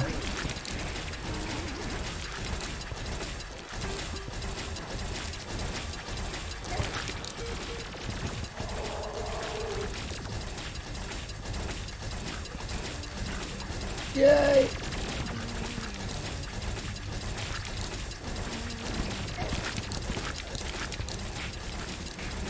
My finger is getting tired.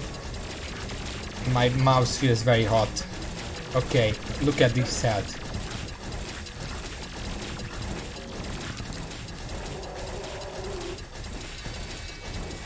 I think I'm running out of space to run.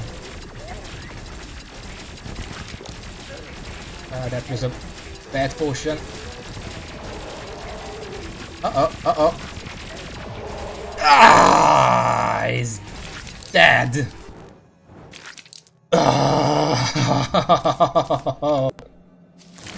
Give me all that. Ow!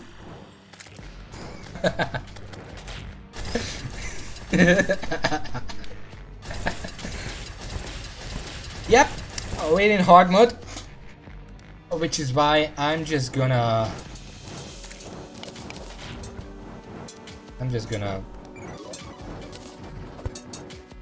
leave me alone, please. Check my items. Oh, wall of flesh relic, of course. Wall of flesh trophy, I get both of them. Oh. If I'm lucky, this guy is gonna drop the thing I need for the flesh knuckle stuff. But before anything of that, I should quickly open the treasure bag, see what I get. Because if I get the summoner emblem or like the whip, that would be really cool. Okay, 1, 2, 3. The sorcerer emblem. The sorcerer emblem. I'm gonna have to kill the wall of flesh later. That's a cross necklace, which is not exactly what I'm looking for, but I'm gonna put it on anyway. There's length of invincibility, that's very useful. Anyway, let's quickly go home. Also, let me just check something. This is where he died. And this is the end of my bridge. Consider the rest. The bridge goes around here. This is where I killed it. This is where it ends. It was pretty close. I'm not gonna lie. My damage was pretty crap. But that's why... Oh, got a green cap.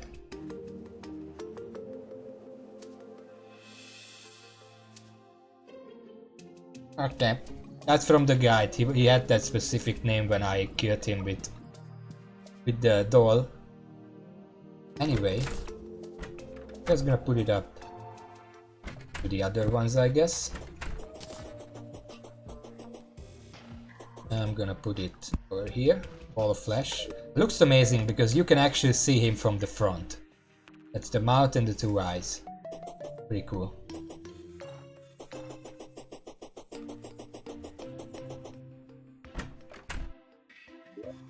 Okay, well, I'm gonna stash these things. All of flash mask I don't really need. I'm gonna stash the green cap just because, you know, fun. I'm gonna put this on in case.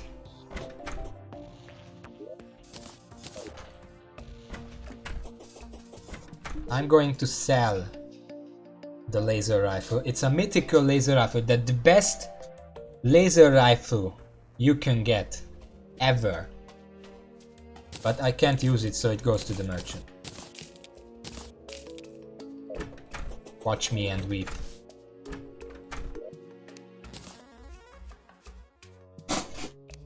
Yeah, it's completely useless to me. I'm gonna stash the potions.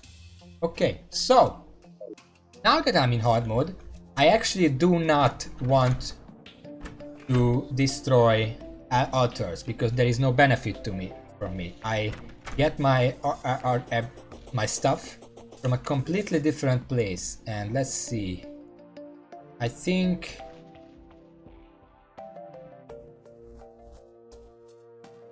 this was okay. 1 second. I am getting the spiders in a second. I need to find where I found the... I think it was this, but I'm not sure. It's somewhere. Oh, here it is. This is the spider den. This is where I'm going now. Like right now. Also, I should probably check. I'm gonna check the jungle first. To see if it's corruption or hallow. Chances are it's corruption. But this place looks fine for now. Can't see anything.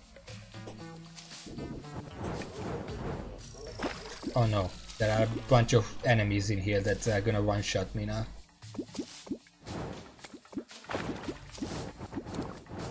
Oh, we also have a lantern knight. Ah fuck. Ah fuck. Ah fuck.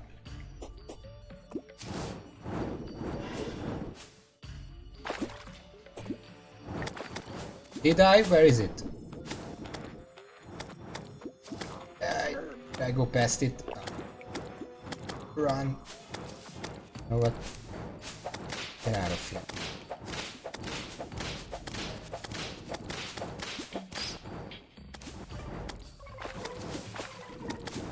No, please.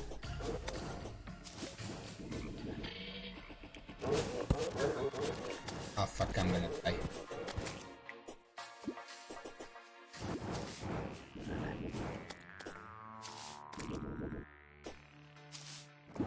You know, I could have done it a lot easier. Second. Did I see any hello here? Oh, here it is. It's hello. Right here. Okay, so that's gonna be fine. I'm still worried about this side though. I didn't do anything about this side. But if I could just spray a little hello over here somewhere, then it should be fine. Just have to be really fast about that. Okay, that means that this side is corruption. So basically I got extremely lucky because there is like a 20-something% chance that your hello is gonna spawn jungle side, and the rest percent is that it's gonna be corruption. Ow.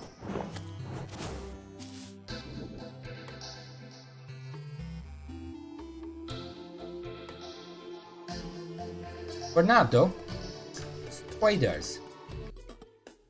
I want to upgrade as soon as it's possible, and to get everything, every single spider thing, including the... Okay, so I'm going to...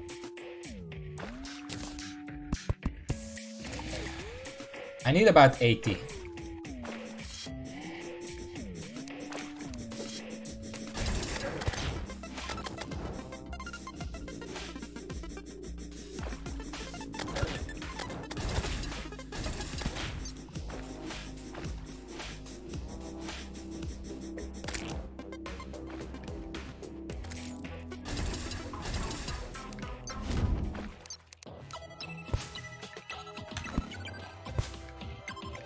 I need about 80 items from these spiders to get the full experience. But I do need them to spawn.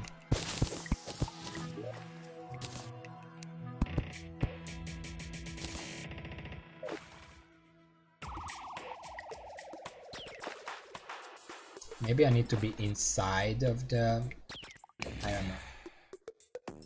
I guess I'm gonna make like...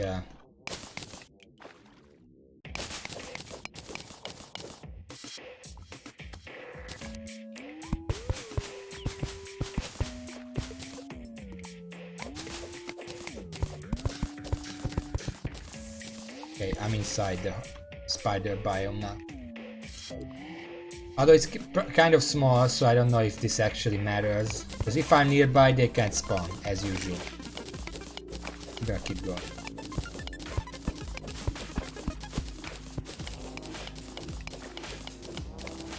I do need to be fast, but I mean... Even if this corruption gets into this... Well, I guess I should make sure this doesn't go down. Let's just go. The moment I get the spider stuff, I can kill Skeleton Prime. Easy. So let's focus on that. Probably not today.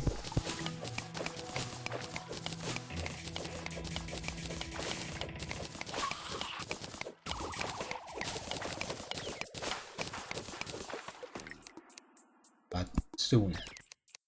And maybe today, if I can farm it up fast enough.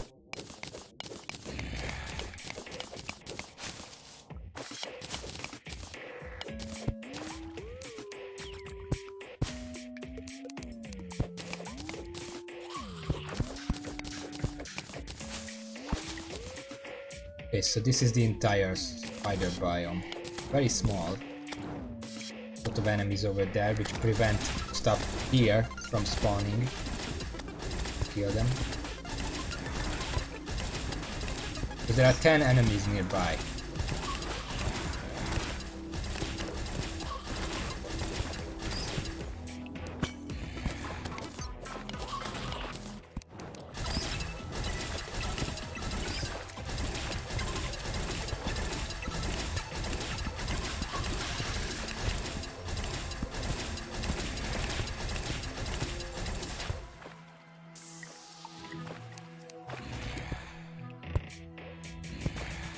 Area.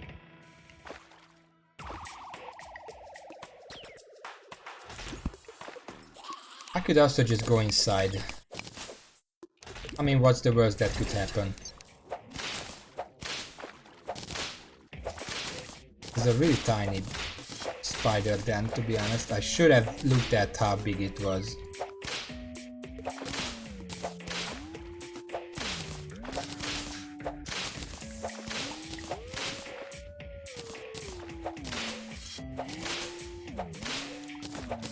Oh, it continues up there for a bit. Even a bit, that's quite a extension.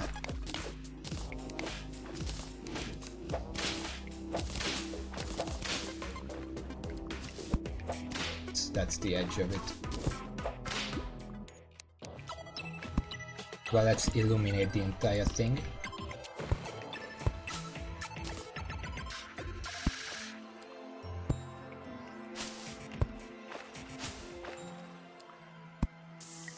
Alright. And yeah, when I'm inside, spiders spawn. Even if not on screen, but over there, surely. Okay, so I need a way to have these imps actually attack stuff. Over here.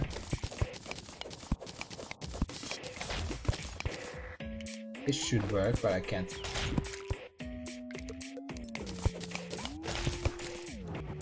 Come on.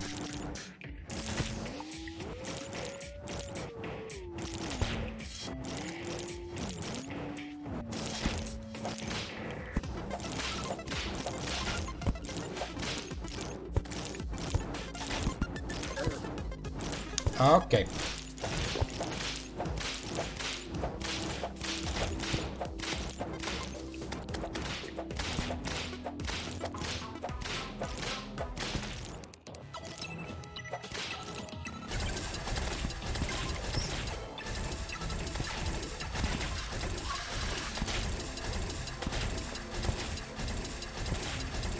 Yeah, spiders has like a 90% chance to drop what I need, so farming it is not the problem. They also drop several of them. You know what? Schmodder is throwing a party. Who's Schmodder? You're Schmodder. If I'm in here, just wander around a bit. First of all, the bats can't come here.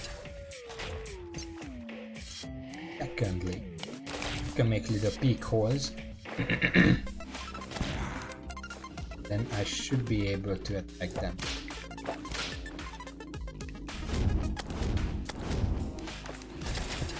Okay, so this is gonna take a while. I think we can agree on that.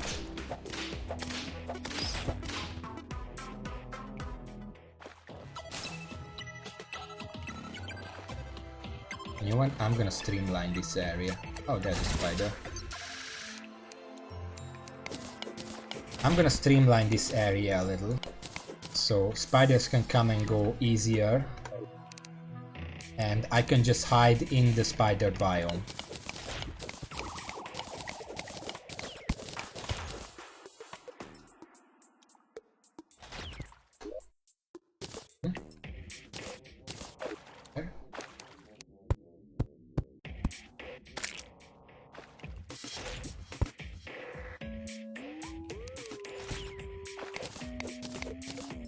That.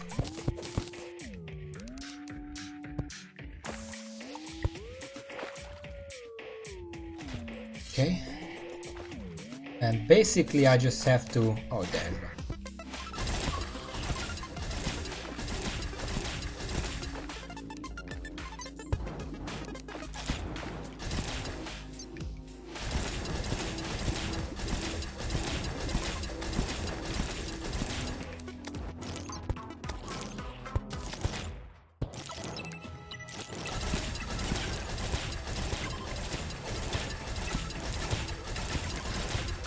One spider drops about 1 to 4 fangs, I think, and I need about 70 something, so 80 is a safe bet. If I don't want the queen spider staff, then about 54 is enough.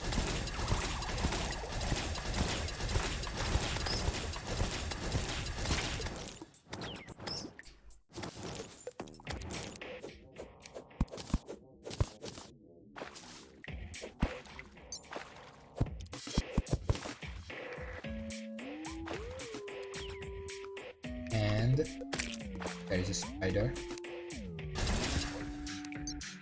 I want to dig out this area so they can actually come into this under place.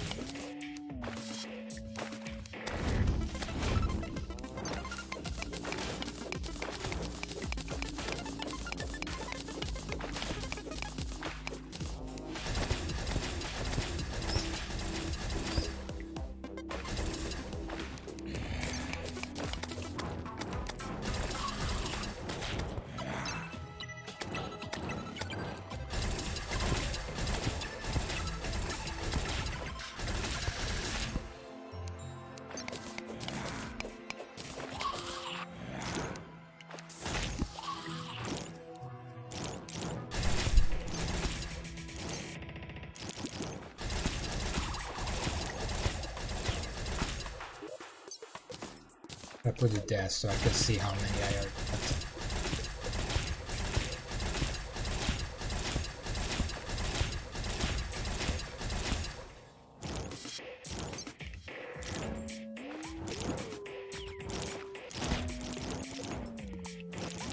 There are some down there.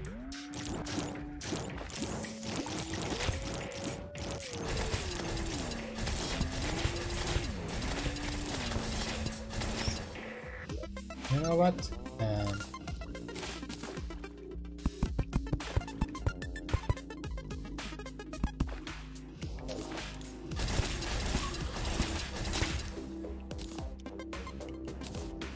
And if I want to collect stuff, then I can come up here, because the spider on its own is never gonna come up here.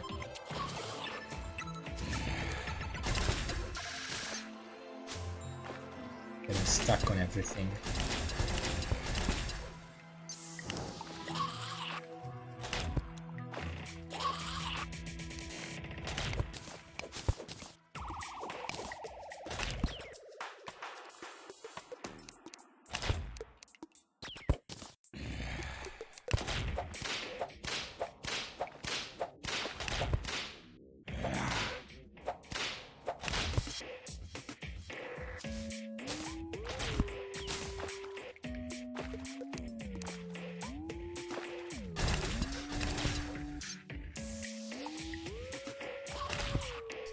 Second. I'm just trying to find the best combination to do this with.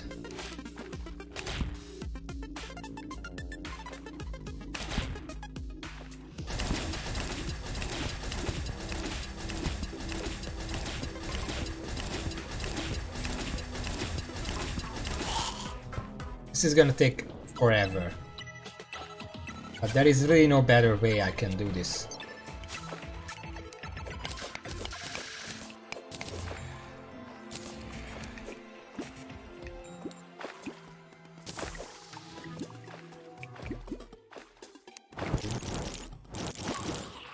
Wow, there are like 4 of them here. In the water, that's not very fortunate. Yeah, shit. Okay.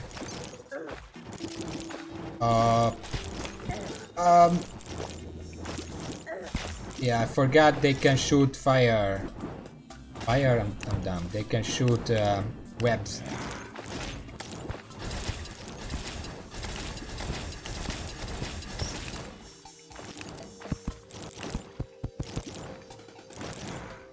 They didn't do that in the past, now they can.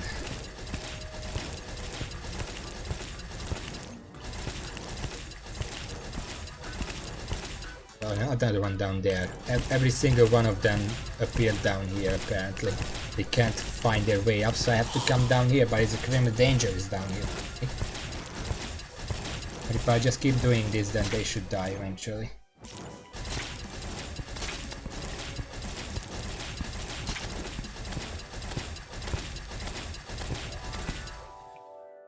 The poison staff, that would be really good for anyone else.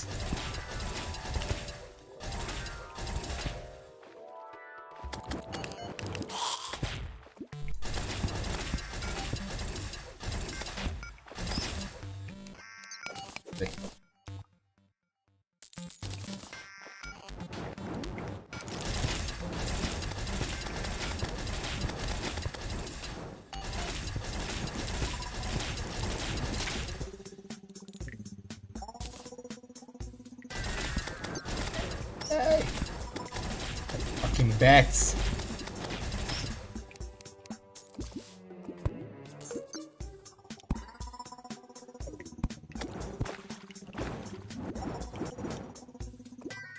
Okay, you know what?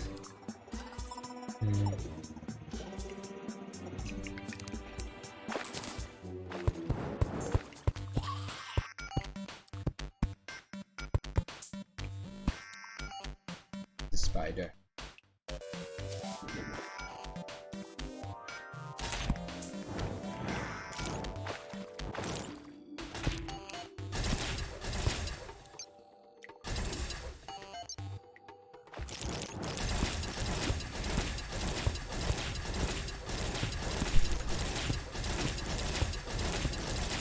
I want to make like a staircase here where they can come up here.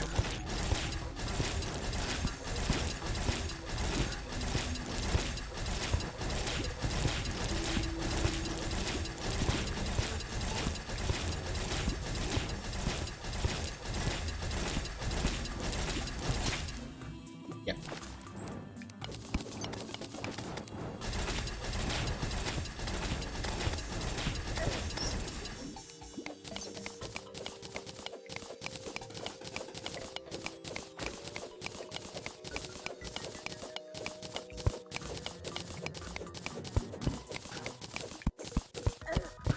Ouch.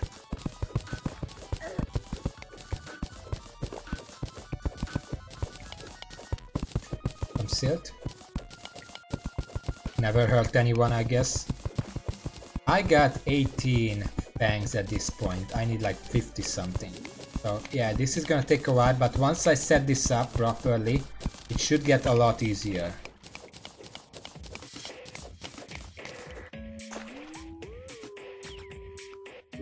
Then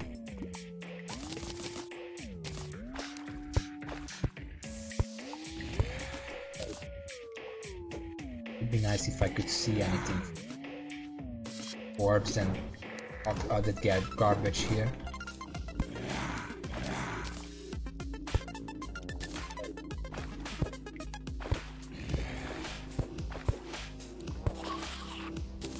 Okay, let's try to go inside now.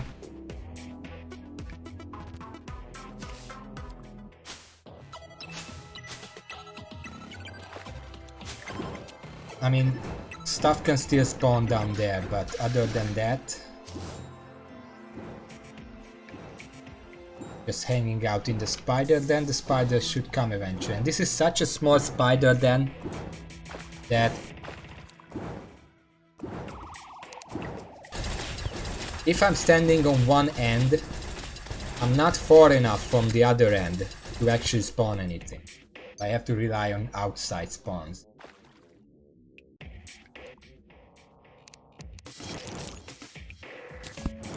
So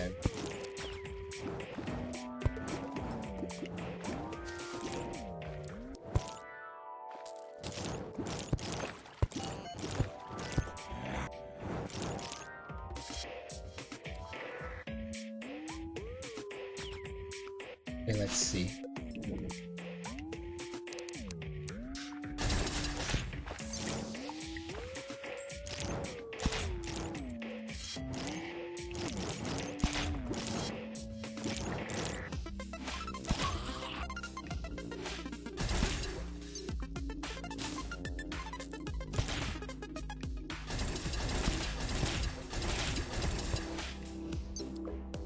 You wanna do something?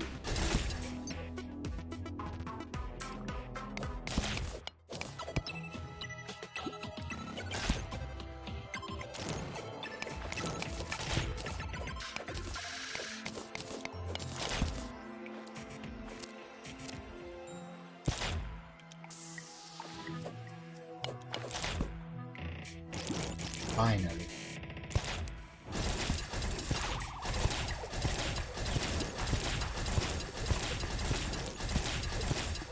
These imps are very dumb, and that's mainly because they're ranged. The moment I get some spiders, they will just cling onto an enemy and then just damage it until it's dead. It's gonna make it a lot easier to actually kill stuff with it.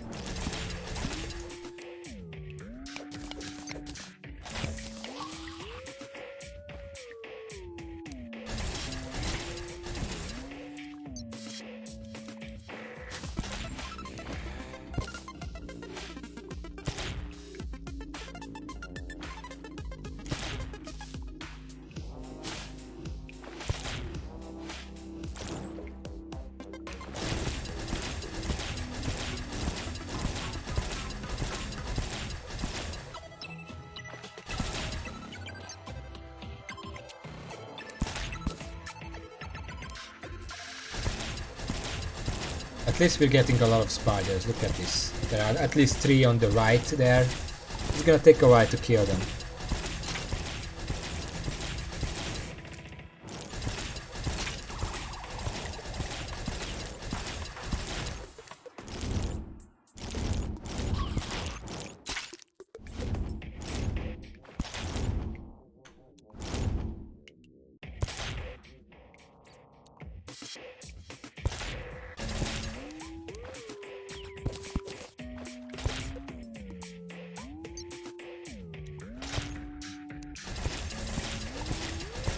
I can't.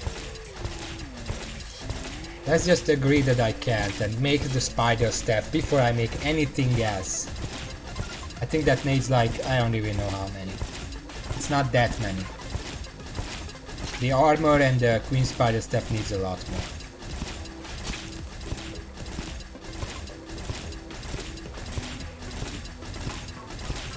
I'm gonna check in a second how many.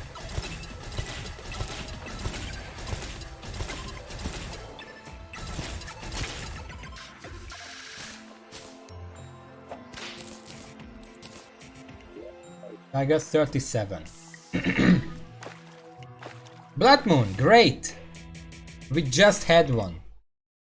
Okay, spider staff. It needs 16. I can make one already. I need an anvil. I don't think I have one on. That would make things easier because I don't want to go up there in a Blood Moon. Is there iron nearby, maybe?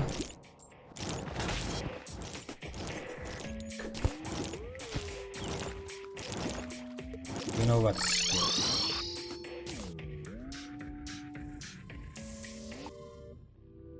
No. Spider staff. A queen spider staff needs 24, and the entire armor needs 28, 36. I could make that too. 36.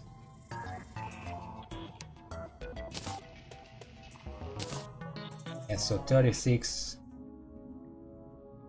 42, 52. We're gonna collect 52 total. It's just objectively better. Okay, out with the imps. In with the spiders.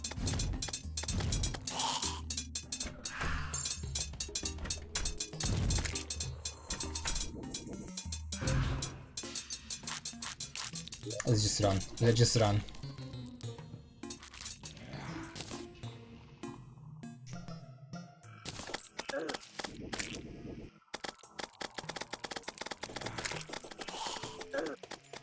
Okay, 121 damage from possessed armor.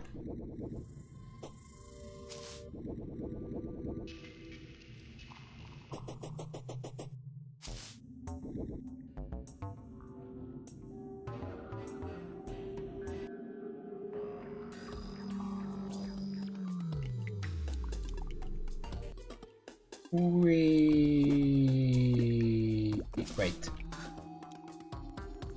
I got 4 spiders. I think I can only have 4. That's correct. But when I get the spider armor, some of the extra stuff, it's actually gonna allow me, if I activate everything else, like the potion and the bewitching armor, bewitching, whatever it's called, it should allow me to have a total of 8 spiders.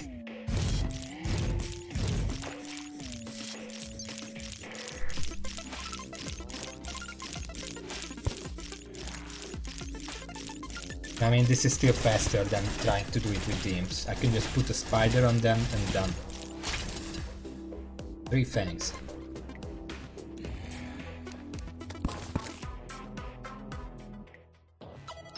Kill them. See? Well, that was a lot faster than before.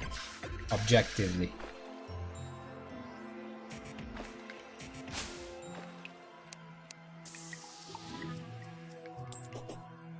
Check.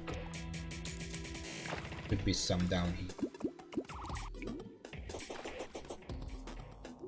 I should stay in the spider biome, otherwise they're not spawning.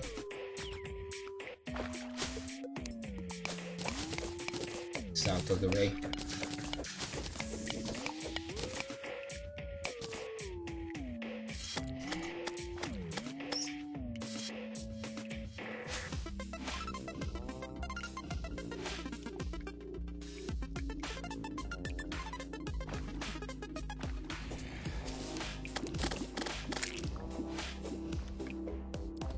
I'm gonna move away a little just to despawn some of those enemies, because I'm pretty sure that's why spiders cannot spawn right. Okay, head back. Into the Spider-Verse. And now we should have them spawning here. There.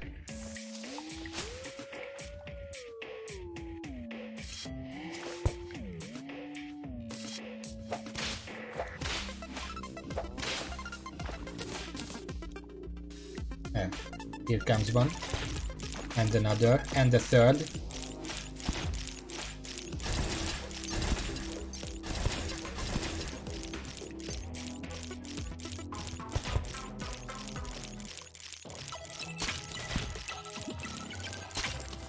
See, that's immediately more effective.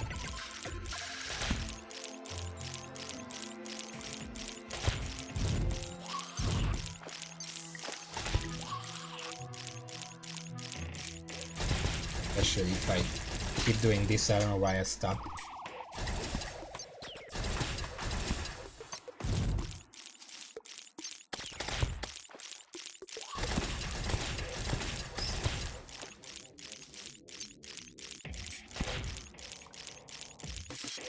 There we go.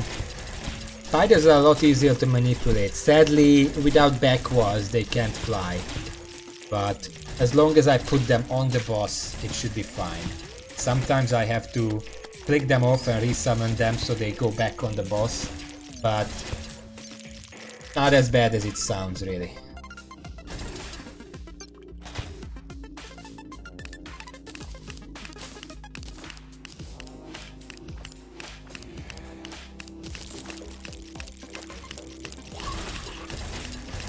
Like, this is a hard mode spider, and I just destroyed it.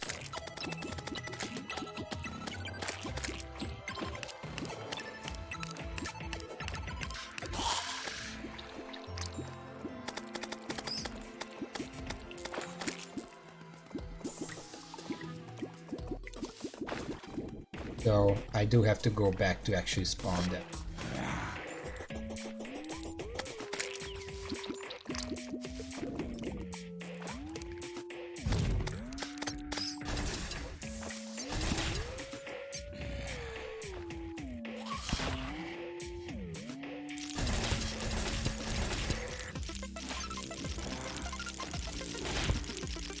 Yeah, if I put them all on one spider, they die really fast.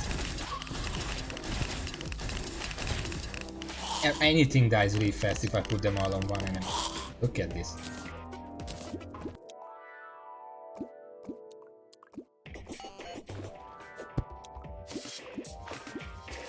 Okay.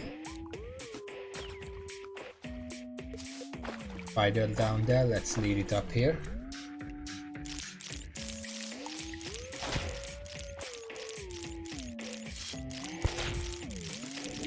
Go. Yeah, this is okay. I need 52 or 54. I keep forgetting. 52. But I'm not sure anymore. I don't trust myself with numbers.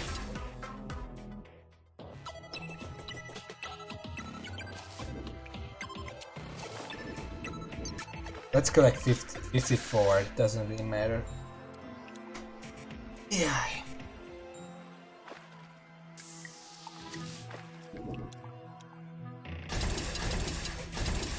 Thing in there.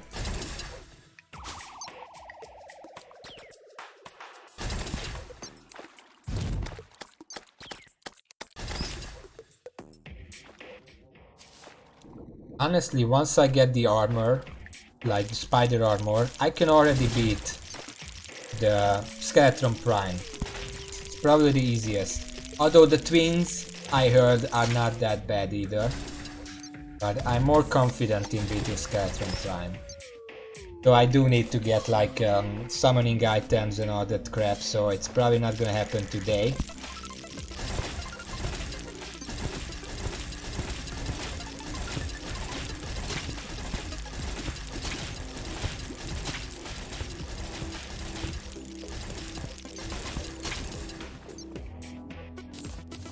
Can't actually here. What the f— it's a rock golem.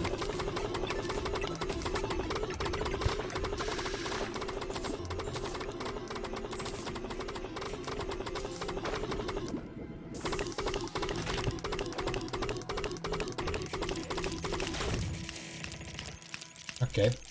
Well, I've never seen that before. Maybe I have and just blocked it out. Okay, we got enough stuff at home.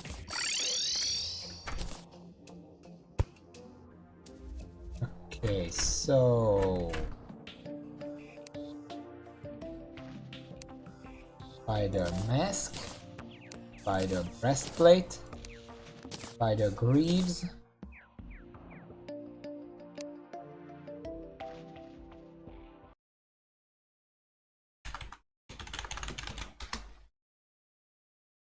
Queen Spider Staff needs 24. I kind of miscalculated something there, apparently. But whatever, I don't really need the Queen. I mean, it would be nice, because it deals about the same damage as the Ballista, but it summons some spiders that deal the damage again.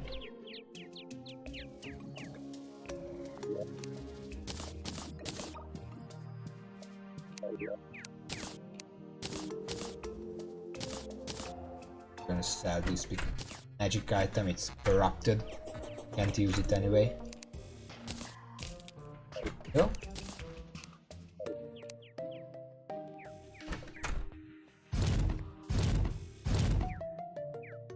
I have 5 spiders.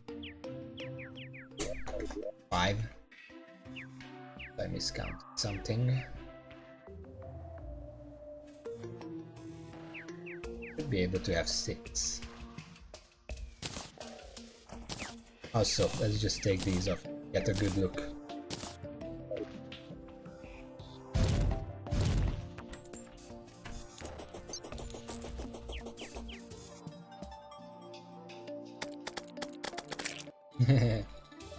Oh. It's off. Okay, whatever, I get that other stuff later. For now, I want to check what I need to make a mechanical skull.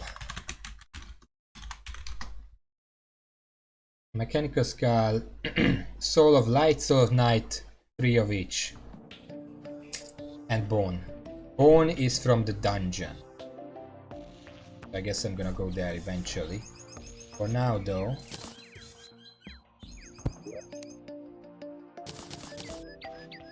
for a while. Oh yeah, what do you want? No thanks.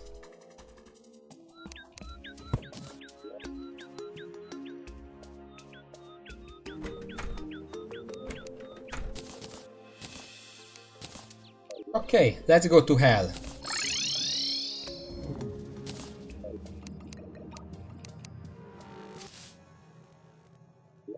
Let's see.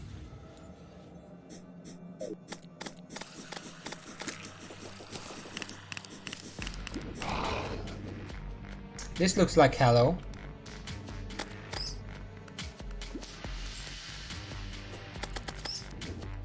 And yes, I'm getting Soul of Lights here. We're just gonna hang out here a bit. I guess I should try to get some of those crystal shards. Yay! Honestly, spider armor should... Oh yeah, I forgot about the tortured sword. Let's get the purification powder real quick.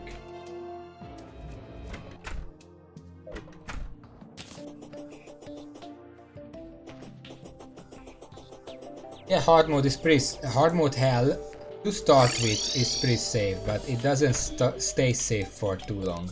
Okay, give me purification powder. Back to hell. Easy. You don't even need a elevator.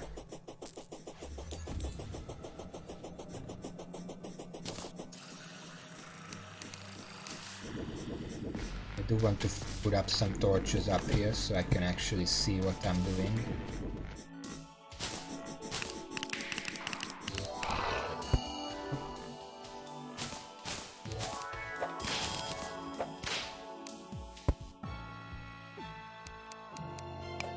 It's kind of a crappy place to farm these. I thought I would try, but I guess this is not... It's not meant to be.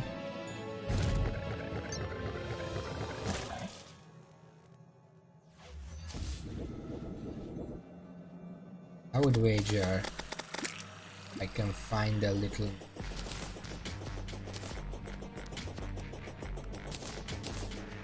I'm pretty sure.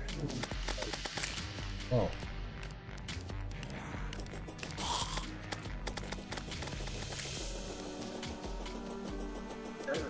Ah.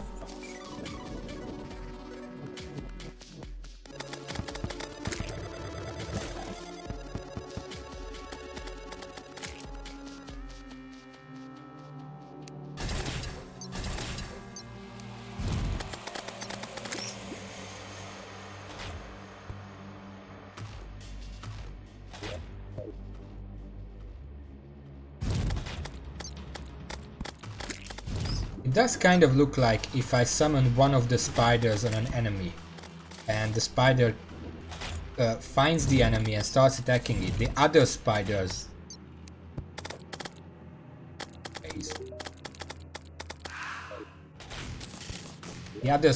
will start to cling on to the same enemy as well. That was a well-timed lag. Anyway, I got enough Soul of Light for one.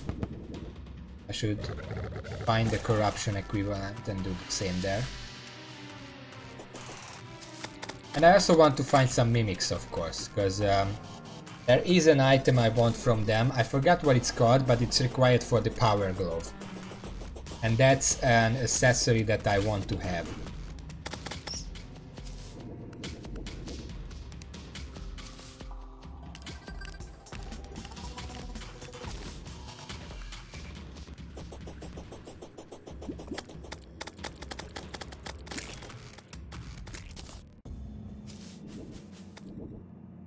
See corruption yet? Should be pretty close here. Ah, this is corruption.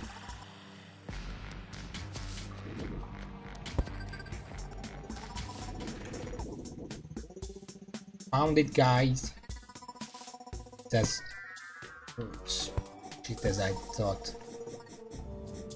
Does mean if I stay around here, I should be getting the dark stuff.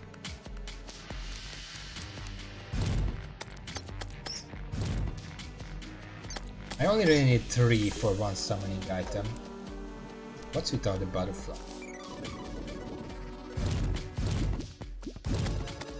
See, the other spiders couldn't see that enemy, but they still had it down there to attack it when one attacked.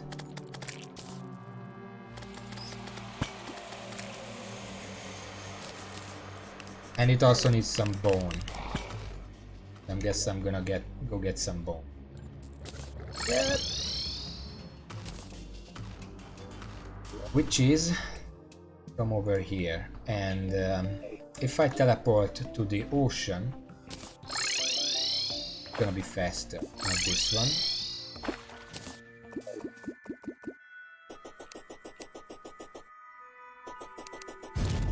Yeah, this already started corrupting the place. Oh, here is I did not make that. This is the one I made. I'm gonna have to keep an eye on that just in case.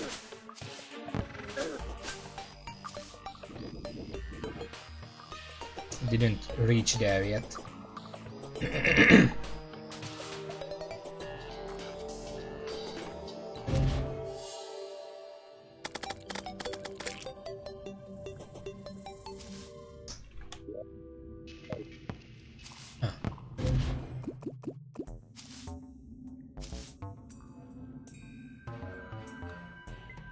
Hello Sherman, join what? It's a solo game. I'm playing alone. You know what? I should start grabbing these if I want to get some fine dyes.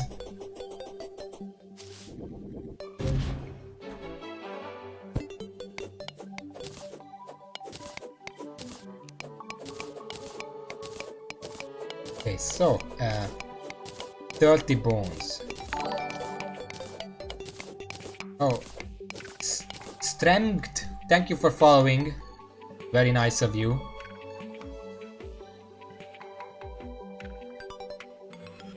Gonna get some. Oh wait, this place is a lot more dangerous now than it was. Well, no, I think this place. Yeah, thank you. This place only gets really dangerous after Plantera, I think. So I might just be safe for now. That click scared me, but I actually disarmed everything right a long time ago. Yeah. So 30 bones. With the spiders, it should be easy. If they spawned. Let's see. I have bad memories about this place. I don't like being here.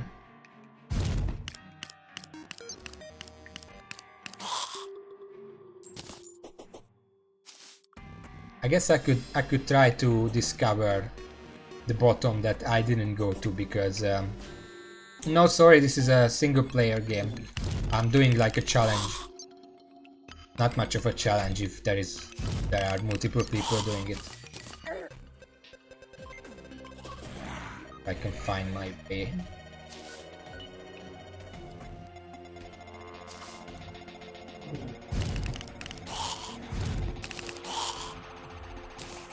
I can also start getting the stuff for the Ankh shield, I guess.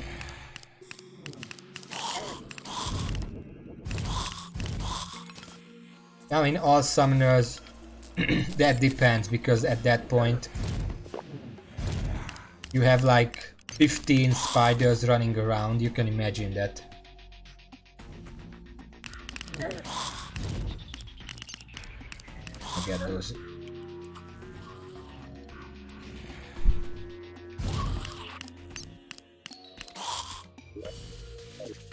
I got enough.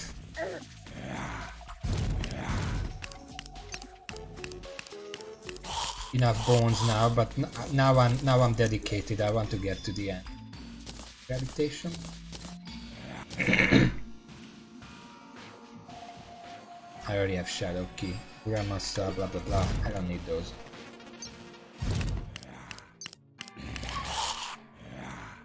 It's like, come near me. I dare you.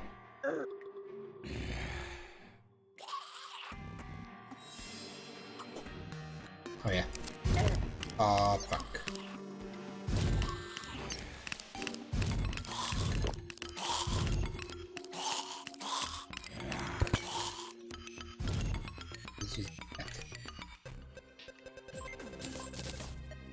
I'm gonna collect all the bones because I'm pretty sure I don't know what else I can do with the bones, but it kind of seems like I would want to keep them. Okay, where?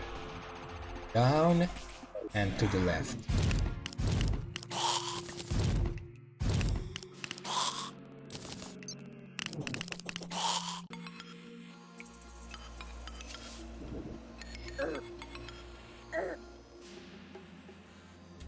You know what? I should just stand idle and regen for a bit, because Yeah, that's the spikes are really messing me up.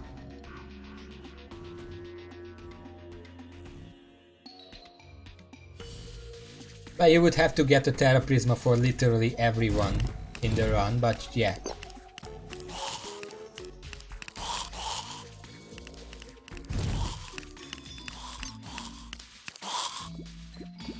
Oh my god. Well, I do need a Nazar, so I don't mind these the cursed stuff anymore.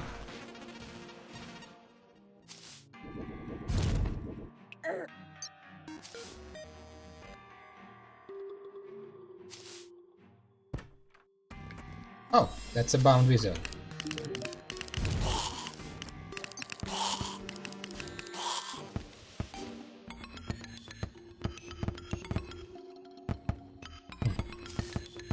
Well, have fun there. I'm sure eventually. Let's see if we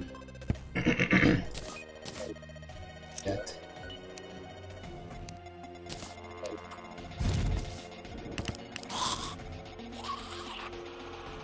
This was where I gave up and said, okay, I got the alchemy table, let's just get out of here. But what if I didn't? Is there anything else here?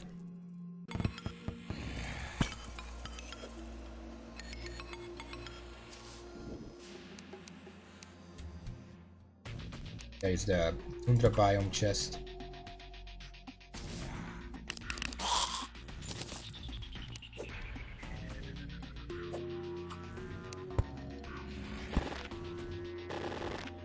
There's an entire new section here that I didn't even explore yet.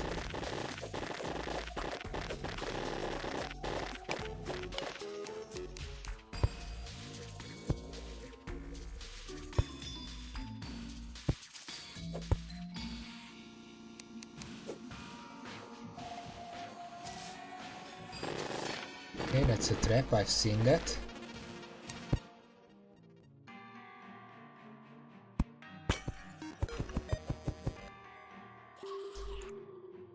Turn that shit off, please. Fucking damn.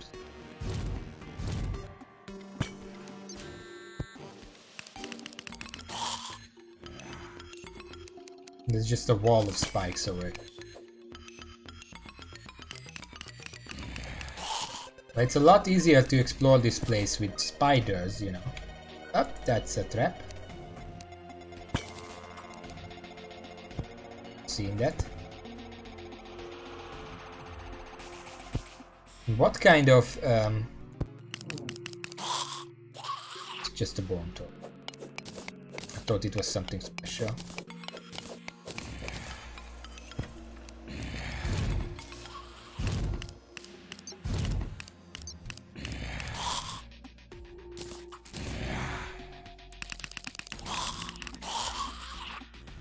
Okay.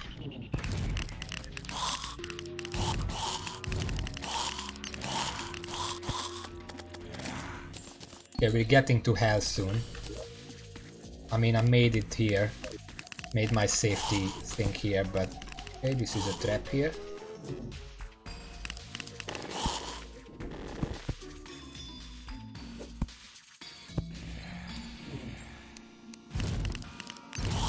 There is another alchemy table, so there was not just one, there was at least two.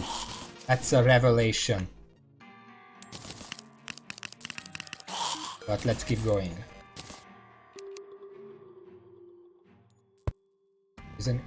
There's an entire section here that I didn't get to explore.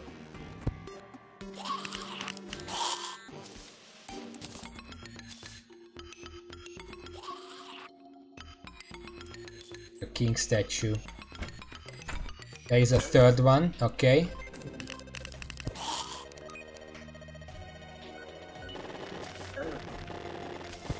It's a trap. Where is this going? Is it gonna like connect to something? Because there's nothing here.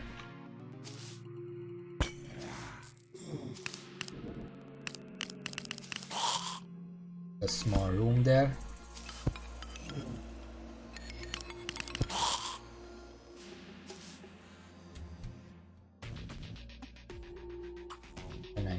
Tally counter. Well, I already got that. I'm not gonna risk my health for that.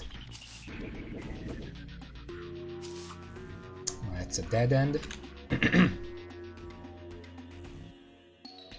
And this is...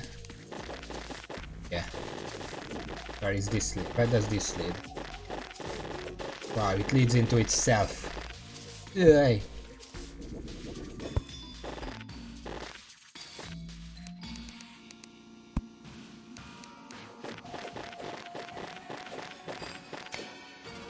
It doesn't seem like it leads anywhere. It just leads into itself. Okay. Ow.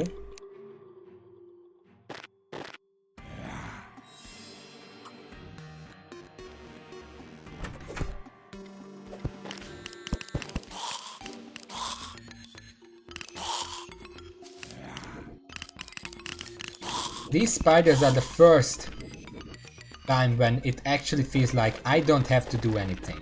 Because they are doing such a good work that I don't have to worry about it. I think this just leads over to this. Yeah.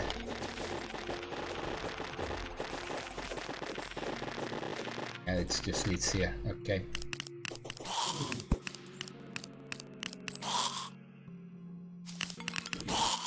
Look at that. Okay. I haven't been down here yet. Check that out before I leave. That's a trap. How did I not... what the... okay.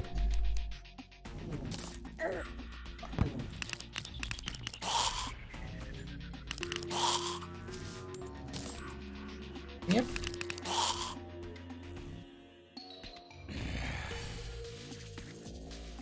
Let's see how deep this goes, because if it connects to hell, that would have been an easier way to get there. Not anymore, but...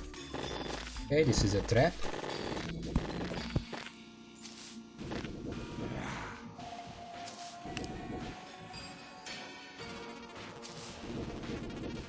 Where does this...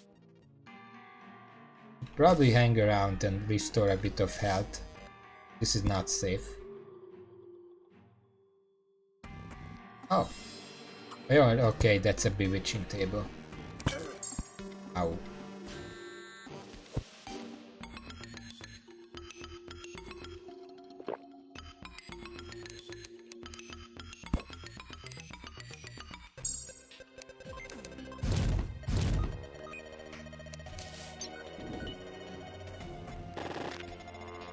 And this probably connects to the other side over there.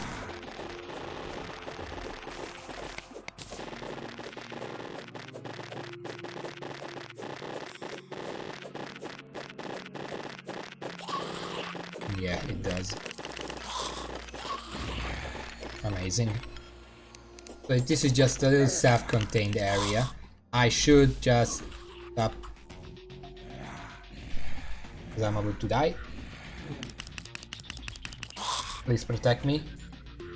My loyal minions.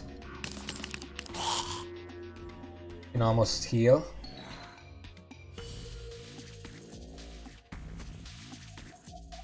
And okay, let's keep going.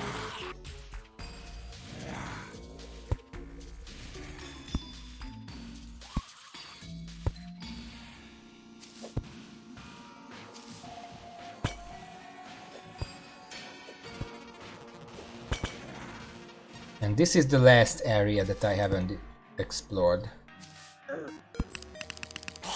Let's see what it has in store for me. A trap. Very elegant. Very simple. Another trap.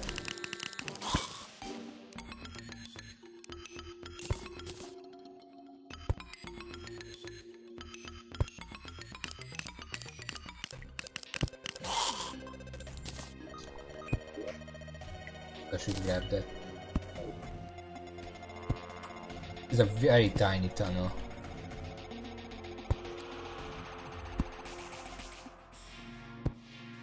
God, where are we going? Yay.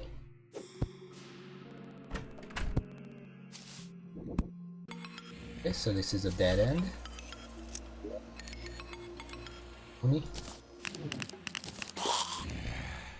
Minotaur potion, just cause we can.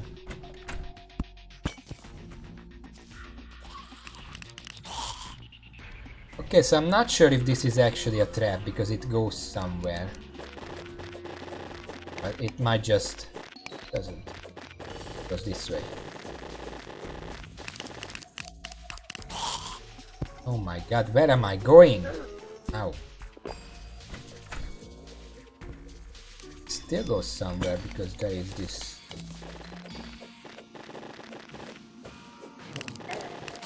Okay, you just run into me. Fuck it.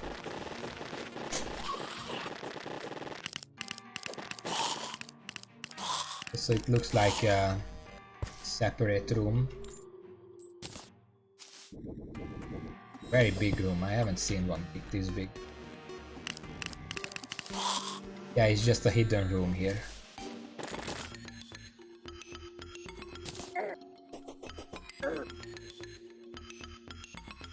I should hang out a bit here.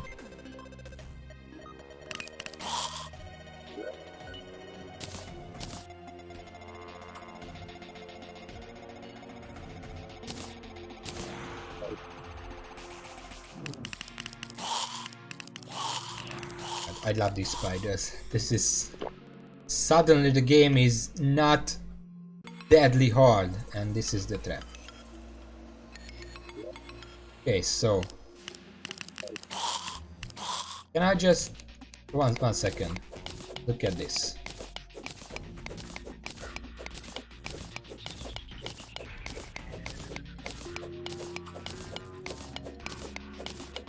It's gonna take a minute. Just bear with me. Wait. We're still not done. Because this is crumbling wall.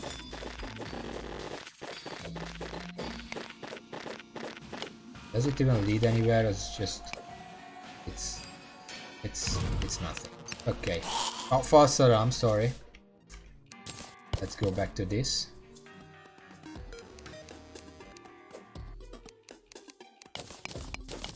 Just fall out there and boom, I'm in hell.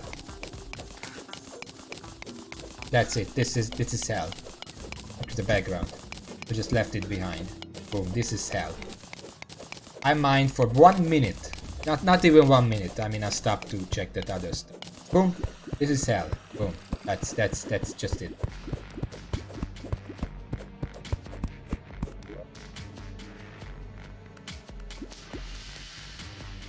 Here is the end of the cavern layer. This is the cavern layer, and this is the dungeon, and this is hell. Okay, is it gonna drop me on a big pool of lava here?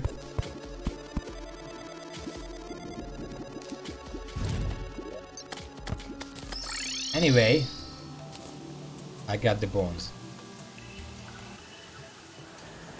Oh wait, I need mithril or orichalcum anvil. So I do need to break a few, but I don't really want to. Regardless, I'm gonna pour some of this stuff. And these are gonna go into crystal loot. The crystal shard is minerals. Green bricks are building blocks. Bone one is vanity. Clothier, why is it equitable?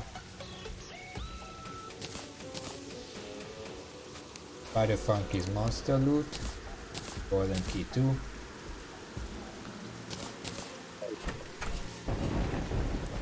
Okay, so where can I find this item?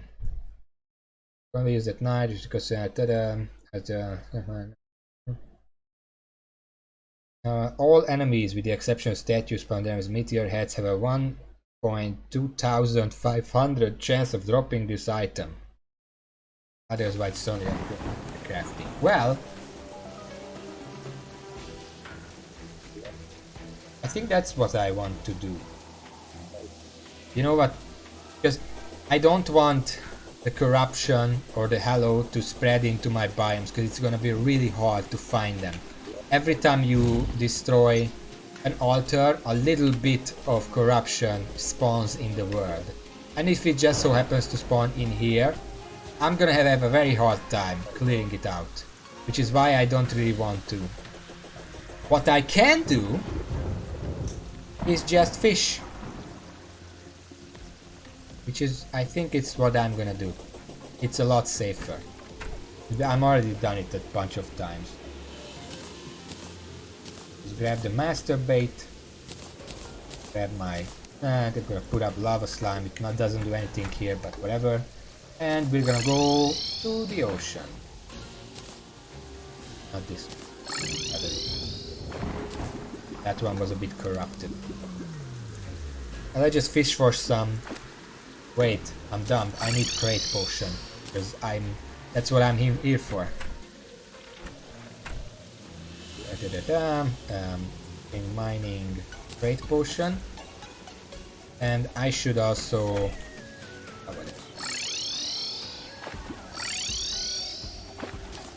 grab it from the safe here.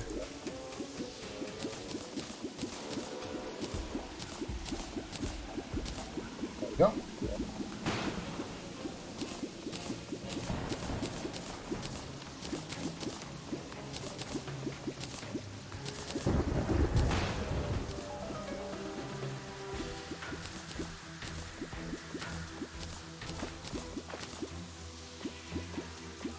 Yeah.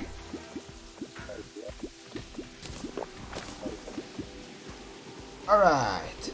The turtle dolphin. They really did something with the ocean. I don't really spend much time here because it's mostly useless.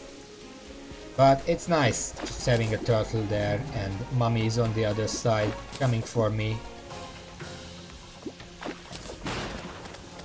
Pearlwood. Pearlwood, isn't that like the... No, Pearlwood, I think that's just a wooden crate, but in hard mode. Because Pearlwood is hollow, but there is no hollow here.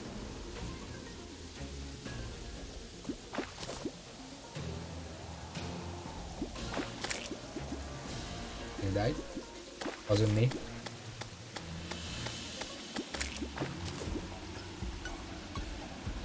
Okay, so how much do these anvils need anyway? It's 10 bars, 12 with the orichalcum, and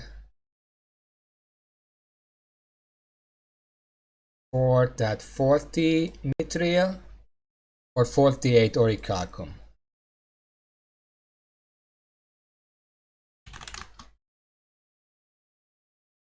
Okay, let's do this. That's gonna be a couple crates, but it's not hard to get them. I already got 2 pearlwood crates. Swordfish. But this is gonna take a while. Completely forgot the kind of stuff we already talked about on this game. I don't know what my spiders are doing there, killing birds.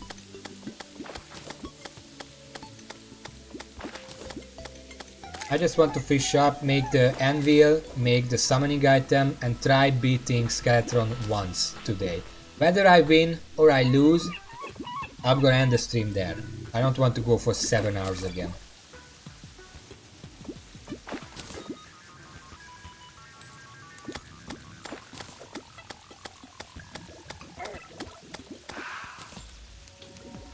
Sorry,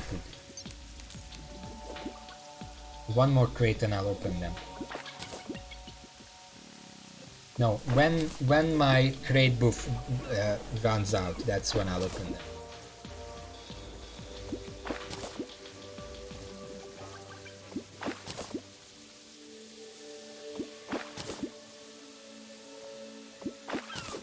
They should have made a fish that you can fish somewhere called the red herring.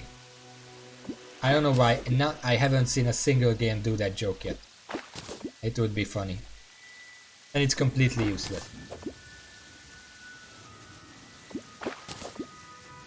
Getting a lot of swordfish here. 10 seconds left.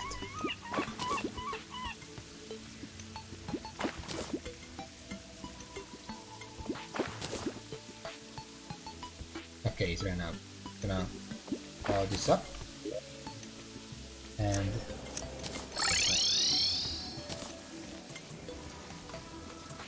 okay, you're a gun person. I'm sure you would appreciate some swordfish.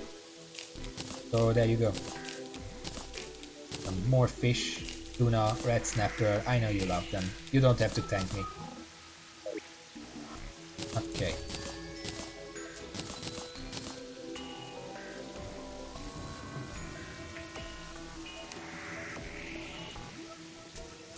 Palladium, cobalt, orichalcum, and mithril. Got 5 orichalcum. I need 7 more.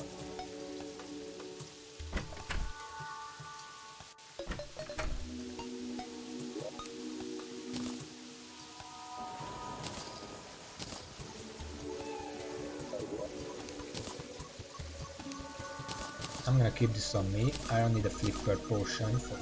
Apprentice bait is beyond me. Okay, let's try for one more potion. Also, I left mine.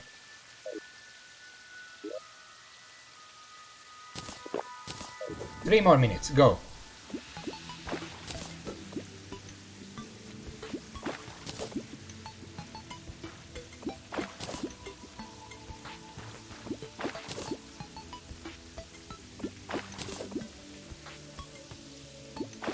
I don't know what that emote is. Looks weird.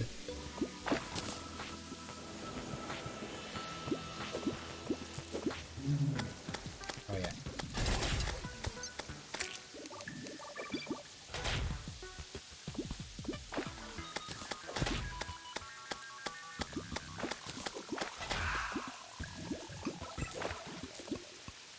Ah.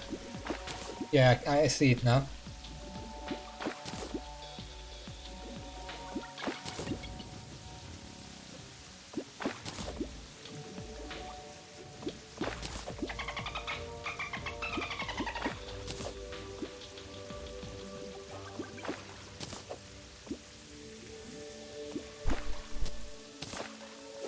As for Skeleton, I'm probably gonna fight it on the same area that I fought the normal Skeleton at, but it doesn't really need... Wait, I do need something else. I can't fight it without wings.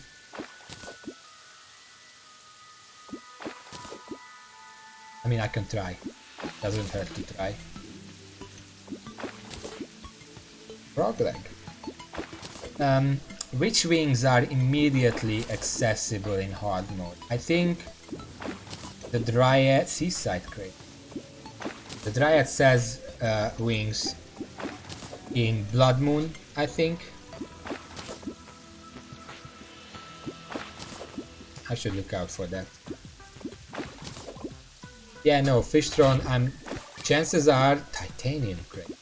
Chances are I cannot yet beat Fish Throne. That's just my hunch.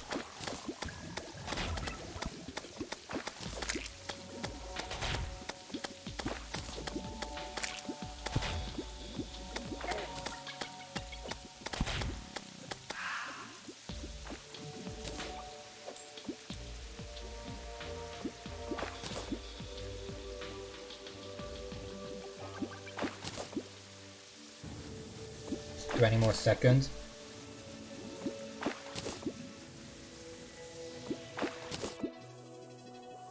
$15. Oops, 10 seconds.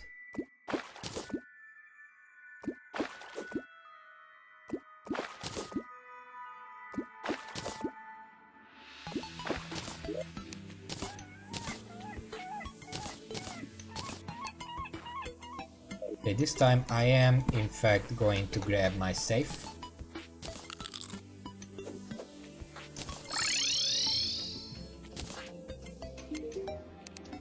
Oh, no more fish, please. But you gotta buy my crap, otherwise you're out. Okay, let's see.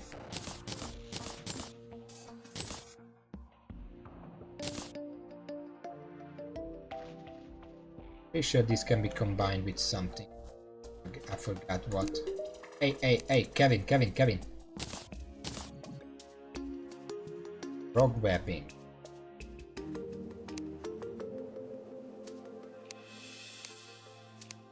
Okay, but let's combine them. I already have these two here. What do I do with this? Oh! Sadly, I need that, so I'm not gonna do that.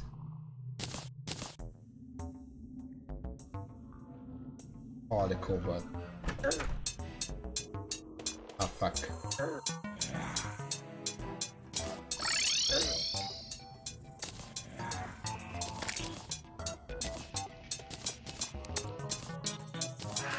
I forget these. I need to go to the jungle and check if she sells the wings.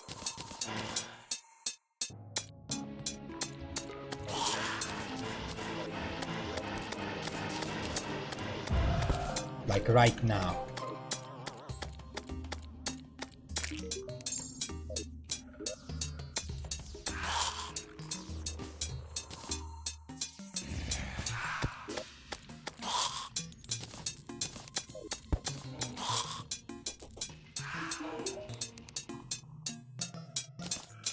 Here, well, I'll just garbage so I can have space. I have enough orichalcum, so I can make an anvil. But right now, I really want to see. Because someone sells them in hard mode, but I don't remember who. Hey.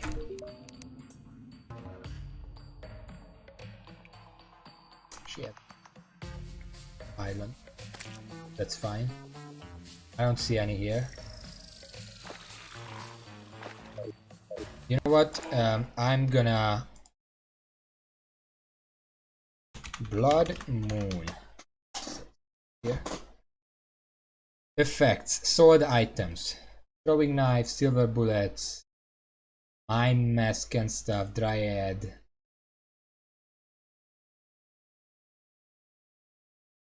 Painter. Has evil presence painting.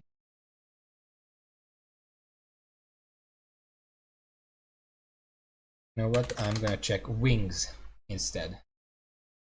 And Blood Moon.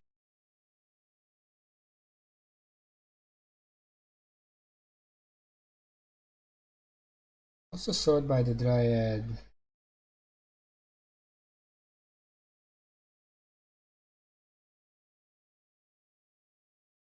What? Okay, 1 second. Oh, it's only for the 3DS. Bruh. This version difference.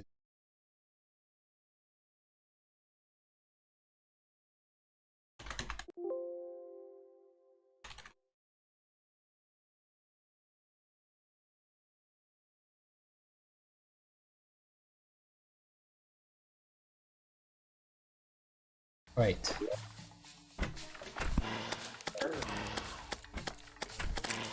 And they kill him. And fucking kill him. I think he says the fucking... This... Fuck's sake.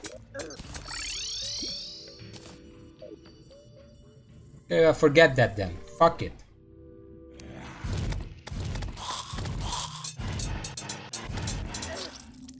Thanks.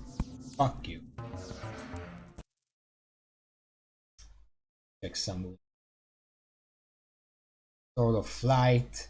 Soul of Light.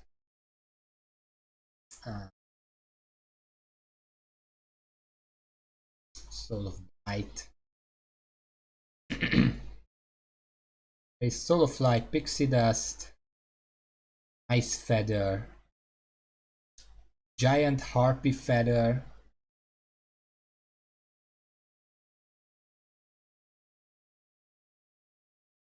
%, chance of being.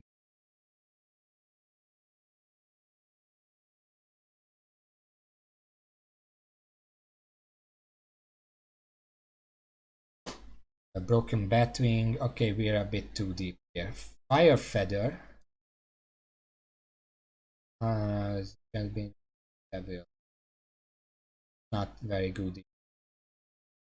Down here, these are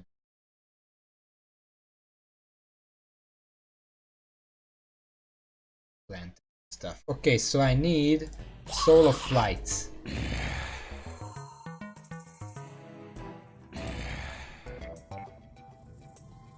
I don't think the Witch Doctor is gonna appear. Also, Blood Moon again. This is the third Blood Moon in a row, pretty much, since I activated hard mode. It's not even challenging, even in hard mode, it's just annoying.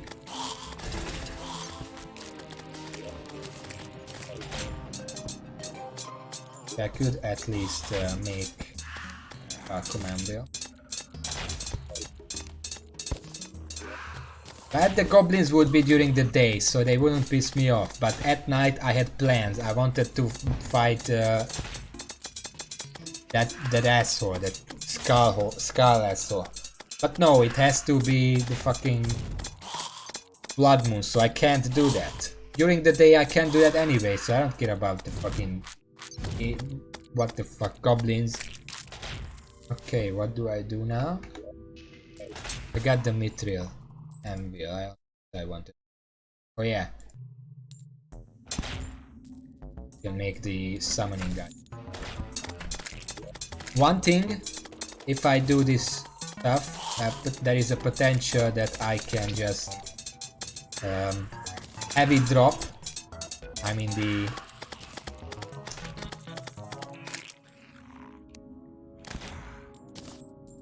I can have the summoning items just drop, because there are a lot of enemies in the Blood Moon.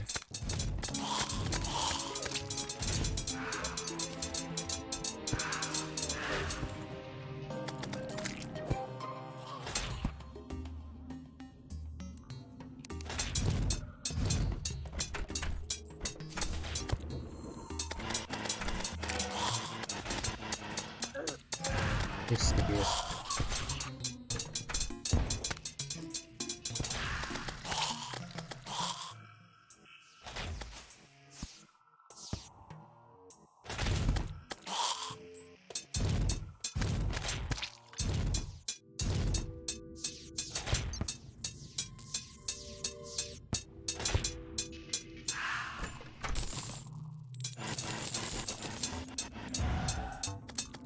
I got a mechanical eye already, which is good. I mean, the twins are probably second easiest. But if I really want to make things easy for me, then I should probably go to the ocean and kill King Slime a few times, get some treasure maps, and then I can do the pirates. The pirates would be relatively easy for summoner, you know. The majority can be done from behind walls, which reminds me, I should probably work on like a fortress for these invasions before I actually do them.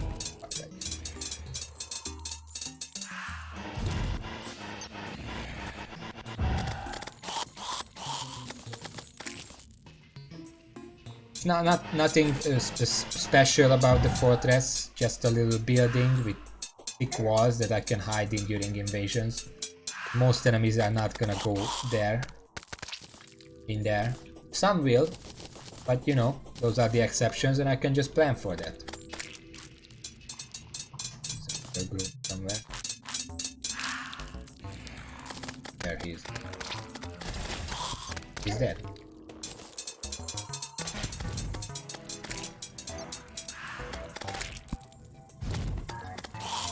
I forgot what I was talking about. What did I just say last time?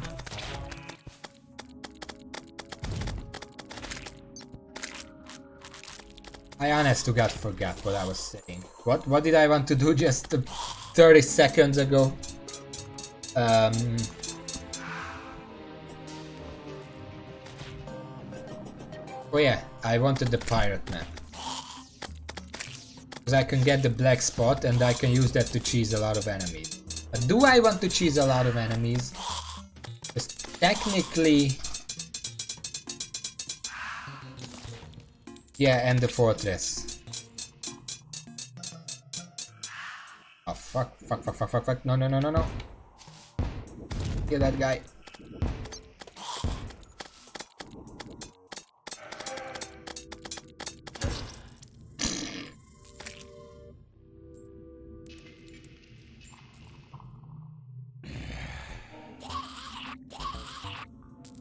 Just sniped me out of the air.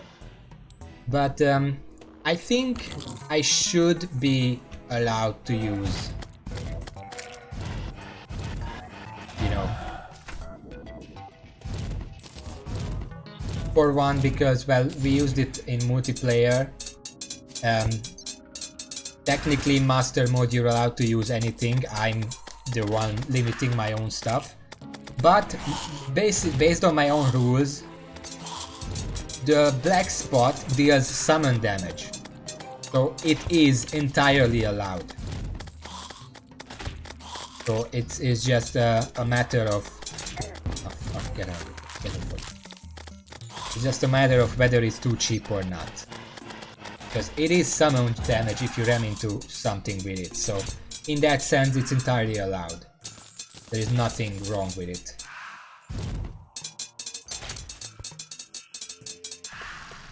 But yeah, I think I'm gonna do that. I'm gonna kill King Slime on the shores.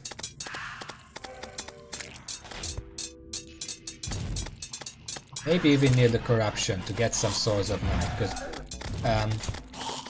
the King Slime is very good for farming any of that stuff. Very good for getting the treasure map, souls, all that good stuff.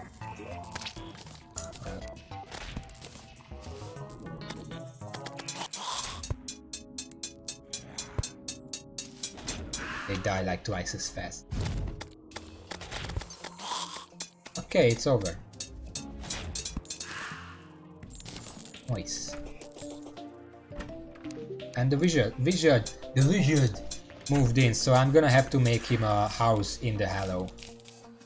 I have to remember to do.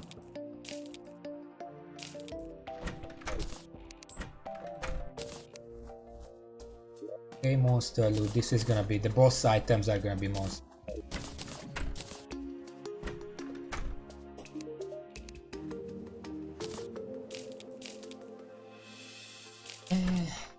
Okay. Not bad money either. I'll be right back. Give me a second.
Alright, and I'm back already. Let me just check. Got a ton of ruby, ton of platinum. I think I could pretty easily just do it right now. It's not gonna take any time, seriously. I need platinum crown. And another. And another. That should be enough. And I need to combine it with slime. I should have that in. Something, a snow gel. At an altar. Go the distance for that. Up. Stuff. Ignore that. Nothing interesting.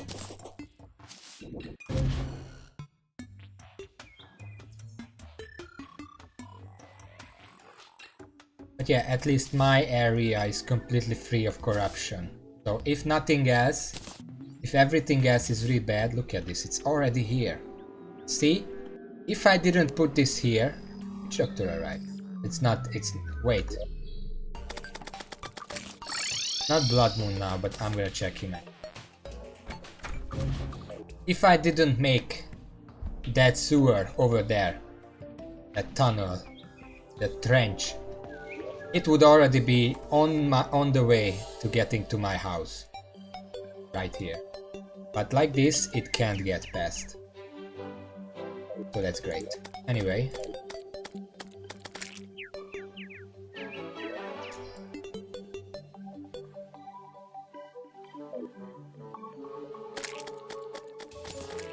Where is the Dryad? Did she die? Well, it wasn't me. Yes, somewhat.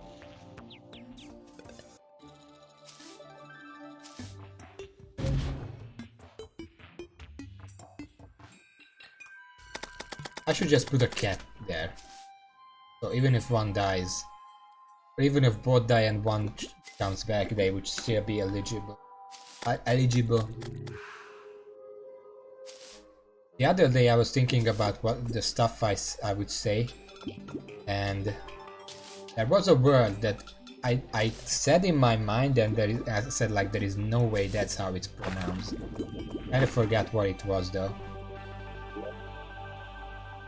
So this is gonna be a hallowed desert. That's fine with me.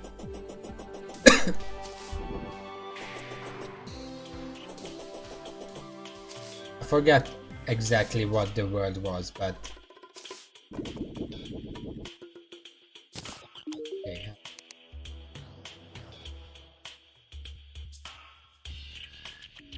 No, I'm pretty sure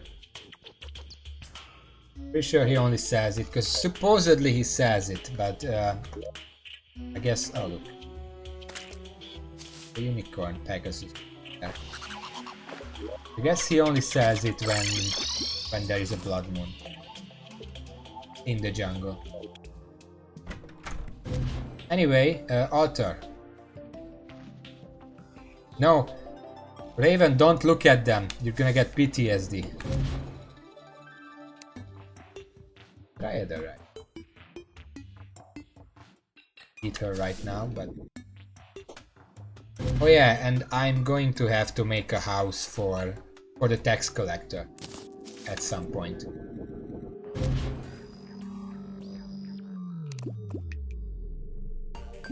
I'm just gonna do it next time when I make the fortress.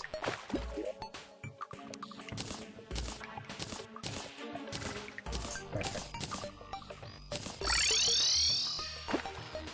Yeah, this is not looking good. This is what I was talking about. Oh well, at least this looks nice, I think.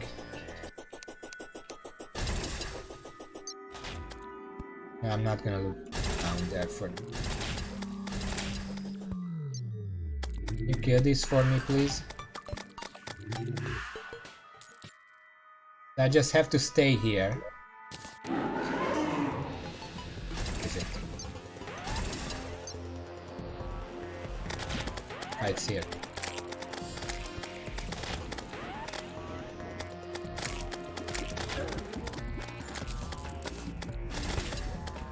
Good to see these spiders are just as useless as everything else, in the fact that you seriously should just focus that play.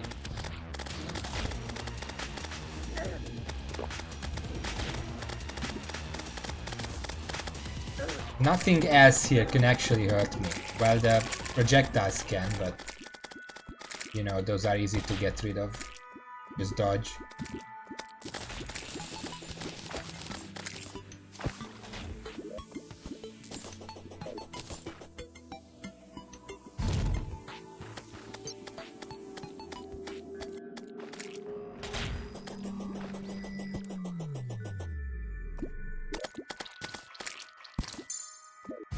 I don't know if it matters.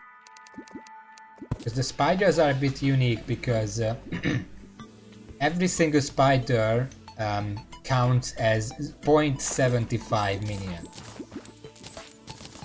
So the more minions you can summon, the even more spiders you can summon. Again.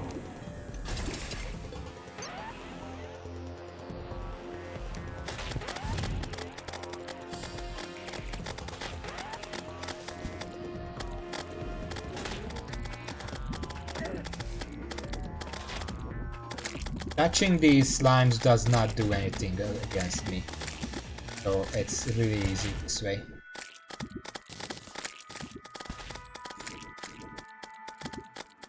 And I can just kill the slimes.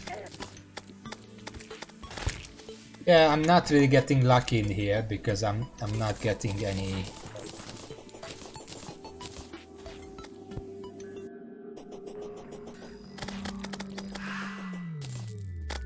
treasure maps, but in general it works. Just do it times. Oh, there it is.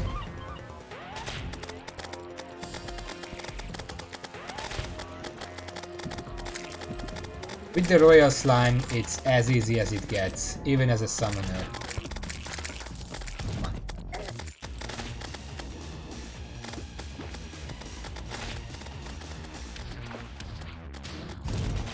Now, when he teleports, he resets. Okay, where are my spiders? Because when you kill King Slime, he summons a whole bunch of enemies, each of which can drop. Oh, it's just... Each of those enemies can drop the treasure map.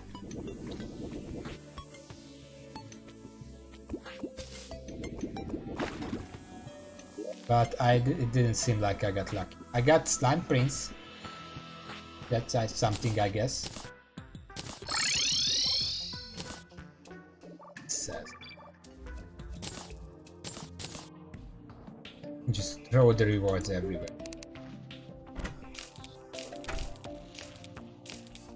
Slime book, King Slime trophy. Here.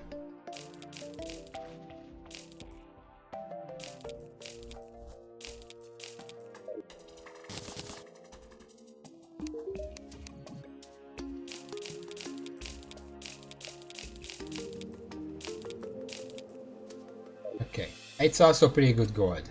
I'm gonna need the gold, but this wasn't enough.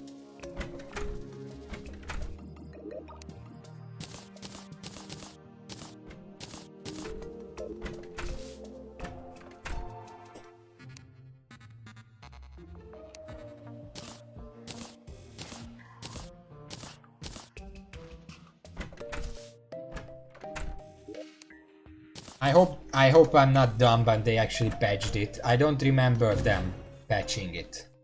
Because it seems like just a smart mechanic that you can use. Because King Slime summons a lot of stuff, and based on, because if you take King Slime into the underground Hollow, every single slime he summons can drop Soul of Light. It's just how it is.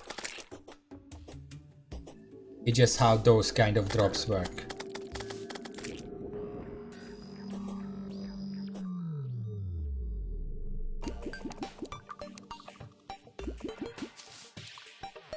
Because you can't do that with enemies that you spawn with, you know,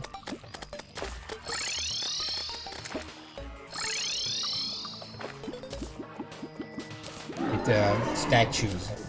But this is really not the same.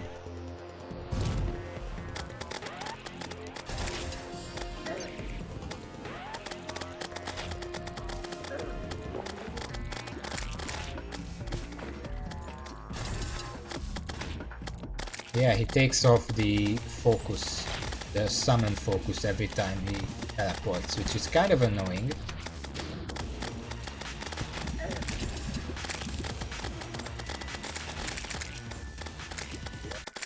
Oh, there is one.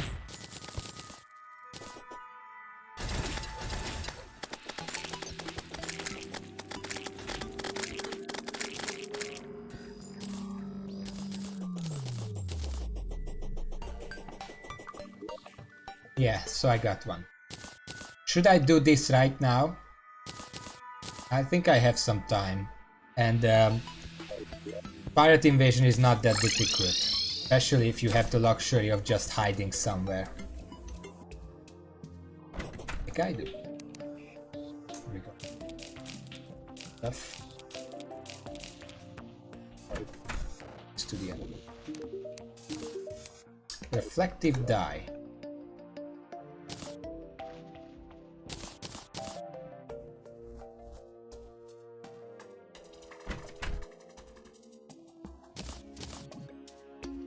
Oh, it basically fixes my pixel art. Okay.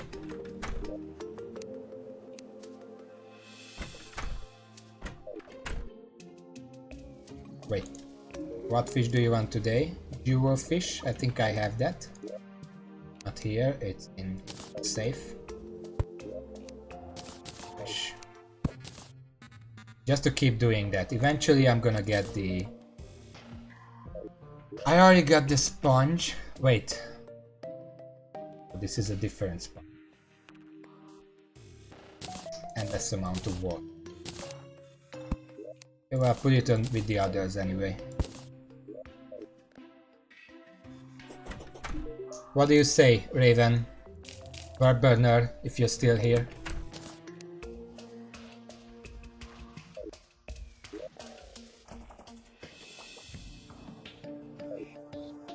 Should I do the pirate invasion right now? Because it's not that difficult, especially if I can just hide in buildings. That was the question.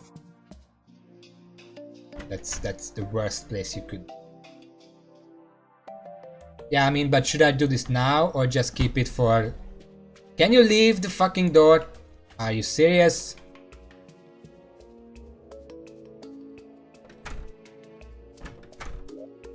Because I can just do this next time, but fuck it, let's do this.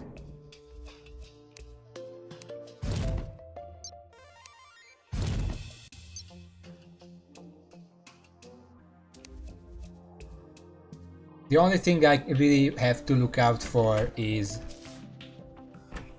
the pirate captain ghost. That's a nasty one. But aside from that,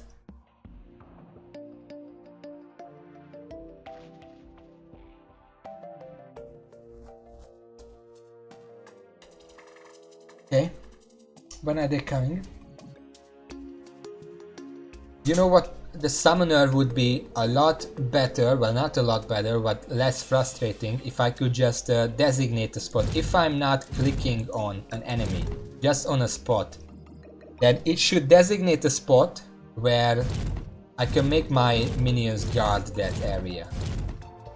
I would just click right here and then they would be standing here. And if I go too far, of course I follow me, same as with the other stuff. Okay, they are here.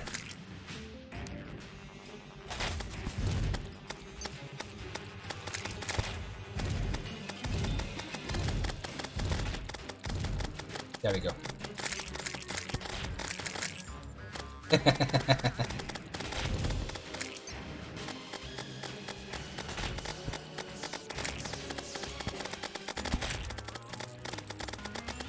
Go, my pretties! Kill them all! Feed! Can you get this parrot, please? Right. I do need to watch out if there is a pirate captain. I cannot be here. I don't see any yet. I think they spawn later on. Feed my pretty. Even though it's night time. Not necessarily the best time, but and after we reach 50%, then the ship should spawn. I can call back my spiders, and again they're gonna stop attacking these guys.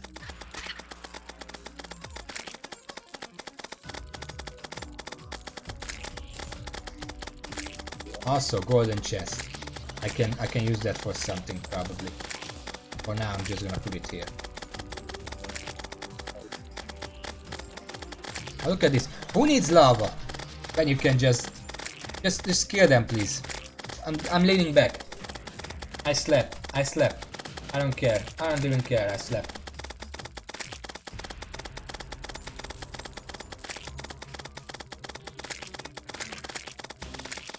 No, actually, I'm not gonna sleep because this is really fun to watch, you know. Oh fuck, that's a pirate camp. You actually watch out there. I think I can still kite it in the house.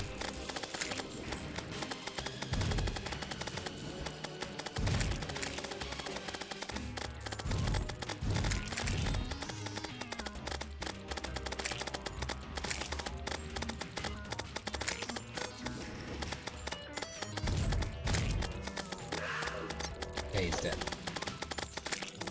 Back to work. I'm gonna put this up. I'm gonna replace these when I actually make a fortress for this. And I'm probably gonna make the fortress somewhere around here. Because that's easy to even out.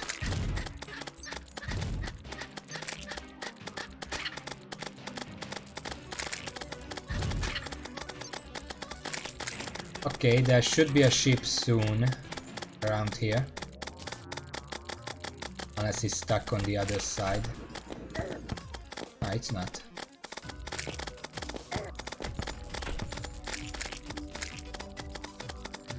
I'm just getting bad luck with the spawn. Because basically after 50% every time I kill a pirate, it has a chance to spawn the one of the ships.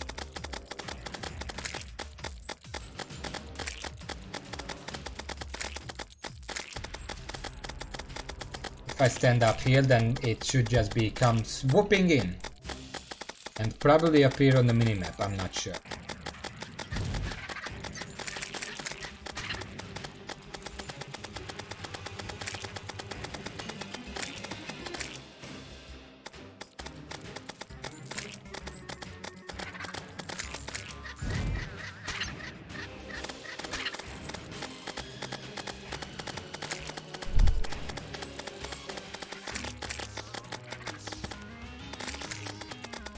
Okay, that was just lag.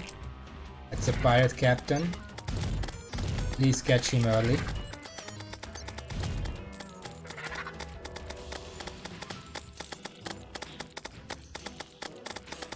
Gonna take a while.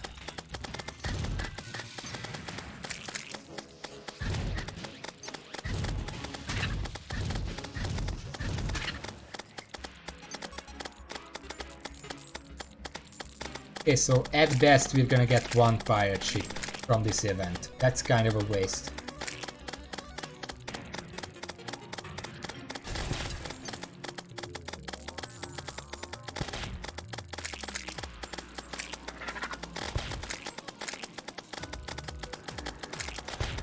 Oh, there it comes, but I have a spirit coming for me right now, so I can't deal with that.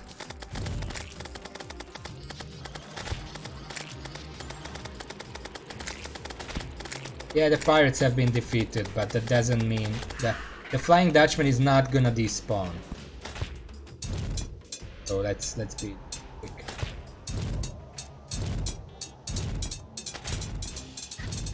There we go. Now we just wait. Maybe I can do this.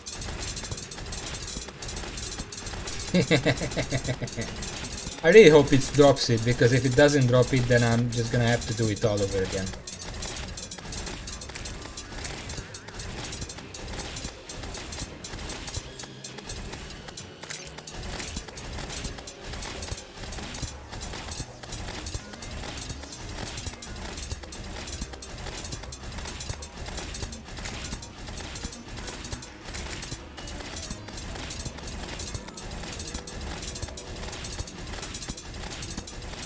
It still does take a while, but I mean, I'm pretty sure my other spiders are just away somewhere.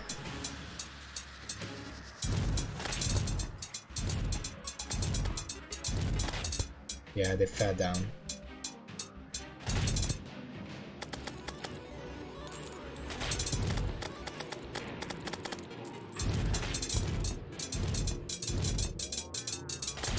There we go.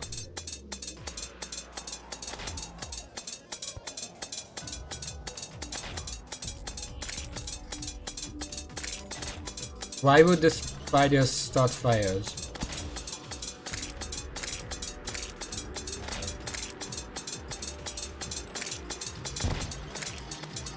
That's one down.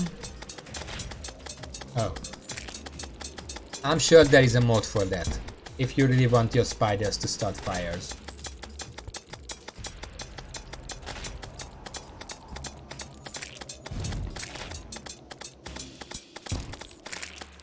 That is it. That's it. The black spot.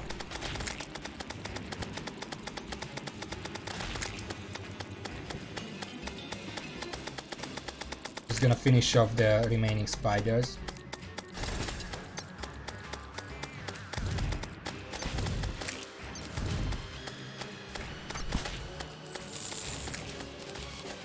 Alright. The black spot. Might as well put it on. It's probably better than a bunny. Chances are. Gonna put it in it. No. Okay.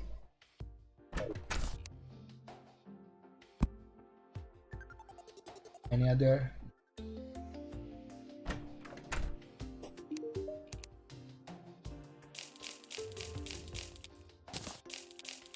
Oh, yeah.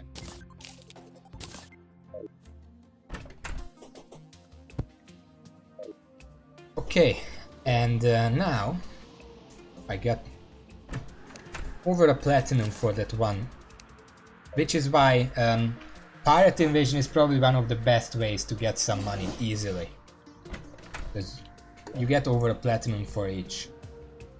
It's not the fastest, but it's probably the easiest. What do I want to do now? There was something else.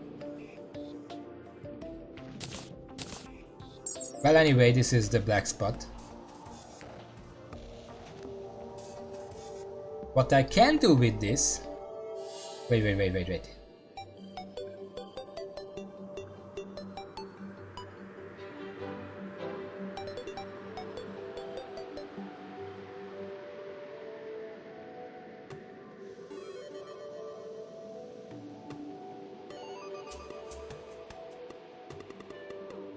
First of all, it's an infinite flying mount, and the first one you can really get in the game, which is pretty. It's very useful, and I love it. But it can also make it easier for me to actually get wings, because whatever I can craft wings is gonna need souls of flight. And if it would actually spawn, then I'll show it up.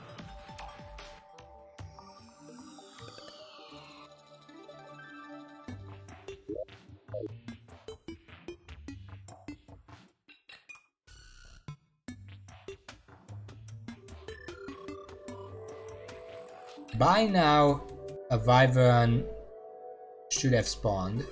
Yeah, I got to the end of the world. I guess I'm turning back now.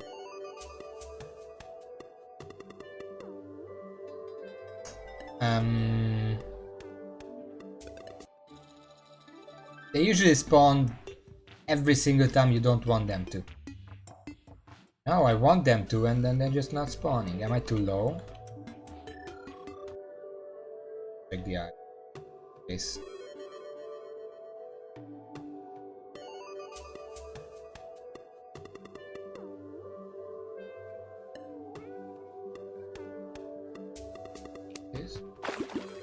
Oh, Wetbeard, the pirate, has showed up. I'm not really gonna care about him. He doesn't really give me anything, and nobody really likes him enough. I mean, the angler likes him, but I don't care about the angler either, so... They're just gonna have to live in the forest. Okay, come on, this is getting ridiculous. Wyverns show up constantly, and I never want them to show up. This one time I want them to show up, and they're just not coming. Ow. You know what? I'm gonna drink.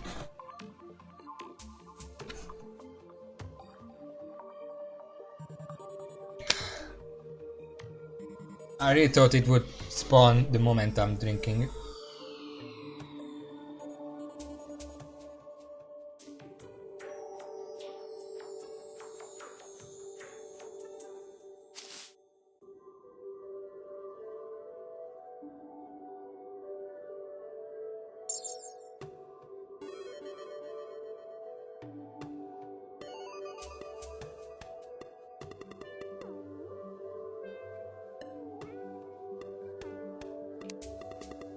Traveling merchant. Well, I guess it's just not gonna spawn.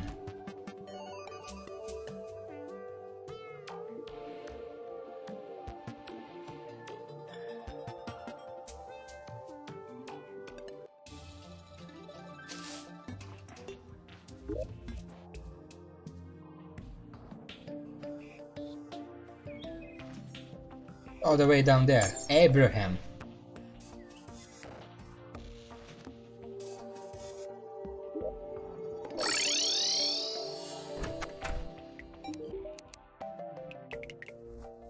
It's a scrap.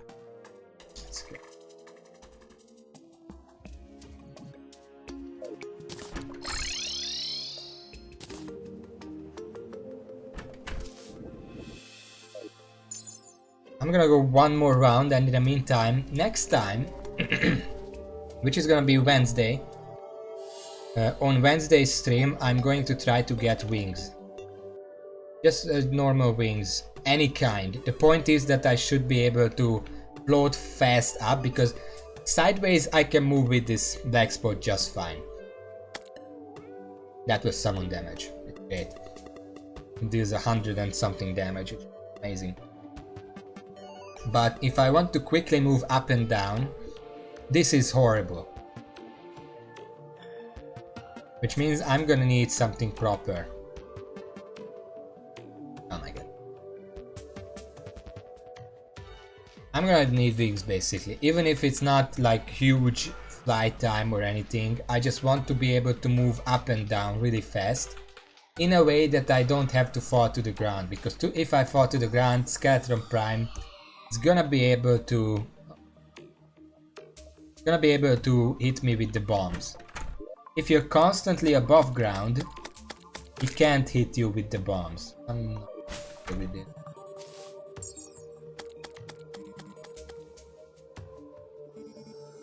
And basically the bombs are the most dangerous, because the laser shoots rarely enough, but it's not really a problem if you're constantly just flying around it. And one enemy. It's hard. And the melee ones, they just can't keep up if you're flying around it. Maybe I can fly around it with this, the black spot. It kind of turns badly, but even this is probably enough to dodge the melee attacks. And I can just right click the spiders on the head. Sometimes land on... Oh hey! Look at this.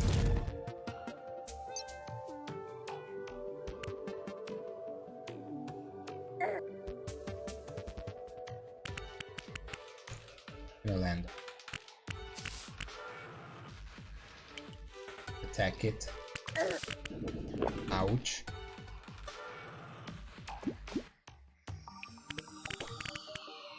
But this is a bit slow.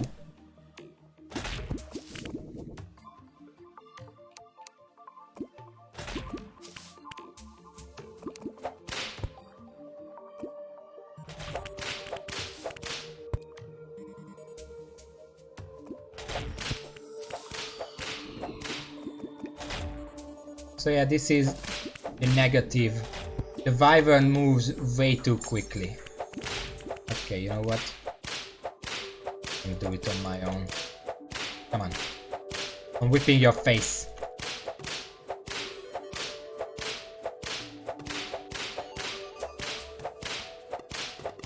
Wait for it.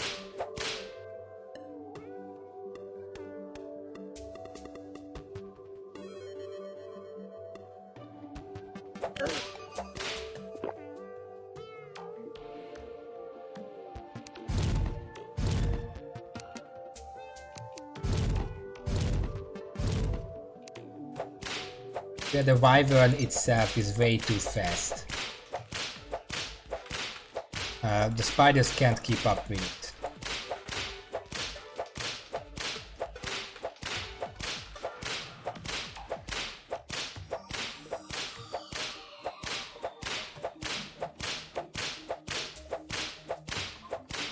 Anyway, so next time I'm gonna build a fortress. I'm gonna build a house for the tax collector. I'm probably gonna farm a few more events and king slimes just to get more drops, summon drops.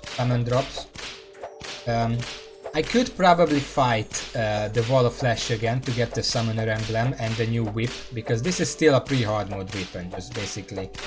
It takes forever.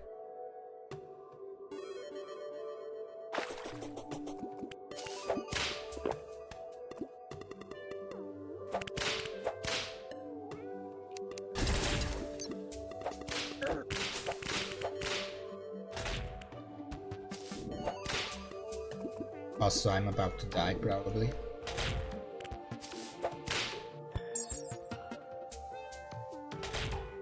Okay, let's make sure I don't die. I need to kill 1 or 2 wyverns to get enough souls for 1 pair of wings. So this is an investment. Beyond that, if I get the wings, I can probably just kill Skeletron Prime. But I think before that it would be a good idea to do a few more invasions just to stack up on the summoning items. You know, mechanical stuff. Although I do want to hurry up with killing the first one, because I want the Contaminator as soon as possible.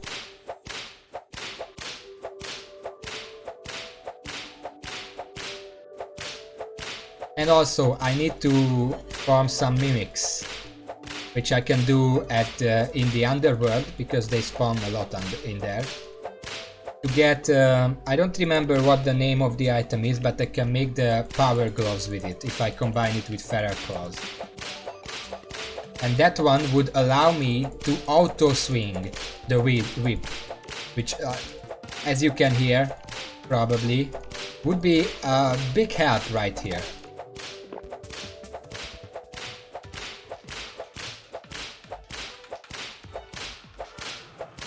And no, I don't think the imps would be much more help here. You can try.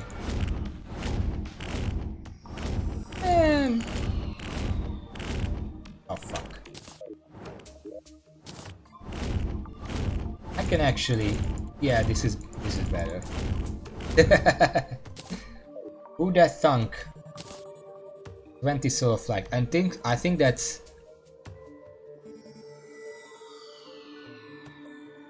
that's precisely how much I need, but I'm gonna ask the it's Marley, it's not Kevin now. Well, I'm gonna call you Kevin anyway. Hoverboard, which is Shrumite, Beetle Wings with Beetle Husk. Let's see. No. 1 second. Mimic. I'm gonna prove to you. The one you're thinking of is a step after that. Yeah, Titan Glove. That's what I need. I combine that with Feral Claws to make the Power Glove, and then I can combine that with the Flesh Knuckles, which does need a Crimson area to make the Berserker Gloves.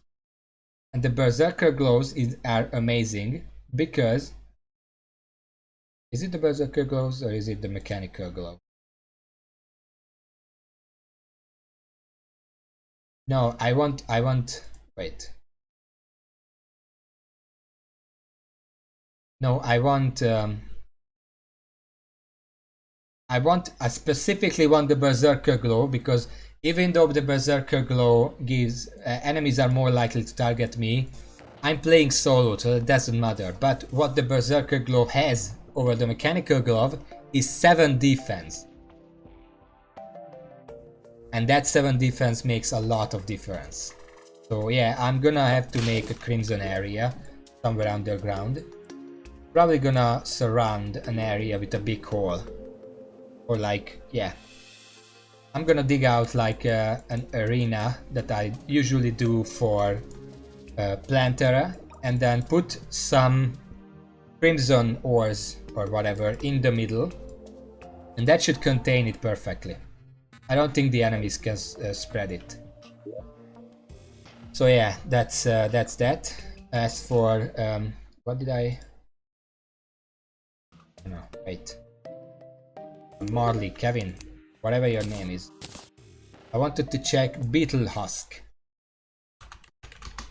I'm pretty sure I can get that. No, that's post golem, so I can't get that. Factory bar I can't get. Cookie twig I can't get. Black fairy dust. Black fairy dust at pumpkin, so no, I can't get that. However, the tattered bee wing.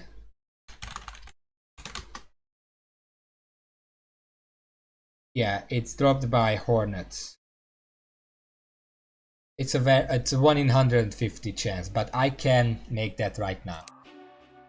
The broken bat wing, I'm pretty sure that's pumpkin moon maybe. No, it's just dropped by bats. No, vampires. That's a solar eclipse. That's no, that's not something. Ice feather is something I can get right now. So is the fire feather. The bone feather. What's that for? What's that from? That's post planter. I can't get that. The butterfly dust I can get right now in the jungle.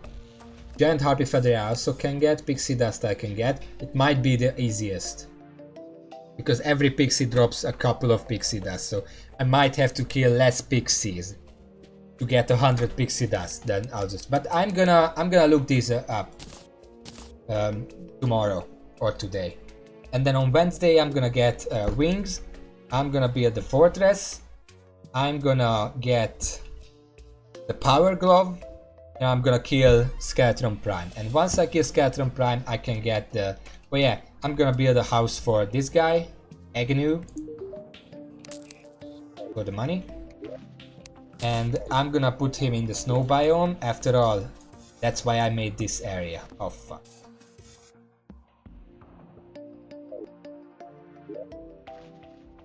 Yeah, so yeah, my snow biome seems to have some crimson in it, if I see it correctly. Let me just check it out. I mean, it doesn't matter, even if it has corruption crimson in it, I can cleanse it after Skeletron Prime, and then I'm gonna move the guy in there.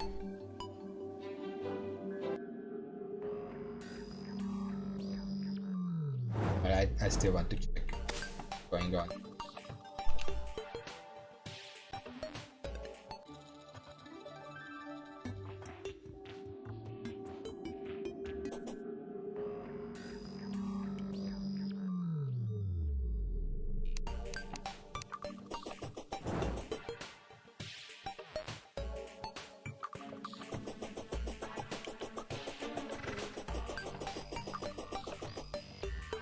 Or is it just normal? I don't really see anything here. Purple eyes block, that's corruption. Okay, so I know what happened. Let me just go home so I don't die. Basically, this area is where my corruption V spawned.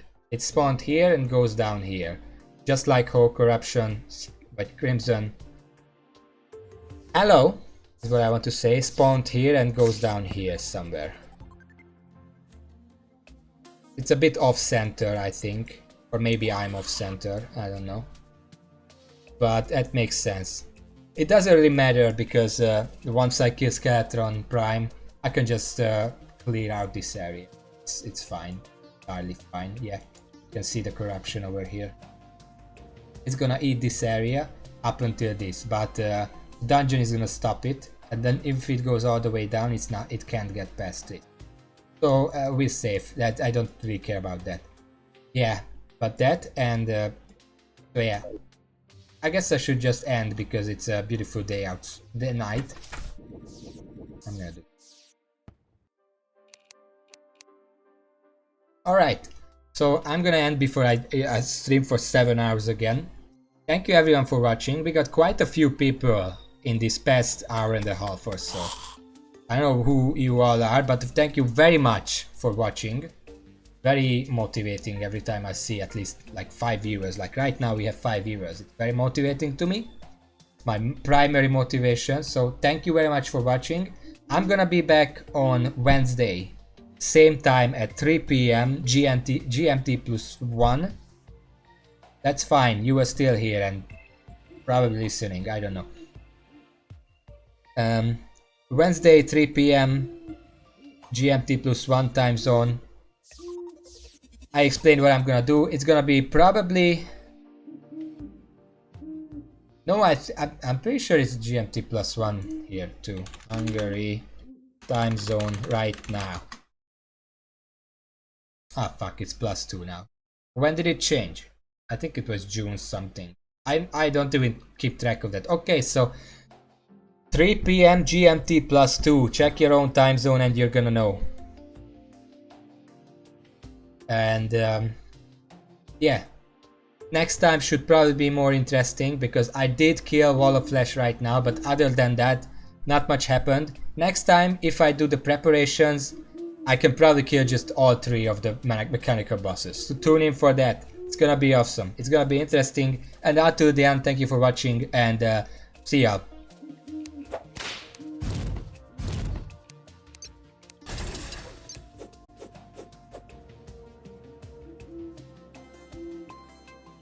See ya.